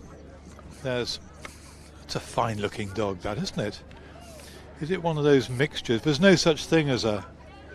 Oh look, another one just poking its head in. 2 fine looking dogs having a marvellous day. There's nothing a dog likes more than a day's pointer pointing.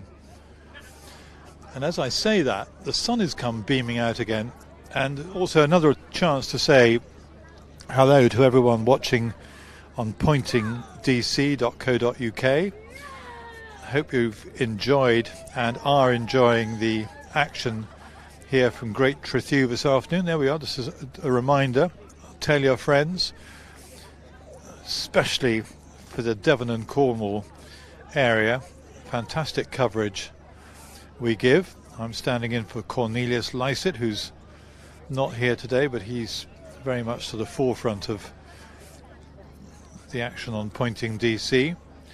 And we've got viewers all around the globe, actually, from the Canary Islands to the Orkneys. And we had another viewer, Canada or somewhere like that. We've had an awful lot. I think when I was at Chipley Park the other day, we had a viewer from Japan. So wherever you can get a connection. Oh look, here he comes. Here comes Darren. Step up to the mic. Everyone's coming holding a bottle of public. I kept on thinking it was going to be sort of, cash for questions coming my way. Sykes, first of all. It's good to see. I know we spoke the other day, and you've had a good day today. Sykes, what a marvellous horse he is, isn't he? Yeah, no, he's a real star. Pleasure to ride. I usually don't get to ride. Old boys like me normally get stuck on the sort of the young maidens, so it's always a great pleasure to You're not in the old boy bracket yet, are you, really? Well, I'm not as old as Luke Harvey, but I'm he had a winner the other. Wasn't on board it, but his pointer won the other day. Yeah, he jocked me off really. Well, no, not really. That's unfair to him. He was very loyal to James King, because James King rode that one. Yeah, he's very fussy. Has you ridden for Luke before? Yeah, I've ridden quite a few winners for Luke. So no, I enjoy riding for Luke. Are you going to his wedding? Yes, 25th of June. Okay, 20. You've announced it now, so. No, I have been. Yeah. Well, no, I think everyone's welcome. No, we mustn't say that actually. But anyway, that was great. I mean, Sykes is a, horse we remember. I remember when he was with Philip Hobbs, he won quite a few races, but it was tight in the end. Yeah, it was. I think, to be honest, he was just getting a little bit lonely in front. Bizarrely, I actually won on him around here 8 years ago. It's hard to believe, which is testament to his durability. Yeah. In the same colours, so he won his maiden around here. Then he went to Philip Hobbs's, and then he went home to Nicky Martin and John Simpson, and yeah, he peaked at 147 over hurdles. So he must be a marvellous horse to own. I mean, sort of a dream horse really, because he's been on the go for years, and still, he won nicely. Honest opinion. Now that was you were. I mean, it was half a length in the end. From the angle we saw on the live stream, it looked tighter than that. Yeah. To be honest, I had no idea whether we'd won or finished second. I think the second horse sort of dived off towards the horse boxes perhaps after the last, which helped us. My mare, she kept straight.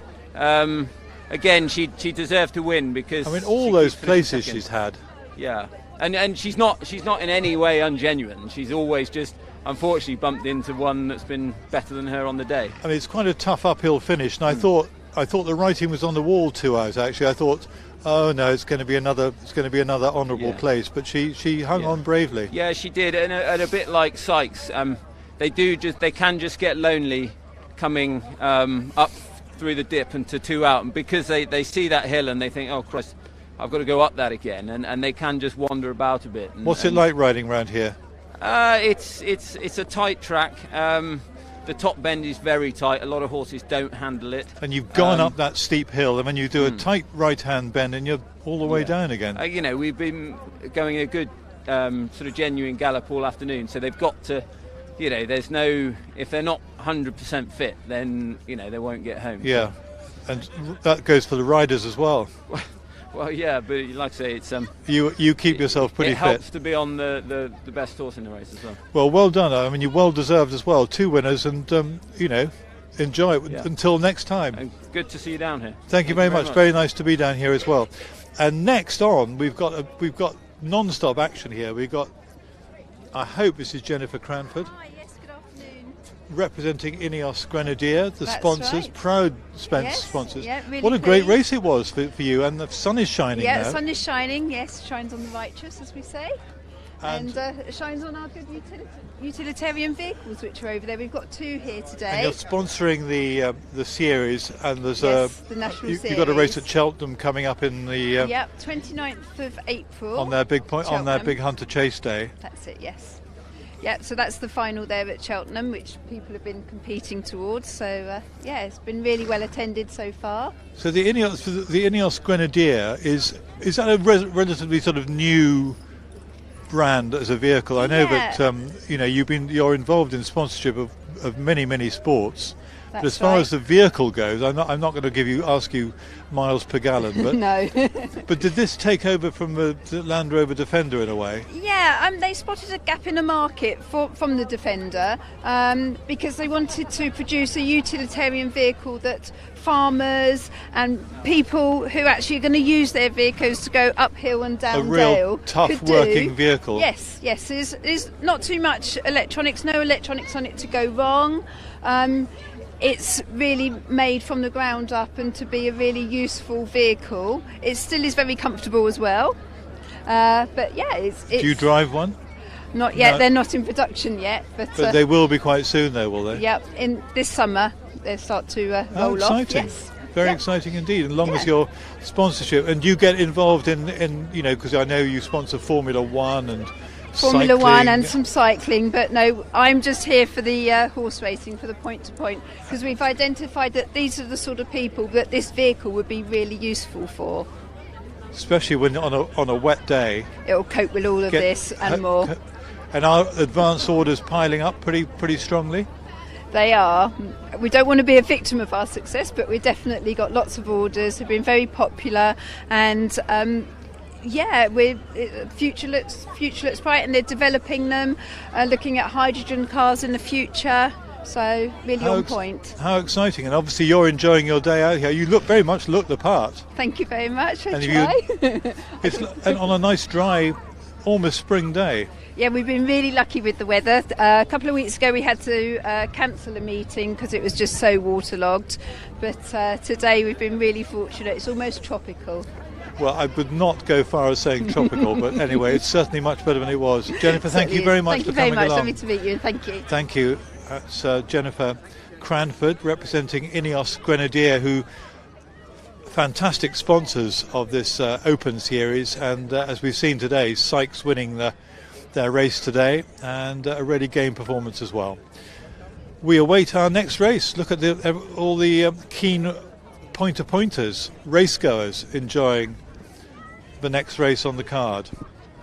Children, dogs, men, women, girls and boys, horses and everyone connected with them, all having a grand time.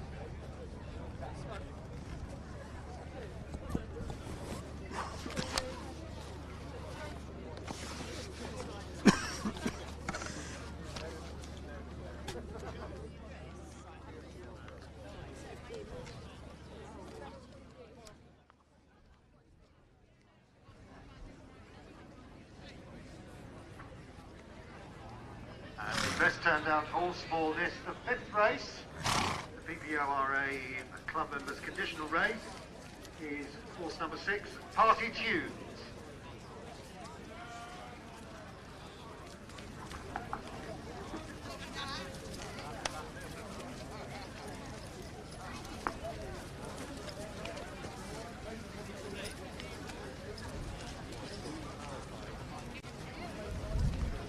By novice, up to the 1st of October last year, have not won more than 5 races under the rules of any recognised racing authority. So it means under national hunt rules or point-to-point. So we've got some inexperienced riders. It's great experience, rather like the it's sort of several steps up from the pony racing we saw earlier. But it's great that young riders get the opportunity and get the experience to ride in these races. Just getting a nice close-up there of number 11, which is West End Story. Ashley Dascombe is the rider of Laura Jones's horse, West End Story. Was at one stage under the banner of the Mick Fitzgerald Racing Club, trained by Philip Hobbs, won a couple of races. Anyway, Simon Knott, our betting guru, expert, call him what you want, is here. With looks like another interesting betting heat, Simon. Yeah, it's competitive. They've been finding it hard to find a market leader, but they finally settled on Party Tunes at 5-2. Broadclist opened at 5-2, has now drifted out to 3. And Winner Take It All 3-1, 7-2. Take your pick. And Field Exhibition's a 4-1 chance. So to go down the card, Broadclist 3, Field Exhibition 4, Guerrilla Tactics 10, Hillcree Bridge 14, Milanese Boy 8, Party Tunes 5-2, Sarkozy's Dream 10, Winner Take It All 7-2, and West End Story is 1-4-14. 14-1. Competitive betting heat, this. 14-1. I suppose he hasn't done very much in point-to-points West End Story, but I remember when Mick Fitzgerald, his racing club, owned him. He's with Philip Hobbs. They thought quite a bit of him, but I think the wheels fell off quite early on in his career. So yeah, we shall see. Thank you very much, Simon. The runners leaving the parade ring. There's number 11. That is West End Story. Ashley Dascombe on board, being followed down by number 2 Field Exhibition. Don't think that was field exhibition. I put you away there. Coming out now, this is definitely Guerrilla Tactics, Finn Muirhead in the orange colours. Followed out by number 4 Kilcray Bridge and Keegan Kirby. Pulled up at Badbury Rings back in February.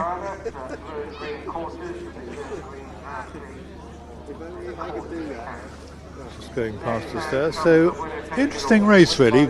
As Simon Knott was saying, a very open betting race. You can see the ground's got, it's by no means heavy, but they're definitely making a print going down and coming back. But mind you, they've all gone down in that rather narrow passage down to the start, so it does get a bit chewed up there. But the course basically is in splendid shape, and I think it's a great viewing course as well. And I hope you've enjoyed the live stream pictures as well on Pointing DC. Some smoke there. I don't think it necessarily means we've got a new pope, but someone's got their heater on. 9 runners are lining up for this one. Broad Clist, who's top of the list, ridden by Anna Johnson. Works for Jane Williams, I hear. I think she's trained as a vet and riding today. Horse got beaten 25 lengths at Chipley the other day. Eddie Jefferson's horse, Cage of Fear, was the winner in that race. I remember that race well, and previously won at Wadebridge. So Broadcliffe comes here with a good chance. 3-1 last we heard. Field Exhibition number 2 was trained under the rules by Grace Harris. Won a race at Hereford. Won at Newton Abbot as well, actually. Won a couple of 2 mile 5 steeplechases. Ben Jones, when he was claiming £7 back in the day, was on board. Won 6 times under rules Field Exhibition, but 12 years old now, and she's not really the force of old. Simon is back. Obviously something's been happening in the market, Simon. Nothing really, Bob. Just steady betting this race. Party Tunes is now the solid 9-4 favourite, and will certainly go off favourite, with Broadcliffe at 3, and Winner Take It All at 7-2. Broadcliffe? Yeah, Field Exhibition 4, but Party Tunes touched tonight at 5-2, now in at 9-4. Looks like going off the favourite. Going to go off favourite, okay. Party Tunes, number 6. You're looking for that one. It's got navy blue colours with a yellow star and yellow spots on the sleeves. I think in the centre of the picture at the moment. Number 6, yeah. See the blue with the yellow star and the yellow cap. That is Charlotte Summersby, daughter of Dean. She works for Paul Nicholls, and Dean's already had a winner this afternoon, so Honest Opinion getting his head in front at long last. One of 2 winners this afternoon for Darren Edwards. Another successful day. He had a very good day the other day when I was at Chipley Park watching the action there. He rode at least 1 winner. Right, let's get across to Mark in the commentary box for this race for novice riders. Good luck to them all. Between the hurdle and the rail, which they duly do, and flag is down then, so they jump away from the start then. 9 runners and riders for this novice riders event, and race towards the first of the 20 fences. And Kilcrea Bridge, West End Story also jumped up there but made a bit of a mistake on landing, allows Syracusa's Dream to go on into the lead, and Broadcliffe is up on his outside as they take the next, and they're all over that safely, and now race right-handed to take the turn that brings them back towards us. Syracusa's Dream races back towards us, takes the fence at the top end of the course. I come to it now, pops it nicely, and Field Exhibition was also up there now, goes into second at the expense of Broadcliffe, and Guerrilla Tactics is the back marker of the 9 then, around about 15 lengths off the leader, which is Field Exhibition now. just takes it up from Saracusa's Dream. Broadclist is next. Party Tunes is 4. 5 on the outside is Melanisi Boy. Kilcrea Bridge, the early potential leader, is please? back in about 6 We have now. a missing And, isolator cross the switch next. for a lorry. West End Gentleman's Stories unable on that to one's start his outside. lorry and Kilcrea get Bridge home. follows So if these you through. can look on the ground and see The if winner you can take it spot all a is just red on that one's isolator outside, and switch Guerrilla Tactics, the back return to marker, the as they secretary race past the tent. judge, then Thank 2 you. seconds ahead of them to race, and up to the open ditch. They come to it now. Field Exhibition jumped it beautifully out in front. Rest stream out over it, and they're all over safely and pretty much without incident as they take the turn then that leads them into the back straight for the first time in full. So Field Exhibition now gone about 8 lengths clear then of Saracusa's Dream. Broadclist a length down in 3. The gap of about 5 lengths to Party Tunes and Charlotte Summersby. 2 lengths clear then of Melanisi Boy. Bridge is on the inside of the winner take it all. West End Stories next, then Kilcrea Bridge. Keegan Kirkby just niggling this one along a little bit at the moment as they've completed the descent then. And they're clear then of the back marker Guerrilla Tactics and Finn Muirhead. As they cross the next there, Melanisi Boy. Made a real mess of that fence, and it will be debatable whether they jump that next time around. And in fact, the fence stewards are looking at it, but I'd imagine it'll probably be bypassed. So they continue on then. Field Exhibition with the lead. Around about 4 or 5 lengths clear then. Saracusa's Dream now shows in second from Party Tunes, who's next. And they're all over that fence safely. And once again, sweep right-handed to run back towards us, and it's Field Exhibition with the advantage under Gabrielle Herbert, and they've just still taken the fence at the top end of the course and all away from that safely. Keegan Kirkby and Kilcrea Bridge now just being relegated to the back marker spot by Guerrilla Tactics, and they're just following West End Story, but up front, Field Exhibition with the lead. Saracusa's Dream on his inside. And Party Tunes follows through in the slipstream of these two, with Broadclist a little bit wider out, and then the winner take it all. Under Fionn Summers, disputes 5th as they cross the next then.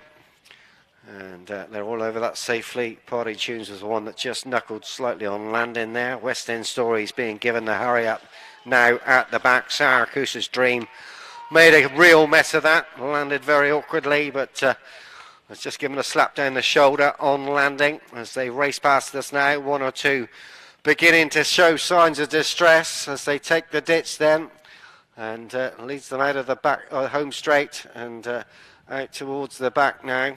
So Field Exhibition had the lead, but was being closely attended by Party Tunes, who's just slipped up the inside to go up and match strides with the leader. Broadclist is 3, and the winner take it all is 4.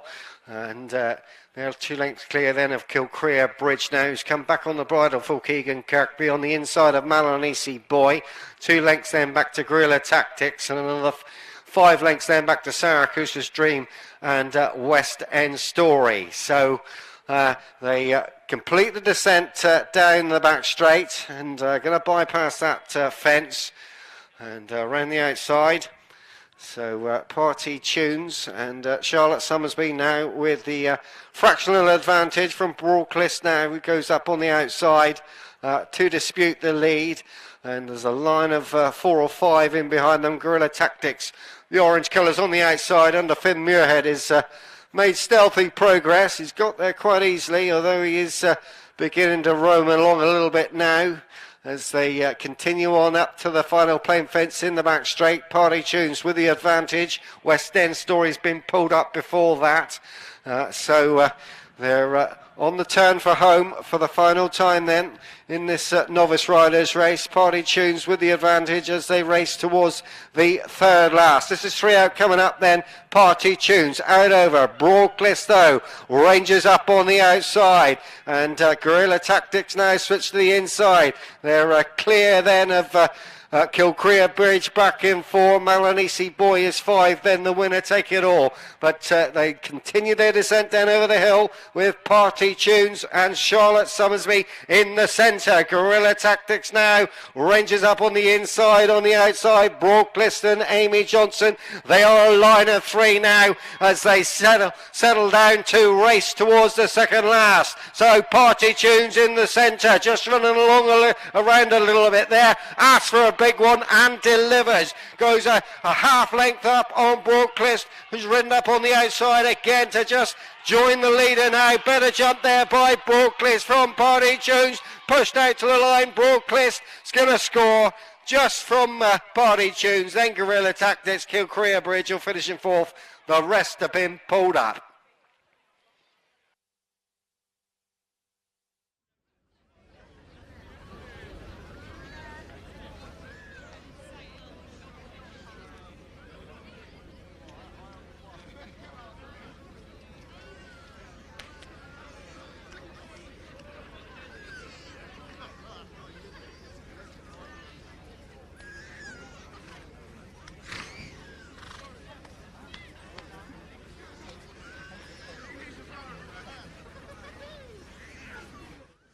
Well done to Anna Johnson, who has ridden an absolute peach on Broadcliff to beat Party Tunes. Party Tunes and Charlotte Summersby bidding for a famous Summersby double with her dad Dean having a winner a bit earlier with Honest Opinion, but really exciting finish, jumping the last 2 just in the lead, Party Tunes, but it's at the winning post it matters, and Broadcliff, 10-year-old Broadcliff, winning a thriller. Let's have a look at the closing stages again.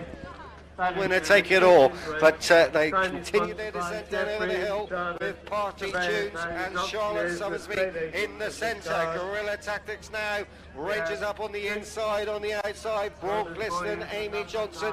They are a line of 3 now as they settle down to race towards the second last. So Party Tunes in the centre, just running along around a and little now bit here's there. where it counted, and jumping it with a narrow lead was Party Tunes, but Broadcliff, who's so consistent and has jumped the last, the old 10-year-old, who's won 5 points now. He won a novice riders event at Wade Bridge, finished 3rd in a similar sort of contest at Chipley Park, and the main thing about him, he's very consistent. Bad luck on Party Tunes, who again is an absolute model of consistency. He's run a belter in 2nd place, and another thrilling finish. Number 6, Jeremy Central, owned by Mr. Tom Malone and ridden by W. Phillips. This horse running in cheek pieces. Number 7, Reflex Action, owned by Paul Nicholas, Leslie Nicholas and Keith Parkin, and ridden by Heidi Stevens. Ladies and gentlemen, there are your 6 runners and riders for the 6th and final race, the respected race, and this is kindly sponsored by Mrs. Jeffries of Liscar. Could we have Ashley Dascombe, who was a rider in the last race, to the Presidents and Sponsors tent?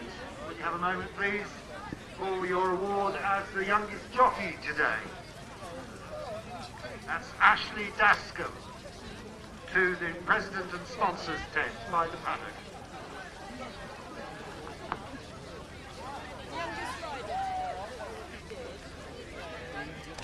Yeah, she's weighing in and then they'll do the yeah. She rode Broadcliff to a win at Ways Bridge. Yeah.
Ladies and gentlemen, this is the judges' preliminary result for the 5th race. For 4 club members, conditional race for novice riders. First was number 1, Broadcliffe, owned by Mrs. S.M. Trump and ridden by Miss A. Johnson. Second was number 6, Party Tunes, owned by Mr. Dean Summersby, Rita Underhill and Ruth Burrow, and ridden by Miss C. Summersby. Third was number 3, Guerrilla Tactics, owned by Alex and Sarah Muirhead and ridden by Finn Muirhead. Officially placed 4th was number 4. This is the judges' preliminary result. First, number 1. Second, number 6. Third, number 3. Officially placed 4th, number 4. Distance in 2 lengths, 2.5 lengths, in a time of 6:43.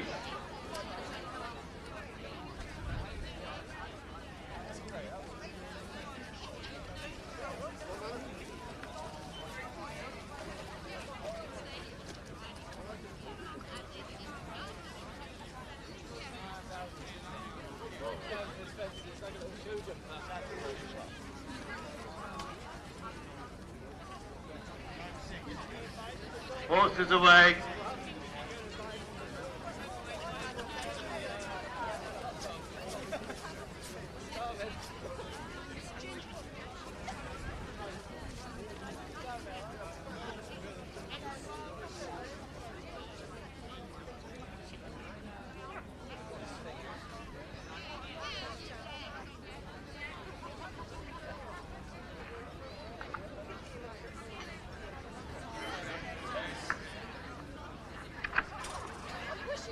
So, ladies and gentlemen, we're now ready for the presentation to the winner of the 5th race, the PBRA Club Members Conditions Race for novice riders, to the rider and connections of your winner, Broadcliffe.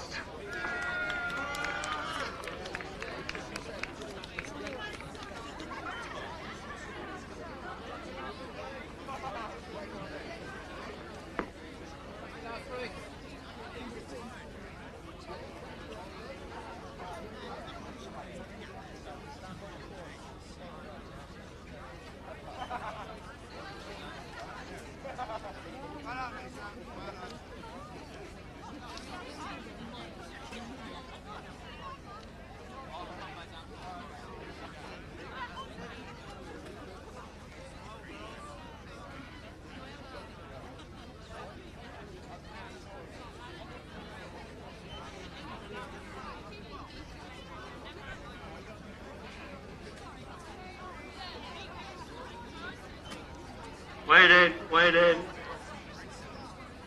for race number 5 on the race card. First number 1, second number 6, third number 3. Officially placed 4th is number 4. Wait in.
And welcoming is our winning rider of our previous race, Anna Johnson, who is a master in, or doing a master's in veterinary epidemiology.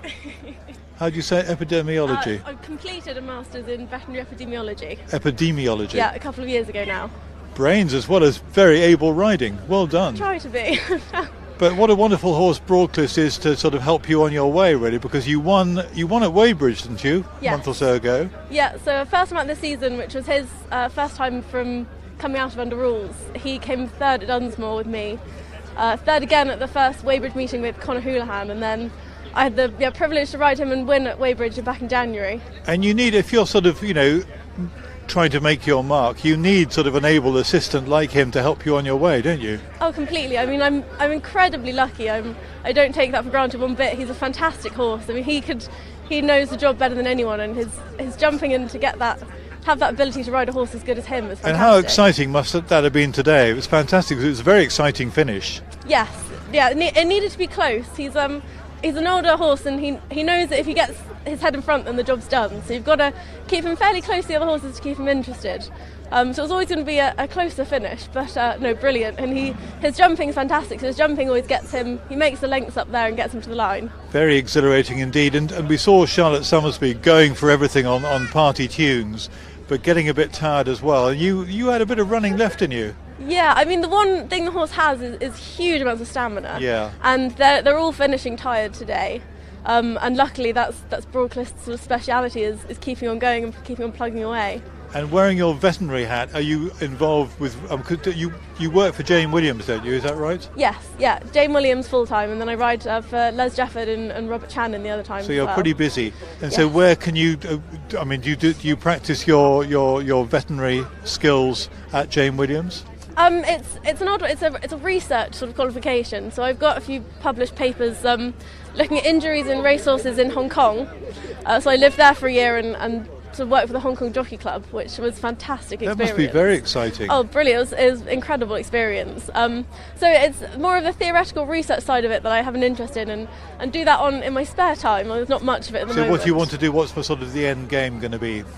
Well, currently is riding. Right. It's a great backup for when I'm broken and old and can't ride anymore. So I think you've got many years ahead of you. How many winners is that you've ridden now? That's only the second. Second. So in these novice races, you can ride up to 5. Up to 5. Yes, 5. That's it. So there's a few more. It's a great series to have actually for like you have pony races for the youngsters coming up and the novice races for you trying to make your mark. Because otherwise it's very difficult against the sort of hardened pros like Will Biddick and people, isn't it? Oh, definitely. It's nice, the novice riders, you're all in the same boat together. Yeah. So you can all progress and learn together, and it's a nice friendly bunch as well. Yeah. So it's a brilliant initiative, and it's a mixture of being competitive and friendly at the same time, isn't it? Yeah, you can definitely be both. I mean, we're all wishing each other luck in the changing rooms and that sort of thing. But you all want to win. We all want to win, definitely. Absolutely fantastic. Well done, Anna, and we hope to see you again soon. Thank you ever so much. Wonderful, thank you. Oh, and she's in with a chance in the Novice Riders' Championship as well, just to say. So, well done. Heading for 5 winners, 2 of her 5. So she's got many more chances in these novice events. Which brings us on seamlessly to it should be our 6th and final race, but we've had a few divisions today, so I've almost lost count of how many races we've got. But I can tell you, we will show you a caption of the runners and riders. It's ready, actually. The team here is just red hot. They're always on the game, rather more than my clipboard, which has seen better days. And here they are. Well, apart from numbers 1 and 8, they all go. Number 2 is Fountain's Chief, who is ridden by Darren Andrews, trained by Teresa Clark. 3 is 4 o'clock Fox, Jack Vasey. 4, Halloween Harry, ridden by Lucy Major. 5 is Homemade. Vinny Webster, who we heard from earlier, works for Victor Dartnall, so maybe a double for him, who knows. 6 is Jeremy Central, who we've seen quite a lot, who's trained by Tom Malone and ridden by Will Biddick. I think probably be pretty hard to beat. I don't know, we'll find out from the betting. And 7 is Reflex Action, who's ridden by Heidi Stevens. No, yes, it is, yes. Heidi Stevens, and trained by Paul Nicholas. Yes, I've crossed out because it was originally Darren Edwards, but it's Heidi Stevens now on Reflex Action. So there we go, that's our final race. 6 runners for the finale, and there are the jockeys. you can see it's not the warmest day now. Green with the white epaulets on the right of the picture. That is Jack Vasey. I don't know too much about him. He rides 4 o'clock Fox, who hasn't run since running back in April 2019, so not the most, doesn't spring off the page.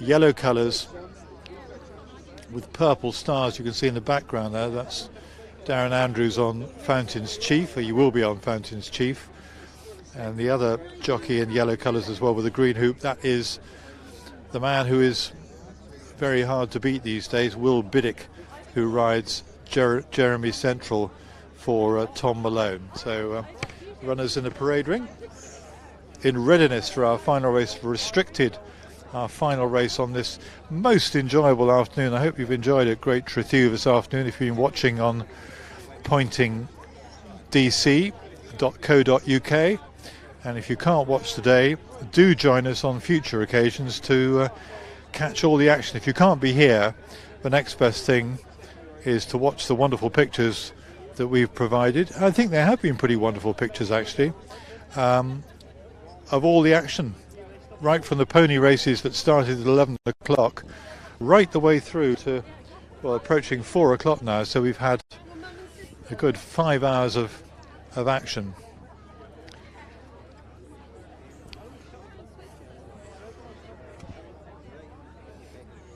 I'm having another message written to me now. It's always very exciting when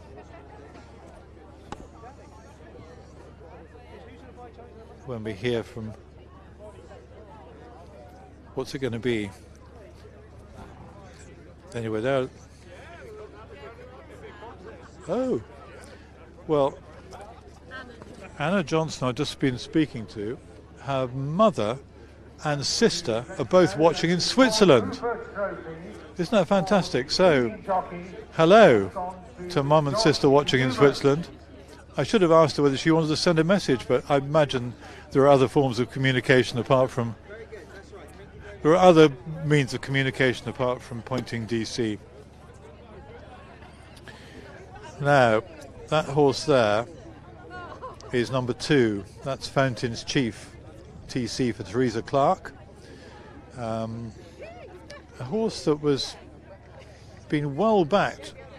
In fact, talking of betting, I'm just noticing that Fountains Chief number 2 has been well punted in his last 2 runs. He's been an even money favourite, a 6-4 on favourite, and he's tipped up on both occasions. It's the biggest price it's ever been, because it's 3-1 now. The odds-on favourite in this race is Jeremy Central, 5-4 on. Reflex Action 9-4, Fountains Chief 3-1, 16 bar. And the form looks good because Jeremy Central beat, when he won at Buckfast Lee the other day, he beat Honest Opinion, who's already franked the form by winning today, so that one is hard to beat. So are you just going to run through them? Yep, so down the card we go. Fountains Chief is 3-1. 4 o'clock Fox is 16, Halloween Harry 16, and Homemade 16. You probably beat all those prices if you shopped around. Jeremy Central is a general 5-4 on, and Reflex Action is 9-4. But I've got to say, it's very thin in front of the bookmakers. 8 races is too many for the punters. Very thin in front of them now. And it is notable. I'm just looking over my left shoulder at the punters there, and there are far fewer now. Yeah. It's always been the way. 8 races is too many. Yeah.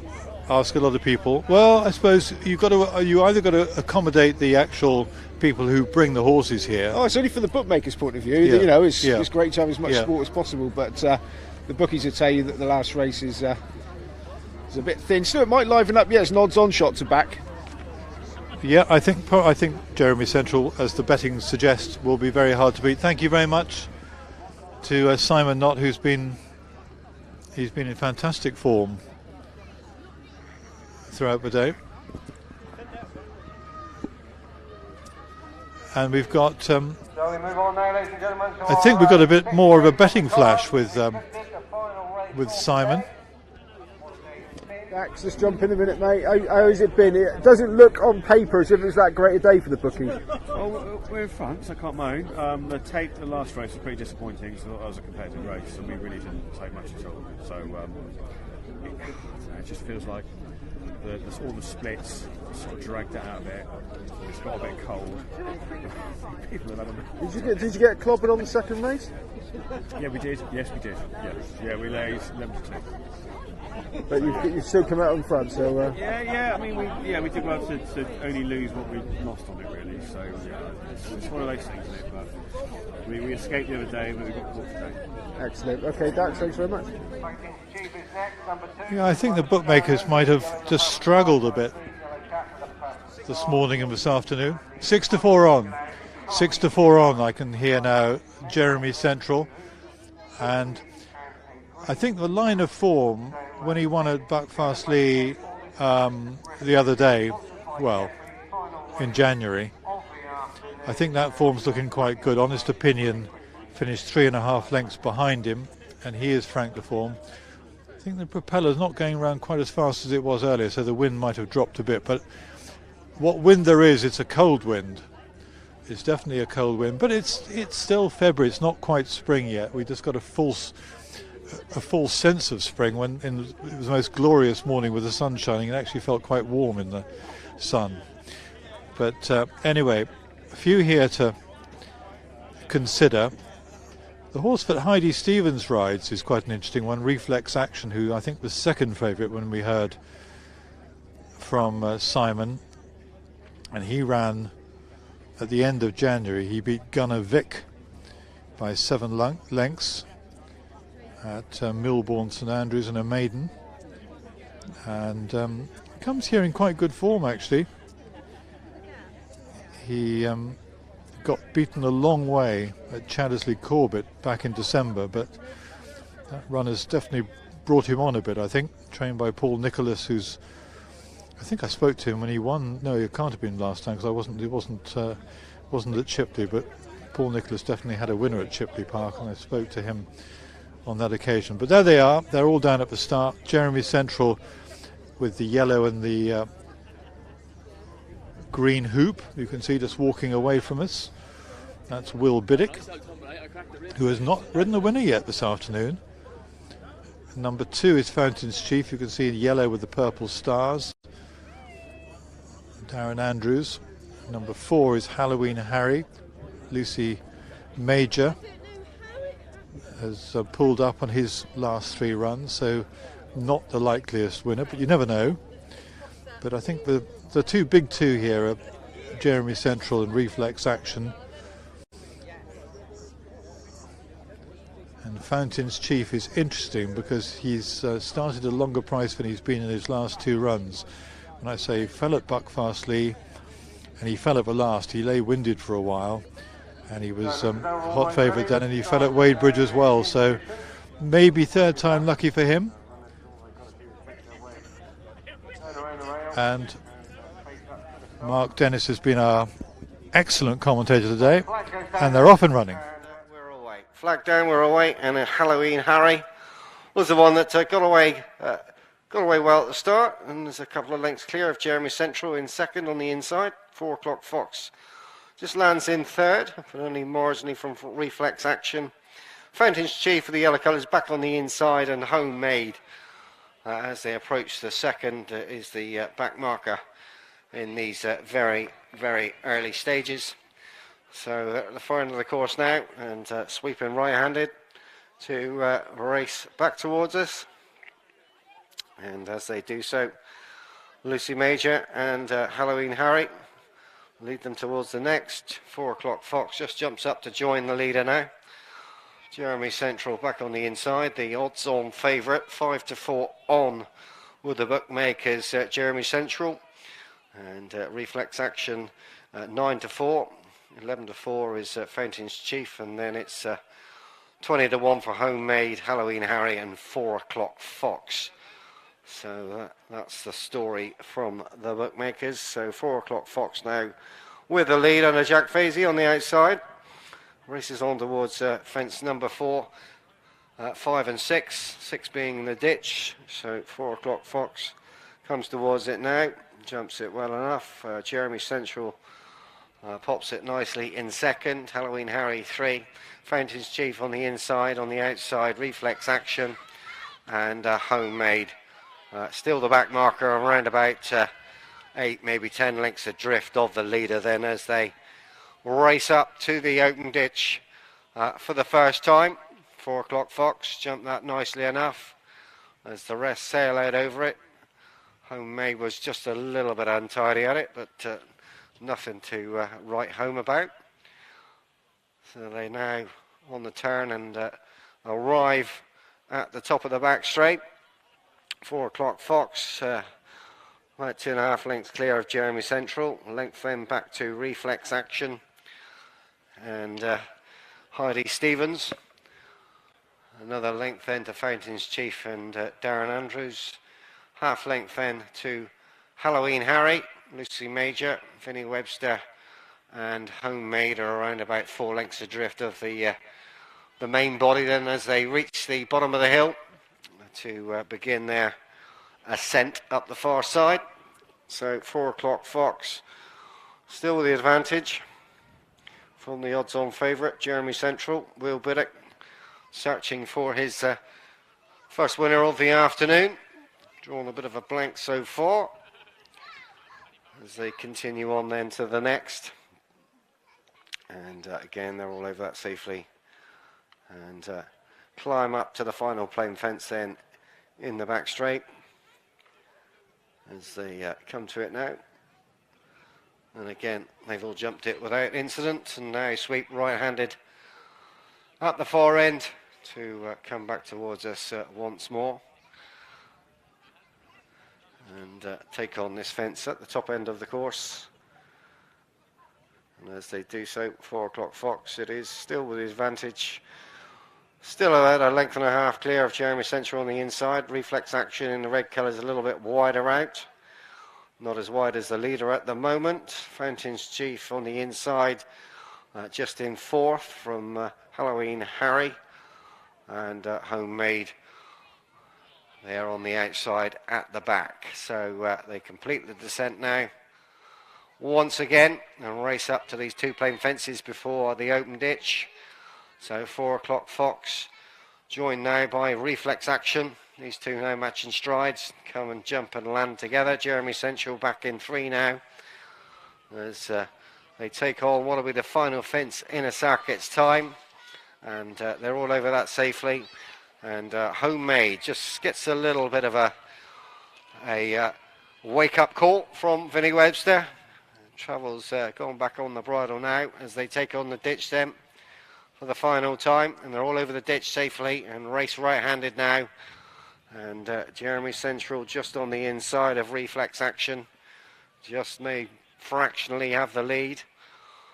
And then they pretty much stride for stride. They're 1.5 lengths clear then of 4 o'clock Fox, the early leader. Fountains Chief on the inside. In between them, Halloween Harry. And 5 lengths now, maybe 6 back to Homemade. And Vinny Webster beginning to get hard at work on Homemade to try and keep up with this leading front rank of 5.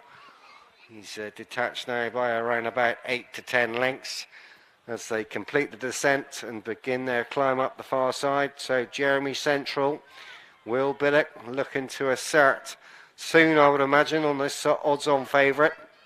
From Reflex Action on the outside, Fountains Chief now up into 3 and is right in the slipstream of the leader as they jump the next end. That was the middle one in the back straight. Homemade has been pulled up. So we're back to 5. So Jeremy Central, Fountains Chief, Reflex Action, 4 o'clock Fox and Halloween Harry, just the back marker then of the 5 as they now begin their turn for home for the final time this afternoon. As they do so, they come back towards us, Jeremy Central with the white cap on the outside, Reflex Action. Reflex Action only 1/2 length down in second now. Fountains Chief travels sweetly enough at this stage under Darren Andrews. He's just becoming, or just starting to get a little bit animated in the saddle. But Jeremy Central still with the advantage on the outside. Will Biddick yet to ask or any serious questions, although Fountains Chief now does range up sides under Darren Andrews, and also reflex action's not done with yet. There is a line of 3 once more as they head towards the second last. So 2 out, this is it then, and Fountains Chief got that all wrong. Jeremy Central gives him a bit of a bump. Reflex action shuffled back down to 3. Better jump there by Jeremy Central, goes on by about a length and a half on the line then. Jeremy Central from Fountains Chief. Reflex action is 3. Halloween Harrier will be 4, and 4 o'clock Fox will be the final one to finish.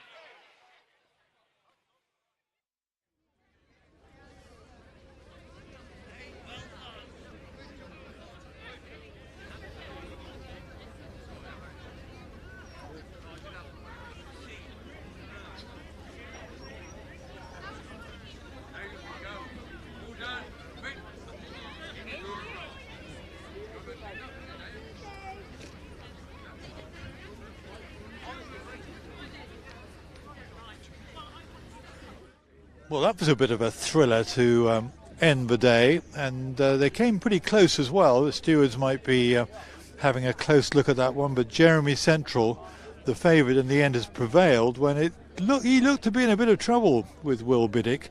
When Fountains Chief ruled up, he's finished second, Fountains Chief and Darren Edwards, but the main thing is he got round. He was a short price favourite in his last 2 runs, and he came down. A reflex action wasn't far behind them. They jumped the second last, I think 3 in a line. It was a real nail biter, but in the end the yellow colours of Jeremy Central, trained and owned by Tom Malone, has won this restricted race, and won pretty nicely has run, I wouldn't say with his head in his chest, but he's won in the end. So Jeremy Central is the winner. Fountains Chief was second, and Reflex Action has finished third in an exciting finale to the action here at Great Trethew, Cornwall this afternoon.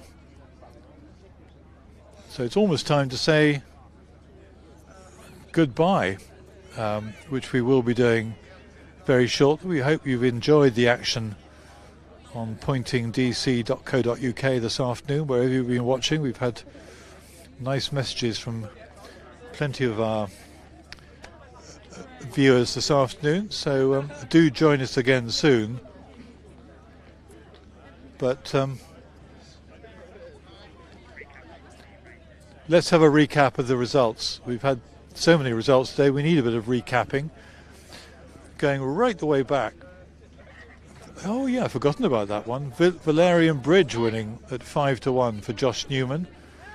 Won the flat race. That was race 1. Race 2, you got a sneak preview of that. I think probably of the future star, Doc McCoy is definitely a horse to get excited about. Charlie Sprake was very, very enthusiastic about him. He won Division 1 of the Open Maiden at 5-4 and won by 14 lengths. Sake of Secrecy, Josh Newman was on board at 7-1, beating the 5-4 shot is Zates. And another good finish. That was a good finish, only half a length in it, half a length and half a length, with One Tree Hill finishing in third place with Pippa Glanville. Then we had Division 1 of the Open Maiden, Say About It, Vinny Webster on board. Say About It winning at 5-2, beating Oyster Perch. That was reasonably comfortable, 7 lengths the winning margin, with halfway there in third place. And Division 2, Honest Opinion finally getting his head in front. First of 2 winners for Darren Edwards, winning at 2-1. He'd been placed so many times, and he won, as you can see, in a very close finish, winning by half a length from Aunt Lily and Wise Garden in third. Then we came to our feature race, the Open, won by Nicky Martin's Sykes. Darren Edwards, his second winner of the day. And there is a steward's inquiry into the final race. There was a little bit of argy-bargy from the second last. Minimalistic was second in the Open, and Board of Trade finished third. Then we had Broadclist, winner for Anna Johnson. Her mum and sister watching in Switzerland, if you're still there. But anyway, it was great to talk to Anna. She rode the 3-to-1 winner, beating Party Tunes at 2-to-1, and Guerrilla Tactics 11-to-1 finished third. She works for Jane Williams, does Anna Johnson. And race 5. Well, it was race 6, well, it's probably about race 12 actually, but Jeremy Central has won, but there is a stewards inquiry. They came pretty close. Fountains Chief was second, and Reflex Action has finished third, and if the result stands, it'll be Will Biddick's first winner of the afternoon.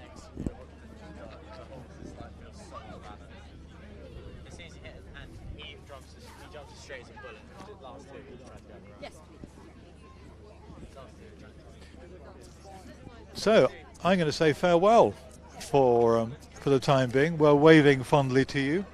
I hope you've enjoyed the day, wherever you've been watching. Viewers from Switzerland, Canary Islands, the Orkneys, all around the world, as well as in the UK. We hope you've enjoyed the action on pointingdc.co.uk. Do join us again soon. We've got plenty more action to come, and we've been blessed with the weather here at Great Trethew this afternoon, and bid you a very good day. Oh, what's happened?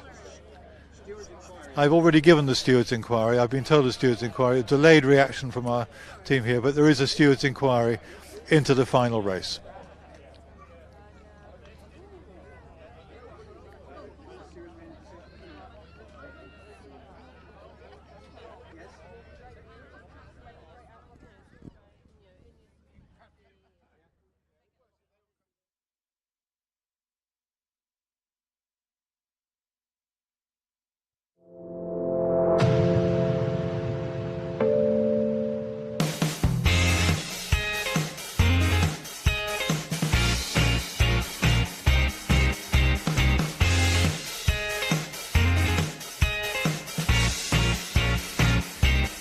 Action-packed.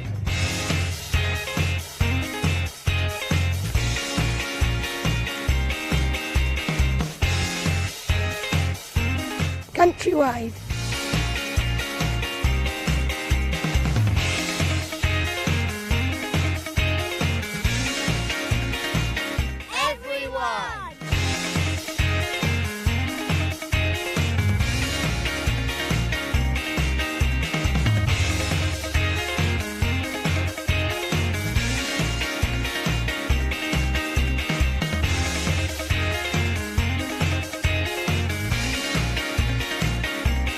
Sports for all.